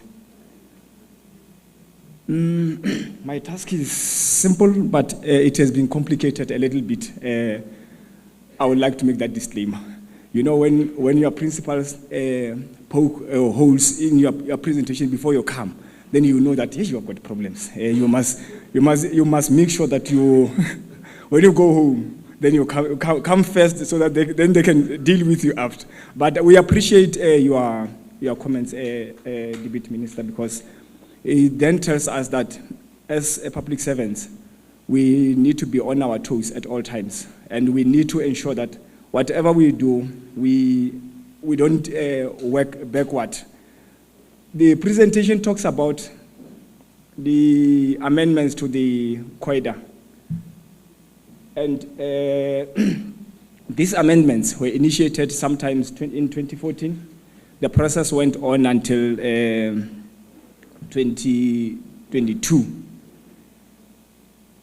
We have not proclaimed these amendments, but they were approved. That is why I had to make that disclaimer. But then I will then run through the presentation so that I highlight what has been amended in the Act and what is the progress. We amended the Act to talk to issues on the governance issues. We have a board, so we had to deal with the governance issues with regard to the board. And we also had to relook at the operational issues, the assignment of reassignment of powers between the Director General and the Commissioner. At times we find the process a little bit, my apologies. We find ourselves having to work with on. Actually, there's delays in terms of efficiency and effectiveness in terms of decision making. So in the amendments, then we had to look at those. In the Act, we also introduced a chapter which talks about the rehabilitation. I'm glad the colleagues came forward. They gave progress in terms of what is it that is happening with in the COIDA space. We have this new chapter on the rehabilitation. And we also have got benefits. Some of the benefits, I will talk to them, they are not contained in the presentation, but those are benefits which, if colleagues have got those injured employees who are rehabilitated, even before you get rehabilitated, some of those benefits can be realized by your dependents. Then we re-looked at the issue of penalties or sanctions in terms of the COIDA. Earlier on, there was a call to say we need stricter sanctions. But now we moved from criminal sanctions to administrative penalties in view of the fact that it is difficult or it takes longer for us to get a criminal prosecution finalized. So then we have then resolved to imposing administrative penalties. But it does not take away the powers the inspectorate has in terms of criminal prosecution for non-compliance or putting the health and the health of the employees at a risk. We amended this act. We dealt with the issues of definitions. We amended the definition of accident. We expanded it to include incidents and occurrences. Since the COVID, then we learned our lessons that at times there is a need to open the definitions so that we are able to address other diseases or other incidents which might not be covered under the Act. Then we amended the definition of assessment.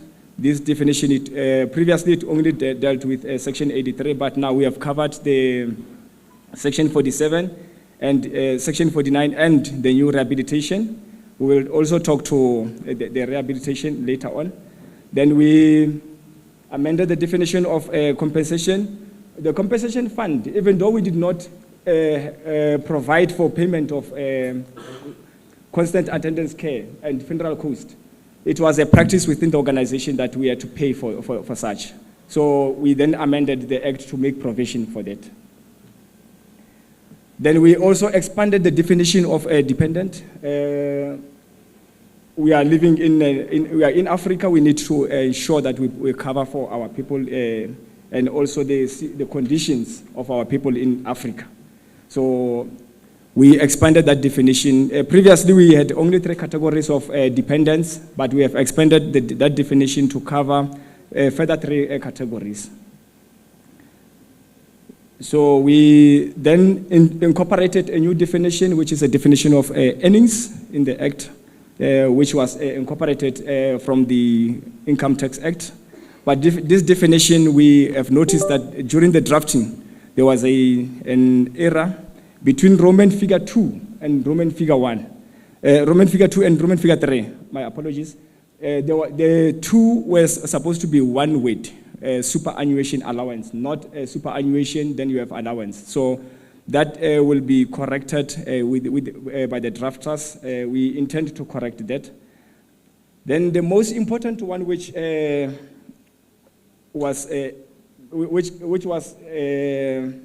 to align the provisions of the COIDA to the Constitution. Previously, we excluded domestic employees, farm workers, and in terms of the COIDA, they were not catered for. But then there was a case in the year 2020 where the Constitutional Court ordered that this definition needs to be aligned to the Constitution. It needs to be reworked. We had to now provide compensation for domestic employees. And we are providing for compensation to domestic employees and their dependents even before these amendments are proclaimed. And we have been working on the registration of domestic workers within the space. Then we also had to look at the definition of licensee. Then we had to adjust it to cover new entrances in the industry. Then we introduced the definition of rehabilitation, which talks to the different types of forms of services we are rendering as the compensation fund, and also the benefits which one can achieve or realize in terms of the rehabilitation. In the governance, we then had to look at the board structure, which was amended. Previously, the Director General was the chairperson of the board, but we have since established that we will require an independent board with an independent chairperson.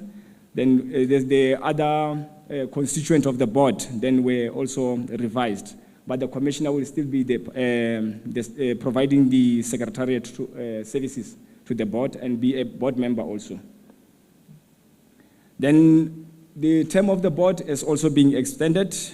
Previously it used to be 4 years, unlimited, but we are saying that only members can serve for 4 years, only 2 terms. Then we did not have disqualifications, but lessons learned, then we then decided that we should improve by not having people who are regarded as delinquencies serving on the board. Then we established these qualifications in terms of the new amendments.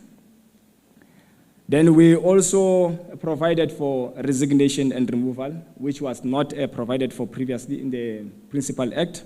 Then we had provided for instances where board members can resign or can be removed in terms of them serving on the board. Then with regard to Section 22, then we re-looked at the Section 22 in view of the fact that this provision, it overlaps or it leaves a little bit of gaps between the road accident fund and the compensation fund. Then we had to qualify instances where one will be able to claim for compensation when they are traveling on official duties. Then we had to revise that provision. Then the other important one also, previously we did not, in terms of Section 25, we did not provide cover for people who were doing internships, trainees.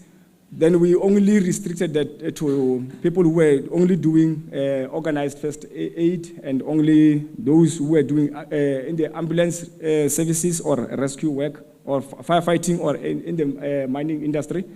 But then we then decided that we should cover all work-related training. So going forward, then it means if we employ interns, they will be covered under the COIDA in case they sustain injuries or they contract a disease. Then we amended Section 32, which this provision, it has been amended to allow for the Master's Office to assist with the appointment of a curator to administer the compensation on behalf of an injured employee who is not able to receive the compensation on their own behalf. Then we made provision for the master to appoint a curator, and we can only alienate that compensation due to an injured employee to a curator. We are aware that lawyers would want to exploit the space and then act on behalf of the injured employees, but we still maintain that the pension the compensation or the pensions we are paying to injured employees, it is meant for them to support their families. Therefore, if lawyers assist injured employees, then it is the prerogative of the Director General to pay them for their services, but we will not pay the compensation into their trust account so that they can deduct their fees from those monies. So we pay the money directly into an account of an injured employee. Then we amended Section 36.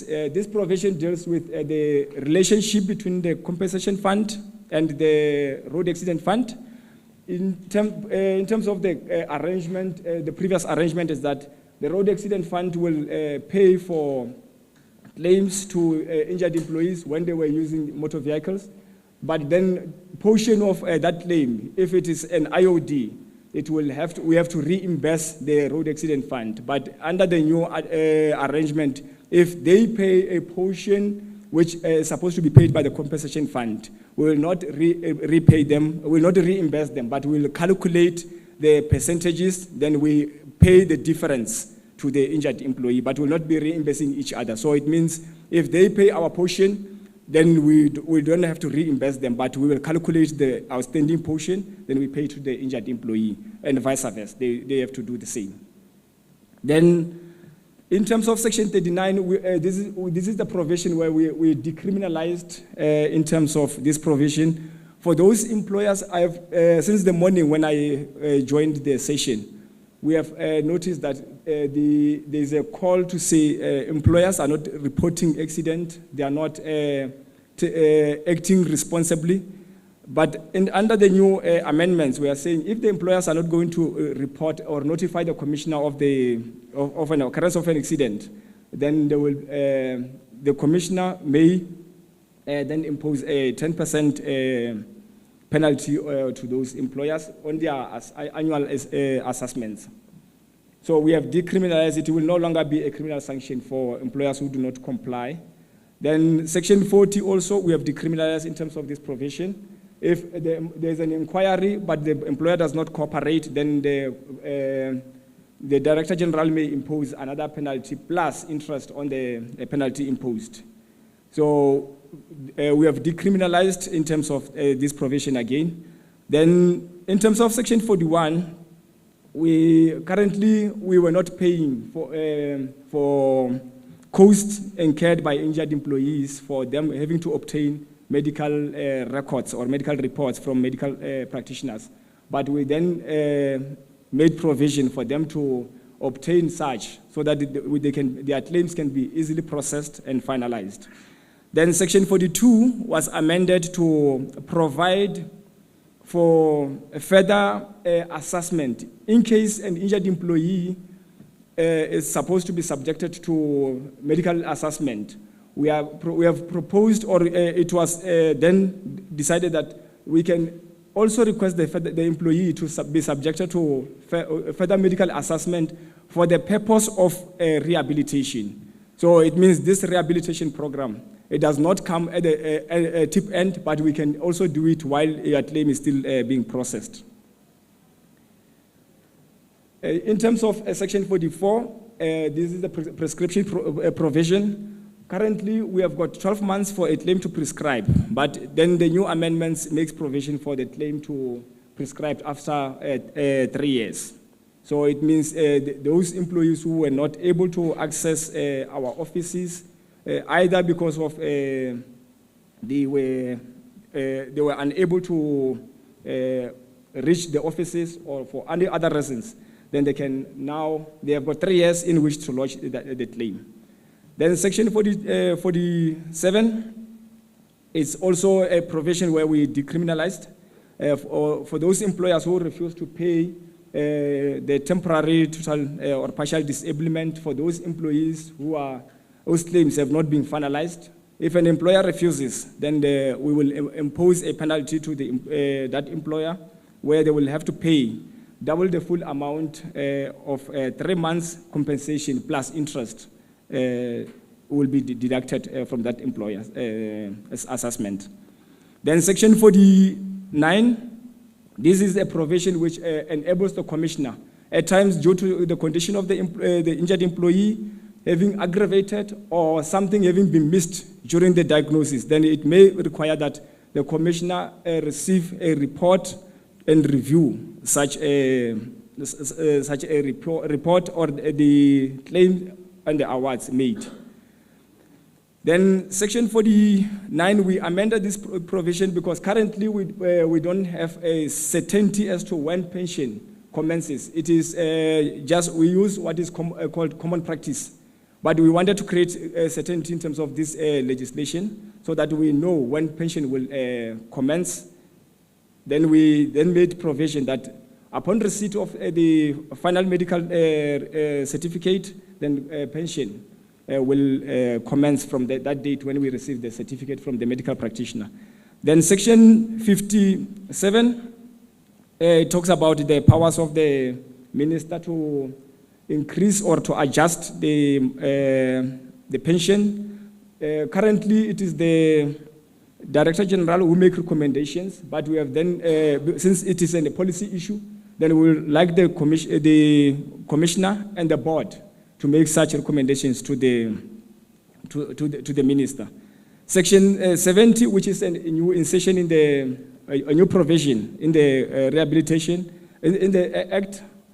This provision deals with the rehabilitation, and it requires that the compensation fund, the exempted employers, our licensees to make resources, to make funds available for us to rehabilitate our injured employees.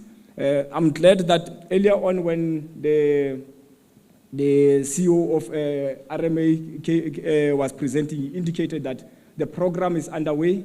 We are implementing, and that also includes the firm team. They are doing the same. So even within the compensation fund, we have the program. And also from the compensation fund, we are also providing bursaries for dependents of those injured employees. Unfortunately, the colleagues from the compensation fund are not around to assist with maybe the details of those who can provide bursaries. But if one requires the assistance in terms of a bursary, we can provide those details, then you can access these bursaries from the compensation fund. We rehabilitate a person or injured employee so that they are able to work again, either in the same job. We rehabilitate them to work either in a similar job or they find alternative job.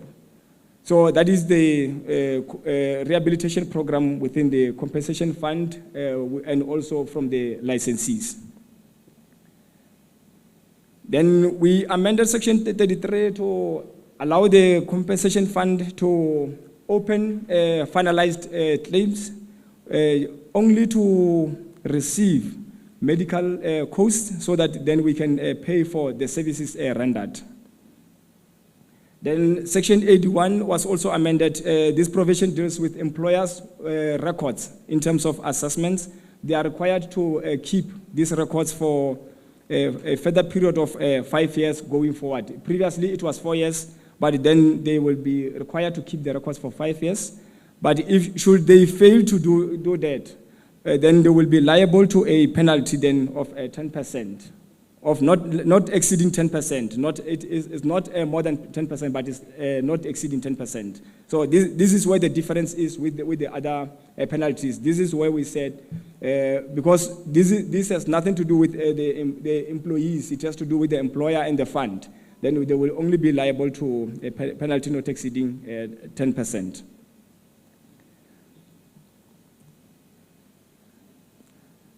Then, in terms of Section 85, we amended this provision to provide incentives to employers who are compliant in terms of the health and safety of their employees. And also that also is combined with them having participated in rehabilitation program. So for those employers who are compliant and they have subjected some of their injured employees to a rehabilitation program, then they will receive a further or additional benefit in terms of them when they submit their return of annual earnings. So this is an incentive to employers going forward. Then we amended Section 87, which deals with the failure of the employers to pay their assessments. Then previously it was a fine, but this was left at the discretion of the commissioner. So then we created certainty to say they will be liable to a 10% fine penalty. So we were just creating certainty in terms of that amendment. Then we amended Section 89, which is a matter of semantics there. I wouldn't want to deal with that, because it does not have that much of an impact in terms of how you deal with employers. Then Section 90, this is the powers of the Director General to review any decision which was made in connection of a claim or a compensation, or the claim for compensation or the award for compensation. So we then looked at the operational issues and then decided that these powers should be exercised by the commissioner, hence it is an operational issue. So we amended the Section 90 to make a provision for that. Then also Section 91, this is one of those structures which is created in terms of this piece of legislation that assists us to resolve disputes between the compensation commissioner and the claimants or the objectors. This, in terms of this structure, then we amended to beef up the structure to ensure that the medical assessors are now decision makers in terms of the tribunal. And we also have to develop some regulations to empower this, the appointment and of this tribunal. Then we inserted a new chapter again, which is the inspectorate in the Act, then which empowers the inspectors to have the powers to conduct inspections, inspections in terms of quota compliance. They can also investigate complaints from the complaints lodged with the commissioner, and they can also issue compliance orders and advise employers and employees of their rights. Then they are also given certain powers, the powers to enter any home, because we are now recognizing domestic employees to be employees. So these inspectors, if any of their compliance order is not complied with, then they can approach the commissioner for the commissioner to make an application with the court to have the compliance order made an order of the court. So they can also request for records from employers and employees. I think I have spoken to. In the Act, there are a number of provisions which we did not talk to in terms of this presentation, but those provisions, they talk to the reassignment of powers and between the commissioner and the director general.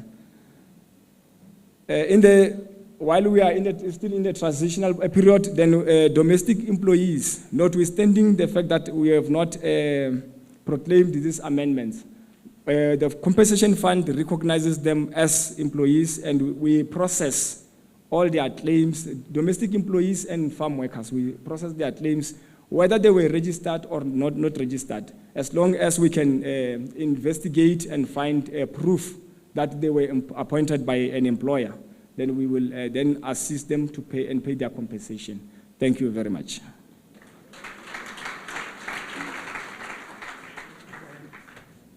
Another hand of applause for advocate.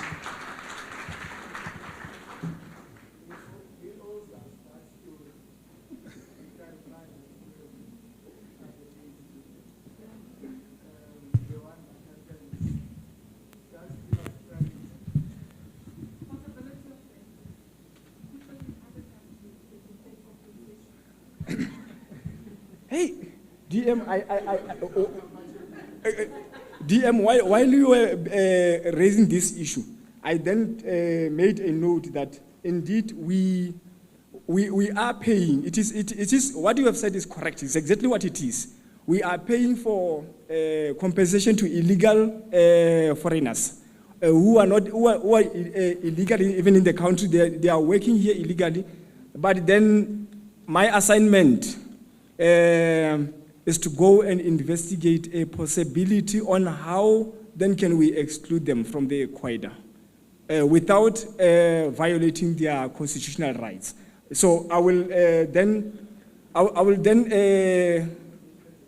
present that with through the commissioner's office. Thanks, TM. Another round of applause, please. We are not doing well in terms of time. We are running behind schedule. I'll request that the speakers will be coming now. Please respect time. Without further ado, I'll call, I see advocate is already up. I'll call Advocate Msiza to come and give us a presentation on the enforcement of OHS Act. We don't have. Hand of applause.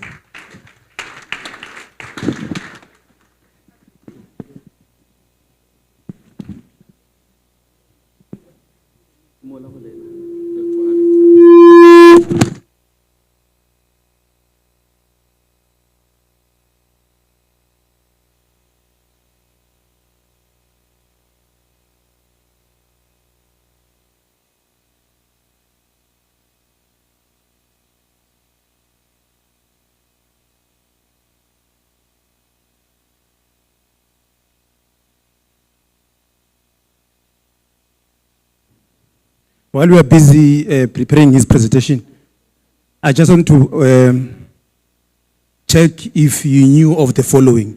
You know, the did you know question. I'm not sure if you are aware that the iron and steel is the largest provider of employment in South Africa. Were you aware? And also the fact that in 2024, in 2024 performance cycle, they contributed 1.5 to the GDP. Were you aware? Iron and steel. And the fact that as a country, we were ranked third producer of crude steel last year in Africa. Were you aware? Hands of applause for the iron and steel. So the question that remains to us, or what we need to deal with, is whether we are proud of the incident rates. And I think this is what the conference is all about. I think we need to work hard to ensure that there's a massive reduction in terms of the incident rates. Advocate. Thank you so much, host PCI and program director. And my greetings to the Honorable Deputy Minister, to the Inspector General, to Organized Labor. I see the General Secretary Vavi and colleagues from that angle. I greet the management of the department, ILO. I saw ILO. You are no longer transformed, you are still male. Thank you. Thank you. And ladies and gentlemen, I'm going to give two presentations today, an administrative presentation and a legal presentation.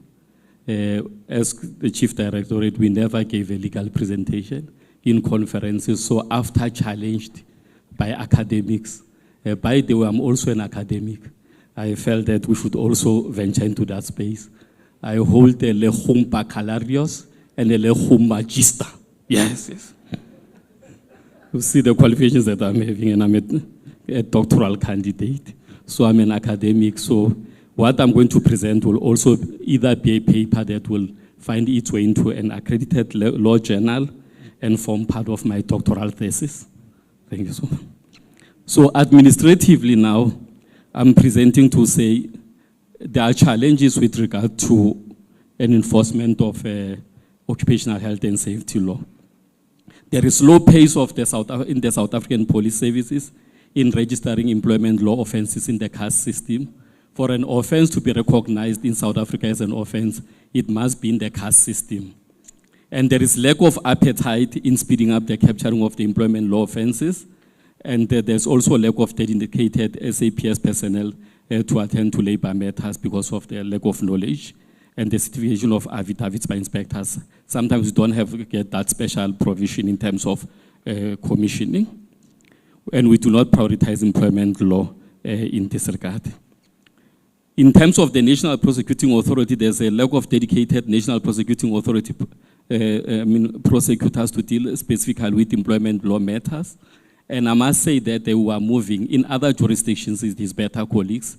Those that saw the case of yesterday, of Beautiful City, it's handled by one advocate, Advocate Tube, that is very conversant with labor laws. And for the first time as the Department of Employment and Labor, that we had our case of non-compliance to employment laws, including OHS, being at the level of the High Court in a criminal court for the first time.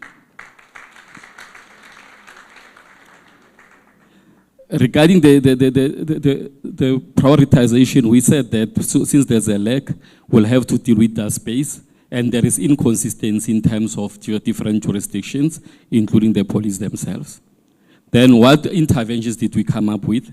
We have engaged with the SAPS to have the labor offenses captured in the caste system. That is happening, but it's happening at a very tortoise pace. Have already met with the NPA to develop a working framework and in the form of a memorandum of understanding between the parties, and the process is ongoing, including categorization of offenses for admission of guilt and for docket purposes. Because what they are also raising is that all our offenses have to go through the docket, and that becomes tedious. So we'll have to categorize some to make sure that under OHS, we've got those that you can simply go for admission of guilt, like the traffic offenses, and they pay the fine accordingly without having to go through the court system in practice. The department is looking into increasing the capacity of the enforcing officers. That has been mentioned by the Deputy Minister, and the branch has engaged the Deputy Minister in regard to making sure that the employment law is also reportable at the level of NPA at the strategic level when they report to Parliament. So those are interventions that will come up with under administrative presentation. Now I'm going to present the law. You can come in do the technical part. I'm a lawyer, not a technician.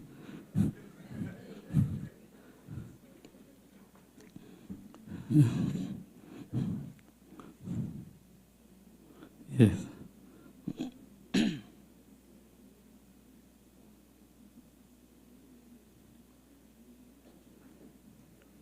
Thank you so much. So the presentation that we have today is what is called the doctrine of functus officio. Functus officio. That is a common law principle. Colleagues, you must pronounce it correctly, functus officio. It's a common law principle. In law, we have a lot of common law principles. Some come from English law, some come from Roman law, some come from Roman Dutch law. So this one is a principle that determines or that assists in terms of compliance of legislation. And therefore, we are saying we are inspection enforcement services and we are responsible for compliance with employment laws through advocacy, inspection enforcement, and that we also subscribe to ILO, and we also ratified Convention 81. And we are saying what is important, labor inspectors are statutory creatures and that they are established by law and have powers limited by law. So that is the mandate that we are having. Our mandate is to enforce compliance with all those pieces of legislation that you see there. I'm glad that the CFDM said itself that it's not, COIT is not proclaimed, and that is problematic. Because now we don't have the old act, we have the new one, but it's not proclaimed, but then we cannot enforce the repealed one, because they repealed the old one. But if they would want to have expertise in terms of drafting the proclamation, those expertise are in-house. We can provide them free of charge. Then the mandate is to ensure, in terms of OHS now, a mandate is to ensure a right to a safe working environment in terms of Section 24 of the Constitution. Now the question is, what is a right? A right is an entitlement that is enforceable in terms of the law, and it is sacrosanct. And if you want to know where the right is sacrosanct, you have a Kylie versus CCMA case where an employee of a brothel was found to enjoy fair labor practices. A sex worker has a right to fair labor practice, colleagues. And that is very clear. Entitlement in our case is measured in terms of consequences. Entitlement is consequential. Power is measured in terms of watts. Energy is measured in terms of kilojoules. Legal entitlement is measured in terms of consequences. Thank you so much. You see, I'm a lecturer, and in that way, I'll take you from the point of knowledge to education begins from the known to the unknown, because you know power is measured in watts, then you must know that the legal consequences are a measurement of an entitlement. Then legislation in the form of Occupational Health and Safety Act give effect to this right to a fair labor practice. And Section 8 specifically, provides for the duties of an employer to create a working environment that is safe. Now, what is the doctrine of functus officio? Functus officio is a principle in terms of which decisions of OHS inspectors are deemed to be final and binding once made. The decision is made following an inspection, or an investigation, or an informal inquiry by the presiding inspector. Please note that the preliminary investigation is not a complete investigation, and therefore a decision is not made at that level. The doctrine means that an inspector that has conducted and concluded the inspection made a final decision, and pronounced on it, has no further authority to amend, review, substitute, set aside, vary, or decide otherwise on an outcome. That will be corruption. The most underlying factor is that an inspector must conclude the inspection and pronounce on an outcome. That is the most underlying factor. Now, the local standing of an inspector. The inspector is appointed in terms of Section 63 of the Basic Conditions of Employment Act, 1997 as amended. The inspector is designated in terms of the very section, read with Section 28 of OSA, Occupational Health and Safety Act of 1993. The inspector is at common law expected to be a competent creature of the statute that only discharges functions and exercise powers subject to the Constitution and the law. That is why we can close our own office as the Department of Employment and Labor. That is why we can enforce against non-compliance by our own employer. The duties shall be discharged and decisions made without fear, favor, or prejudice. The inspector shall discharge the duty of care and skill. That's what underlines the taking of the decision at the go. You must discharge the duty of care and skill. That is a common law requirement. If you can't discharge the duty of care and skill, then you are not an inspector. Then special powers of an inspector. And it's very clear the law, they say special powers. Section 30 of the Occupational Health and Safety Act directs that an inspector to apply his or her mind, and in writing directs the employer or the user to take within a specified period in the direction such steps as in the inspector's opinion are necessary to comply with the set provisions and are specified in the direction. In practice, the directions are in a form of improvement notice where inspector directs an improvement that is not legislated, a contravention notice where there is non-compliance with regulations, and a prohibition notice where a workplace or use of a machinery, among other things, is prohibited. Now, the effect of these special powers, it means Section 30 powers are obligations, and only compliance can extinguish the order. A chief inspector may, in terms of Section 35 of OSA, entertain an appeal against the decision of an inspector within 60 days of the decision being taken. The chief inspector may confirm, vary, or set aside the decision of an inspector. That power is only accorded to the chief inspector, Inspector Millie Reuters, and no any other person. No one can vary, set aside, or confirm an inspection. In essence, a chief inspector is legally not entitled to conduct an inspection. He's not entitled because he must decide on an hour, so he's not legally entitled to. If confirmed, the decision retains a local stand. It goes on. If varied, it retains a varied local stand. And if set aside, it is extinguished as an outcome of an appeal process. It is set aside through an appeal. Now, the impact of this doctrine on follow-up inspections. A follow-up inspection has no place in law. It has no place. Into agamazenzela nje.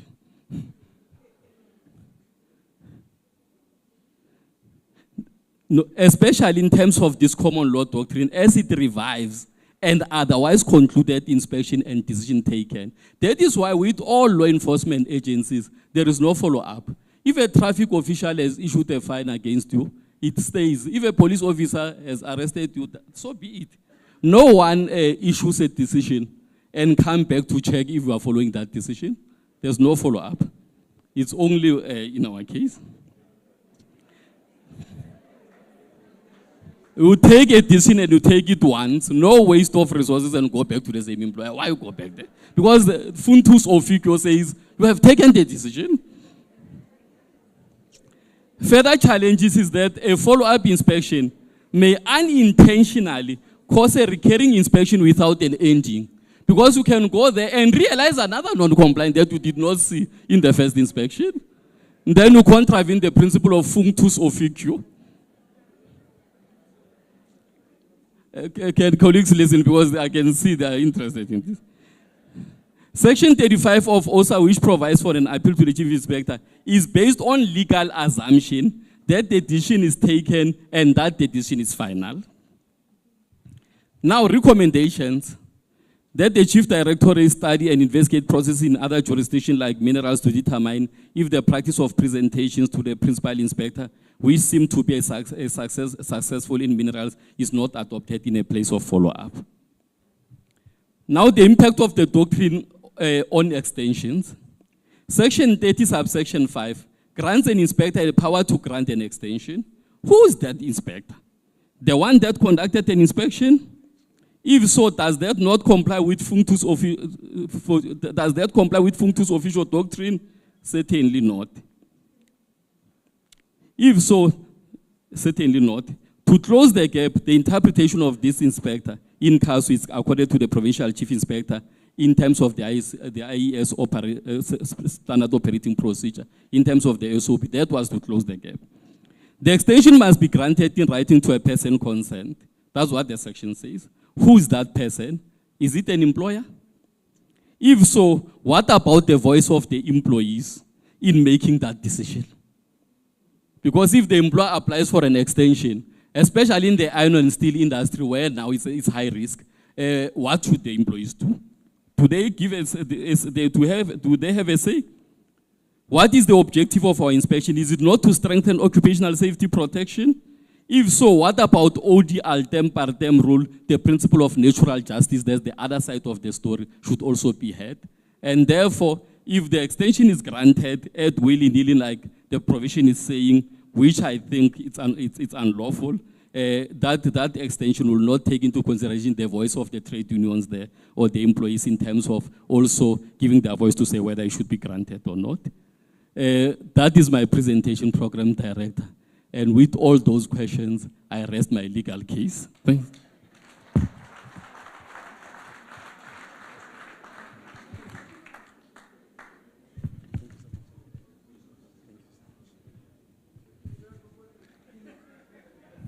Yeah. Hand of applause for Advocate Caesar. Doctrine of functus officio. Okay. It's about now, I think 5 minutes to 4. We're gonna take a quick presentation from UI, Mr. Gumede. And then after that, then we would call the IG to do the closing remarks. Apologies, colleagues. We are running beyond schedule. Just a quick one from UI, Mr. Gumede. You are welcome on stage.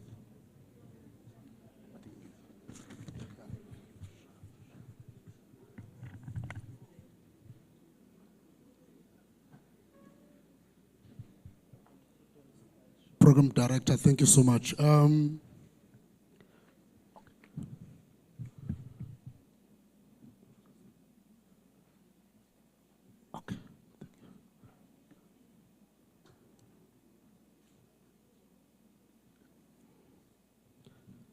Thank you, Program Director. Sibuya ngenkomo abanye abafukazana bebuya ngamahlahla siyabengelela baba.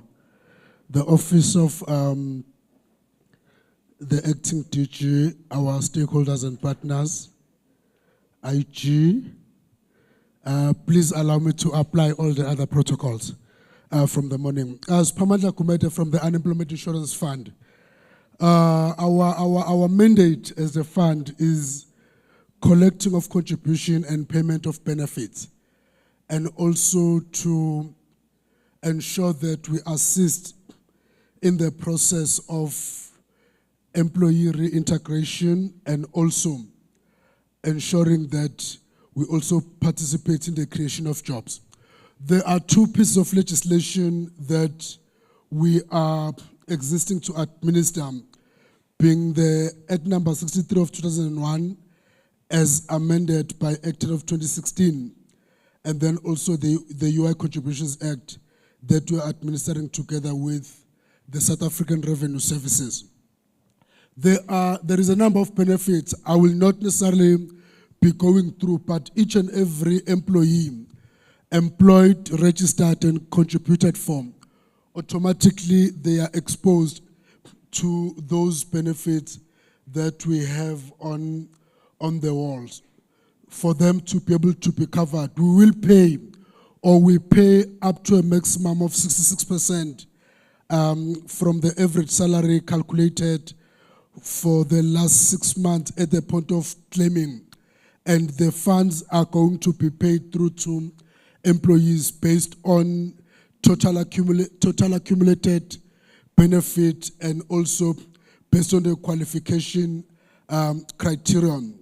It becomes critical, especially when we also get in touch with employers or employees, for us to have, even if the knowledge will not be that deep in terms of that information, but just for us to know that as part of the other compliance that we will be looking at, ensuring employers are complying to, and also to look at the UIF benefits and so forth. Then on the next slide, this speaks to how are the applications processed, when do the employees apply, and how do we then calculate what is due to them from the normal claim that will be paid to somebody that has lost employment up to the end where we are going to be paying a death benefit to beneficiaries of an employee that has passed on. We will look at the total number of years that an employee has worked for an employer, looking at credits or benefits accumulated, which are then going to be converted into a monetary value that is then going to be dispersed to the employees or the beneficiaries that are claiming at that individual time. Now, once there is an employer-employee relationship in place, whereby somebody is working for a period of 24 hours or more in a month, and that individual is receiving income from those services, that means automatically an obligation to register with the UIF is in place. Then that employer, within 7 days from commencement as an employer, you are then required to register with the UIF so that you can be able to submit information of your employees in terms of who have you employed, what are their ID numbers, information, when did they start working, so that we can then be able to depend on the information at the point where we need to be paying benefits. Then this goes with the monthly contributions. There will be employers, by virtue of the fact that they are registered with SARS, for pay-as-you-earn purposes, their contributions will be made at SARS. Then for those that are not, because they don't have employees earning above the SARS threshold, their contributions will be made directly through to the UIF. Then on a monthly basis, those contributions will come through employers that are identified to be non-compliant, working together with the IES. Such employers will be referred for further inspection and enforcement processes so that we can be able to receive whatever is due to government, and also to ensure that the vulnerable groups, which are employees, are protected and they are covered in terms of receiving what is due to them. I think this program director, as I conclude, becomes the most critical part of the process, more especially from employers, so that we do not have employees working for an employer not registered with the fund, and they only get to pick up late in the process where they are supposed to be accessing their benefit, either because they've lost employment or they are not able to work on anymore, or they are going on retirement, to pick up that at that point they are not able to access their benefits because the employer did not update what was to be updated at the point when it was. Then I believe at the point of sharing the presentation with the delegate, they'll be able to read more, to get more information around this for them to get the clarity for such. Thank you so much. Another hand of applause for the Commissioner, representing the UI Commissioner. Thank you so much, Mr. Kumede. Yeah, I think we are running, we are about to close the session for today. If you look at your programs, or in your programs, we had allocated about 10 minutes for comments, question and answers. I would, given the fact that we are running behind schedule, seriously, I will open for a max of 5 comments, to the presentations made today by a show of hands, and then we'll then close the session. 5 hands, those who want to comment. There's a hand here from Mr. Vavi. Another hand, but I just want to note the hands. We seem to have one. Is that okay? Mr. Vavi, can. Thank you very much, Chairperson. Advocate Shogun, where are you? Where are you? Thank you very much. Are you really not negotiable on this matter of the orange overalls for the employers who would willfully, through negligence and otherwise, cause death of workers in matters related to their exposure to death and diseases that will maim them later in their lives? Are you sure that you can't talk to us about that aspect of the amendments? Because we really feel very strong that if you don't have a hammer, a circle above people's head, and that if they know that they can only pay a 5,000 fine when somebody has died or people have died in their numbers, and that they will not really be held accountable for their negligence, then we will be really playing instead of holding people accountable. Are you not prepared to open a discussion with us about that principle? Are you dismissing it altogether and we'll see each other in Parliament and in the streets?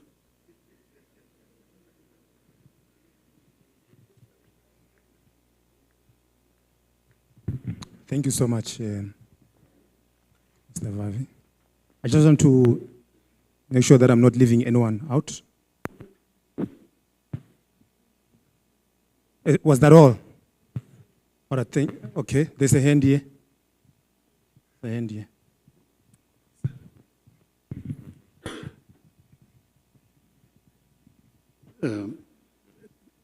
Thank you very much for the opportunity. I just want to also observe all the speakers that have really enriched us from the morning until now. My question is, I'm coming from a safety professional background, being a consultant. I do go to many industries across the board. What I'm seeing is a major challenge is our 16.1 CEOs in business. They don't recognize safety officers. And it's a huge challenge. Safety officers, they are threatened, they are intimidated, then they don't exercise what the department is actually enforcing. Most of the industries, the sectors that I've been through, you would actually find they promote within a certain circle. So the officers that you get there, they might not be SAC, PMP accredited and all that. So they don't know what to deliver in the industry, in the market.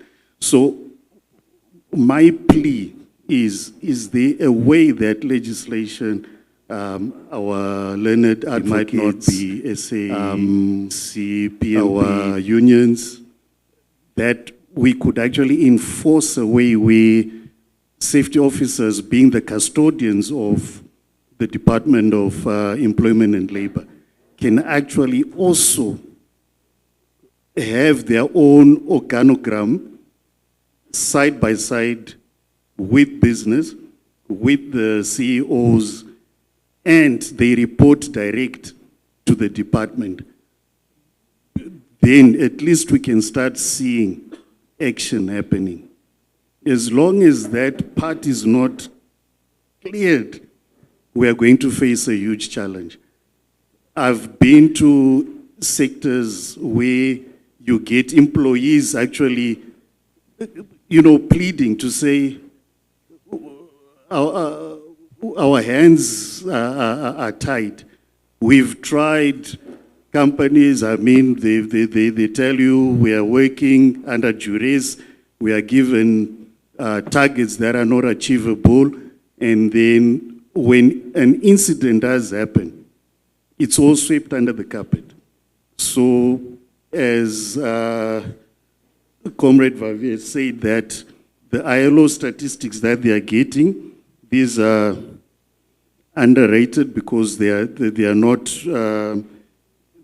true reflection of what is happening in industry. So my plea is, can there be some sort of legislation that can come up and enforce certain caliber of safety officers who should not be intimidated, feel threatened by CEOs? Thank you. Thank you so much. That was number 2, going once. I don't see any. Thank you so much. I'm not sure, Advocate, if you'd want to comment on the on what Mr. Vavi spoke to. Thank you, Program Director. I'm not dismissing the invite. I think the invite is accepted. Then let me say we will invite the comrades to maybe they school us how they would want this to be incorporated into our legislation, considering we also have the OHS, we also have other pieces of legislation, but their plea is noted, and we will extend an invitation to them so that then they can school us as to how they would want that to be incorporated in the legislation, so that then going forward we don't have these issues they are raising with regarding the employers. Thank you so much, Advocate, for the response. Let me give to my chief here. She wants to. Thank you. So just on the comment for CF, with regard to the COIT Amendment Bill, I'm just highlighting it. It was also done in a tripartite structure, also over a period of time where we had organized business, organized labor, government. It went through a very, very extensive process in Parliament, at the Portfolio Committee, as well as the Select Committee. It was sent back to Parliament for some certain things to be removed based on the public consultations. So I know that there was public consultation, but I don't think all is lost. I can't say comrade, Mr. Vavi, because I'm a civil servant. Mr. Vavi, because what you were referring to is mostly related to what is in the Occupational Health and Safety Act. And with the Occupational Health and Safety Act, we've not taken criminal liability away.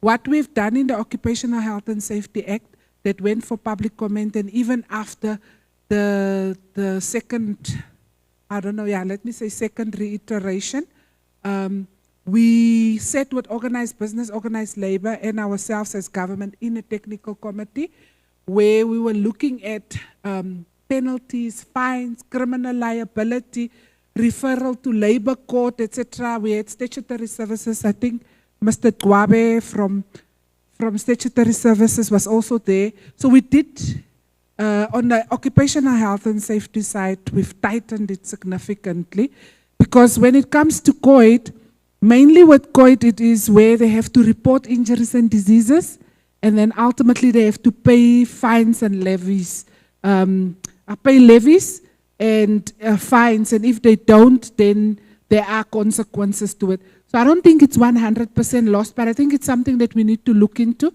because the COID Amendment Bill is not proclaimed yet. With the OSH, as I've indicated earlier, and the DMS indicated, we are almost there. We're just waiting for one certificate from the state law advisors, and then it will go to cabinet, and then it will go out for public through the portfolio committee. But in OSH, there's a significant amount of tightening up that we did. There was some compromises that Labour agreed to, that business did not want to concede to. There are still, I think, 3 areas, big areas of disagreement, but we've decided that there will never be full agreement, as the DMS said, for it to go through. One of it is the fines and penalties, which business is not happy with. If you would remember when it went out in the early 2000s, not early, yeah, 2010, etc., it was 10% of their profit, etc. Now it has changed significantly. It's a lot less, but still a lot more than what it was. So there is still that particular matter. So the ship has not sailed 100% yet, because the matters that you've raised is what we still have on the OHS side. There it's mainly reporting and compliance with the whole, from Section 80 down as employers. Yeah, thank you. The other one of health and safety, representative officers, the employer has a duty under Section 8 to provide an environment that does not cause any harm to the health and safety of workers. So as part of that, to fulfill that, and as part of Section 16, they have employed health and safety officers to assist them to implement health and safety management systems. That is what they are doing as part of their duty under 8 and under Section 16. Then there is other provisions, which is the health and safety representatives. And as health and safety officers, you have a duty for your employer, but also you need to be able to work closely with the health and safety representatives, because health and safety officers under the Act is not a statutory requirement for them to have a health and safety officer. It's not even in the Act that will be promulgated. And I don't think that it will be something that will be agreed upon to have it in the Act, because we do have the health and safety representatives. When it went out for public comment, there was a lot of tightening up in the health and safety representatives.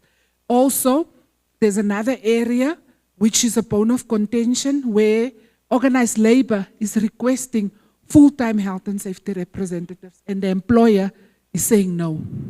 They don't want it. It's also an area of disagreement. So there's, like I said, there's 3 big areas of disagreement which we will thresh out when we go to Parliament through the portfolio committee. But you have a duty to fulfill.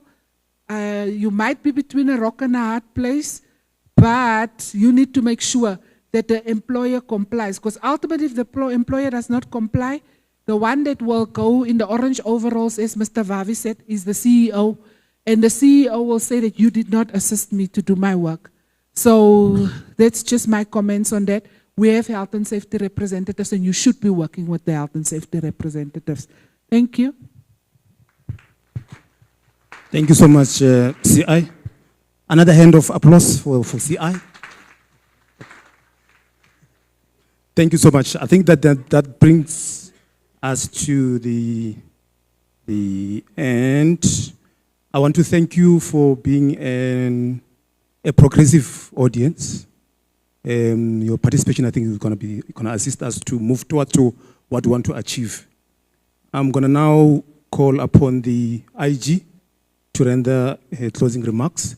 A big hand for the IG. Thank you very much and good afternoon. Special greetings and recognition to the Deputy Minister, Honorable Jomo Sibiya, social partners, distinguished guests, ladies and gentlemen. Please allow me to ride on the protocols that have been articulated earlier. I think, DM, you were right. There's a lot wrong about this stage. It's wobbly. So at first I thought maybe it's my weight because I'm well endowed. But then when I looked to my right, I saw a gentleman with muscles, and I was told that muscles weigh more than fat. So it's probably him. One thing that the DM and I have got in common is that we are very low tech. So it works, believe me, it does. We also are able to cut and paste manually, don't ask me how. We are in Dr. KK Kaunda District, Municipality, Bokoni Bophirima. This province holds a special place in my heart. It gave me a husband, the father of my 3 children.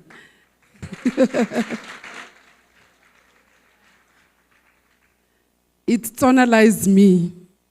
I've even learned Utimana. Yeah, from Oba Muvenda to being tonalized. Yo, aki bua Setswana o ka se tjho gore gantlentle ngwanyana ne le ke Muvenda.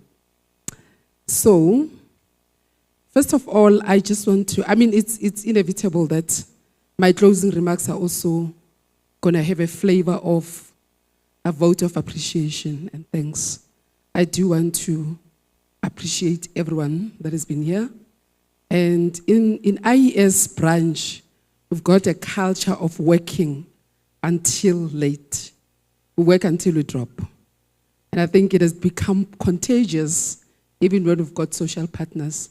So for the fact that you're still alert at 18 minutes past 4, public service mentality, and well, probably mentality elsewhere. When Chile time comes, your brain also automatically switches off. So thank you for being alert, even in this graveyard session. Just a reminder that what we are grappling with is actually issues of bread and butter. Issues of health and safety are fundamental, and it's no wonder that the ILO has actually promoted health and safety to be a fundamental right. And our constitution had a lot of foresight when you look at section 24A, where we actually do put the issue of safety and health in an environment quite prominently. Workers shouldn't go to work to be injured, but they should go to work to work. They shouldn't sell their limbs and lives, but they should sell their labor. That's a very profound statement, pregnant with a lot of possibilities if we think about that and we don't take it on face value. And each one of us should really preach the gospel of health and safety, and we should be champions of health and safety. It is very fundamental. About 10 years ago, I think we heard that the iron and steel sector became one of the sectors that are high risk in nature, and it wasn't a thumbsuck decision. There was data that supported that type of decision.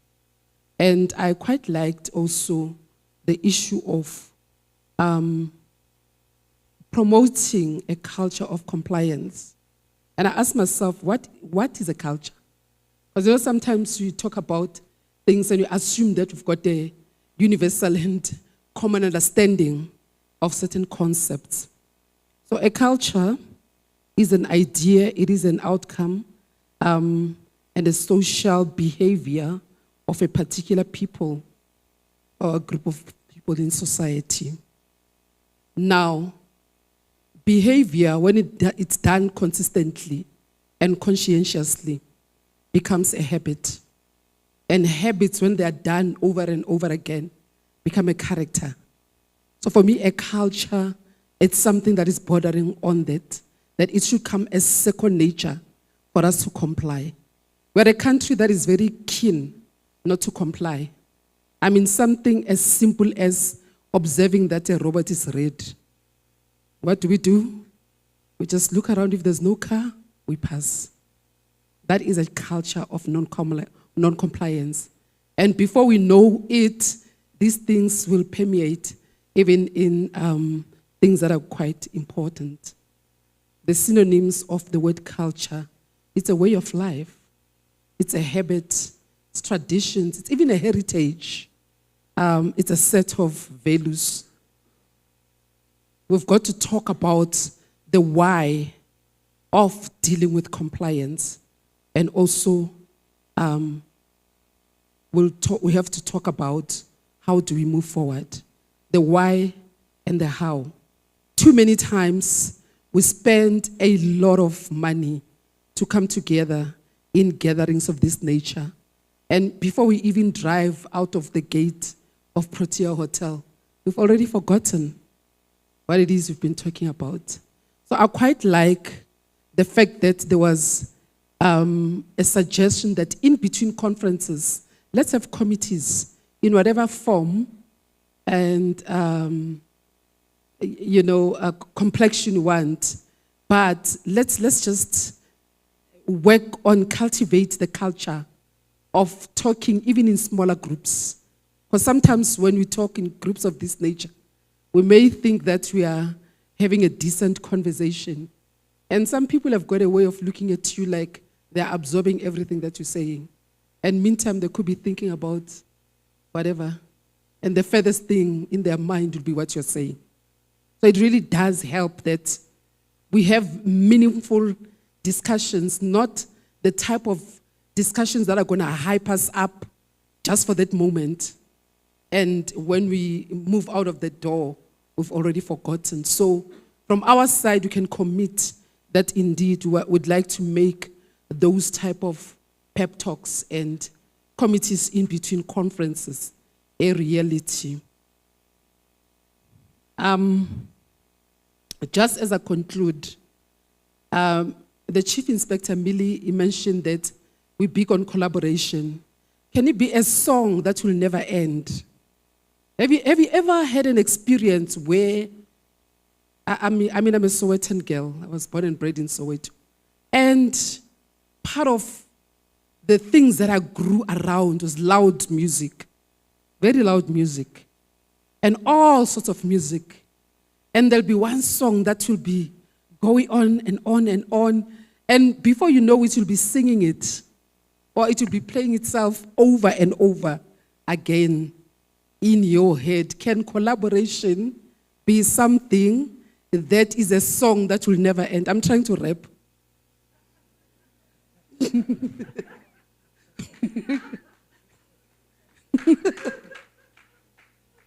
Thank you, Comrade Vavi. I really was trying my best. I found myself singing amaculo afana ngifuna ukuba nemali eningi walata mikumbe. And I'm Christian to the core, and those type of songs don't really appeal much. But because they'll play over and over and over again, they have a way of catching up. So can we be collaborative in our approach and really make sure that we create a South Africa that we are all going to be proud of, and a South Africa that will also have the audacity to live to the next generation? I thank you.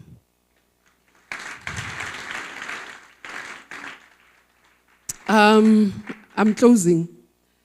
Tomorrow we will be seeing you again Most of you, I know some people are not going to be around. Same time, same place. We're starting at 9, bright and early. Rodibu wa aibo busiku wa budi.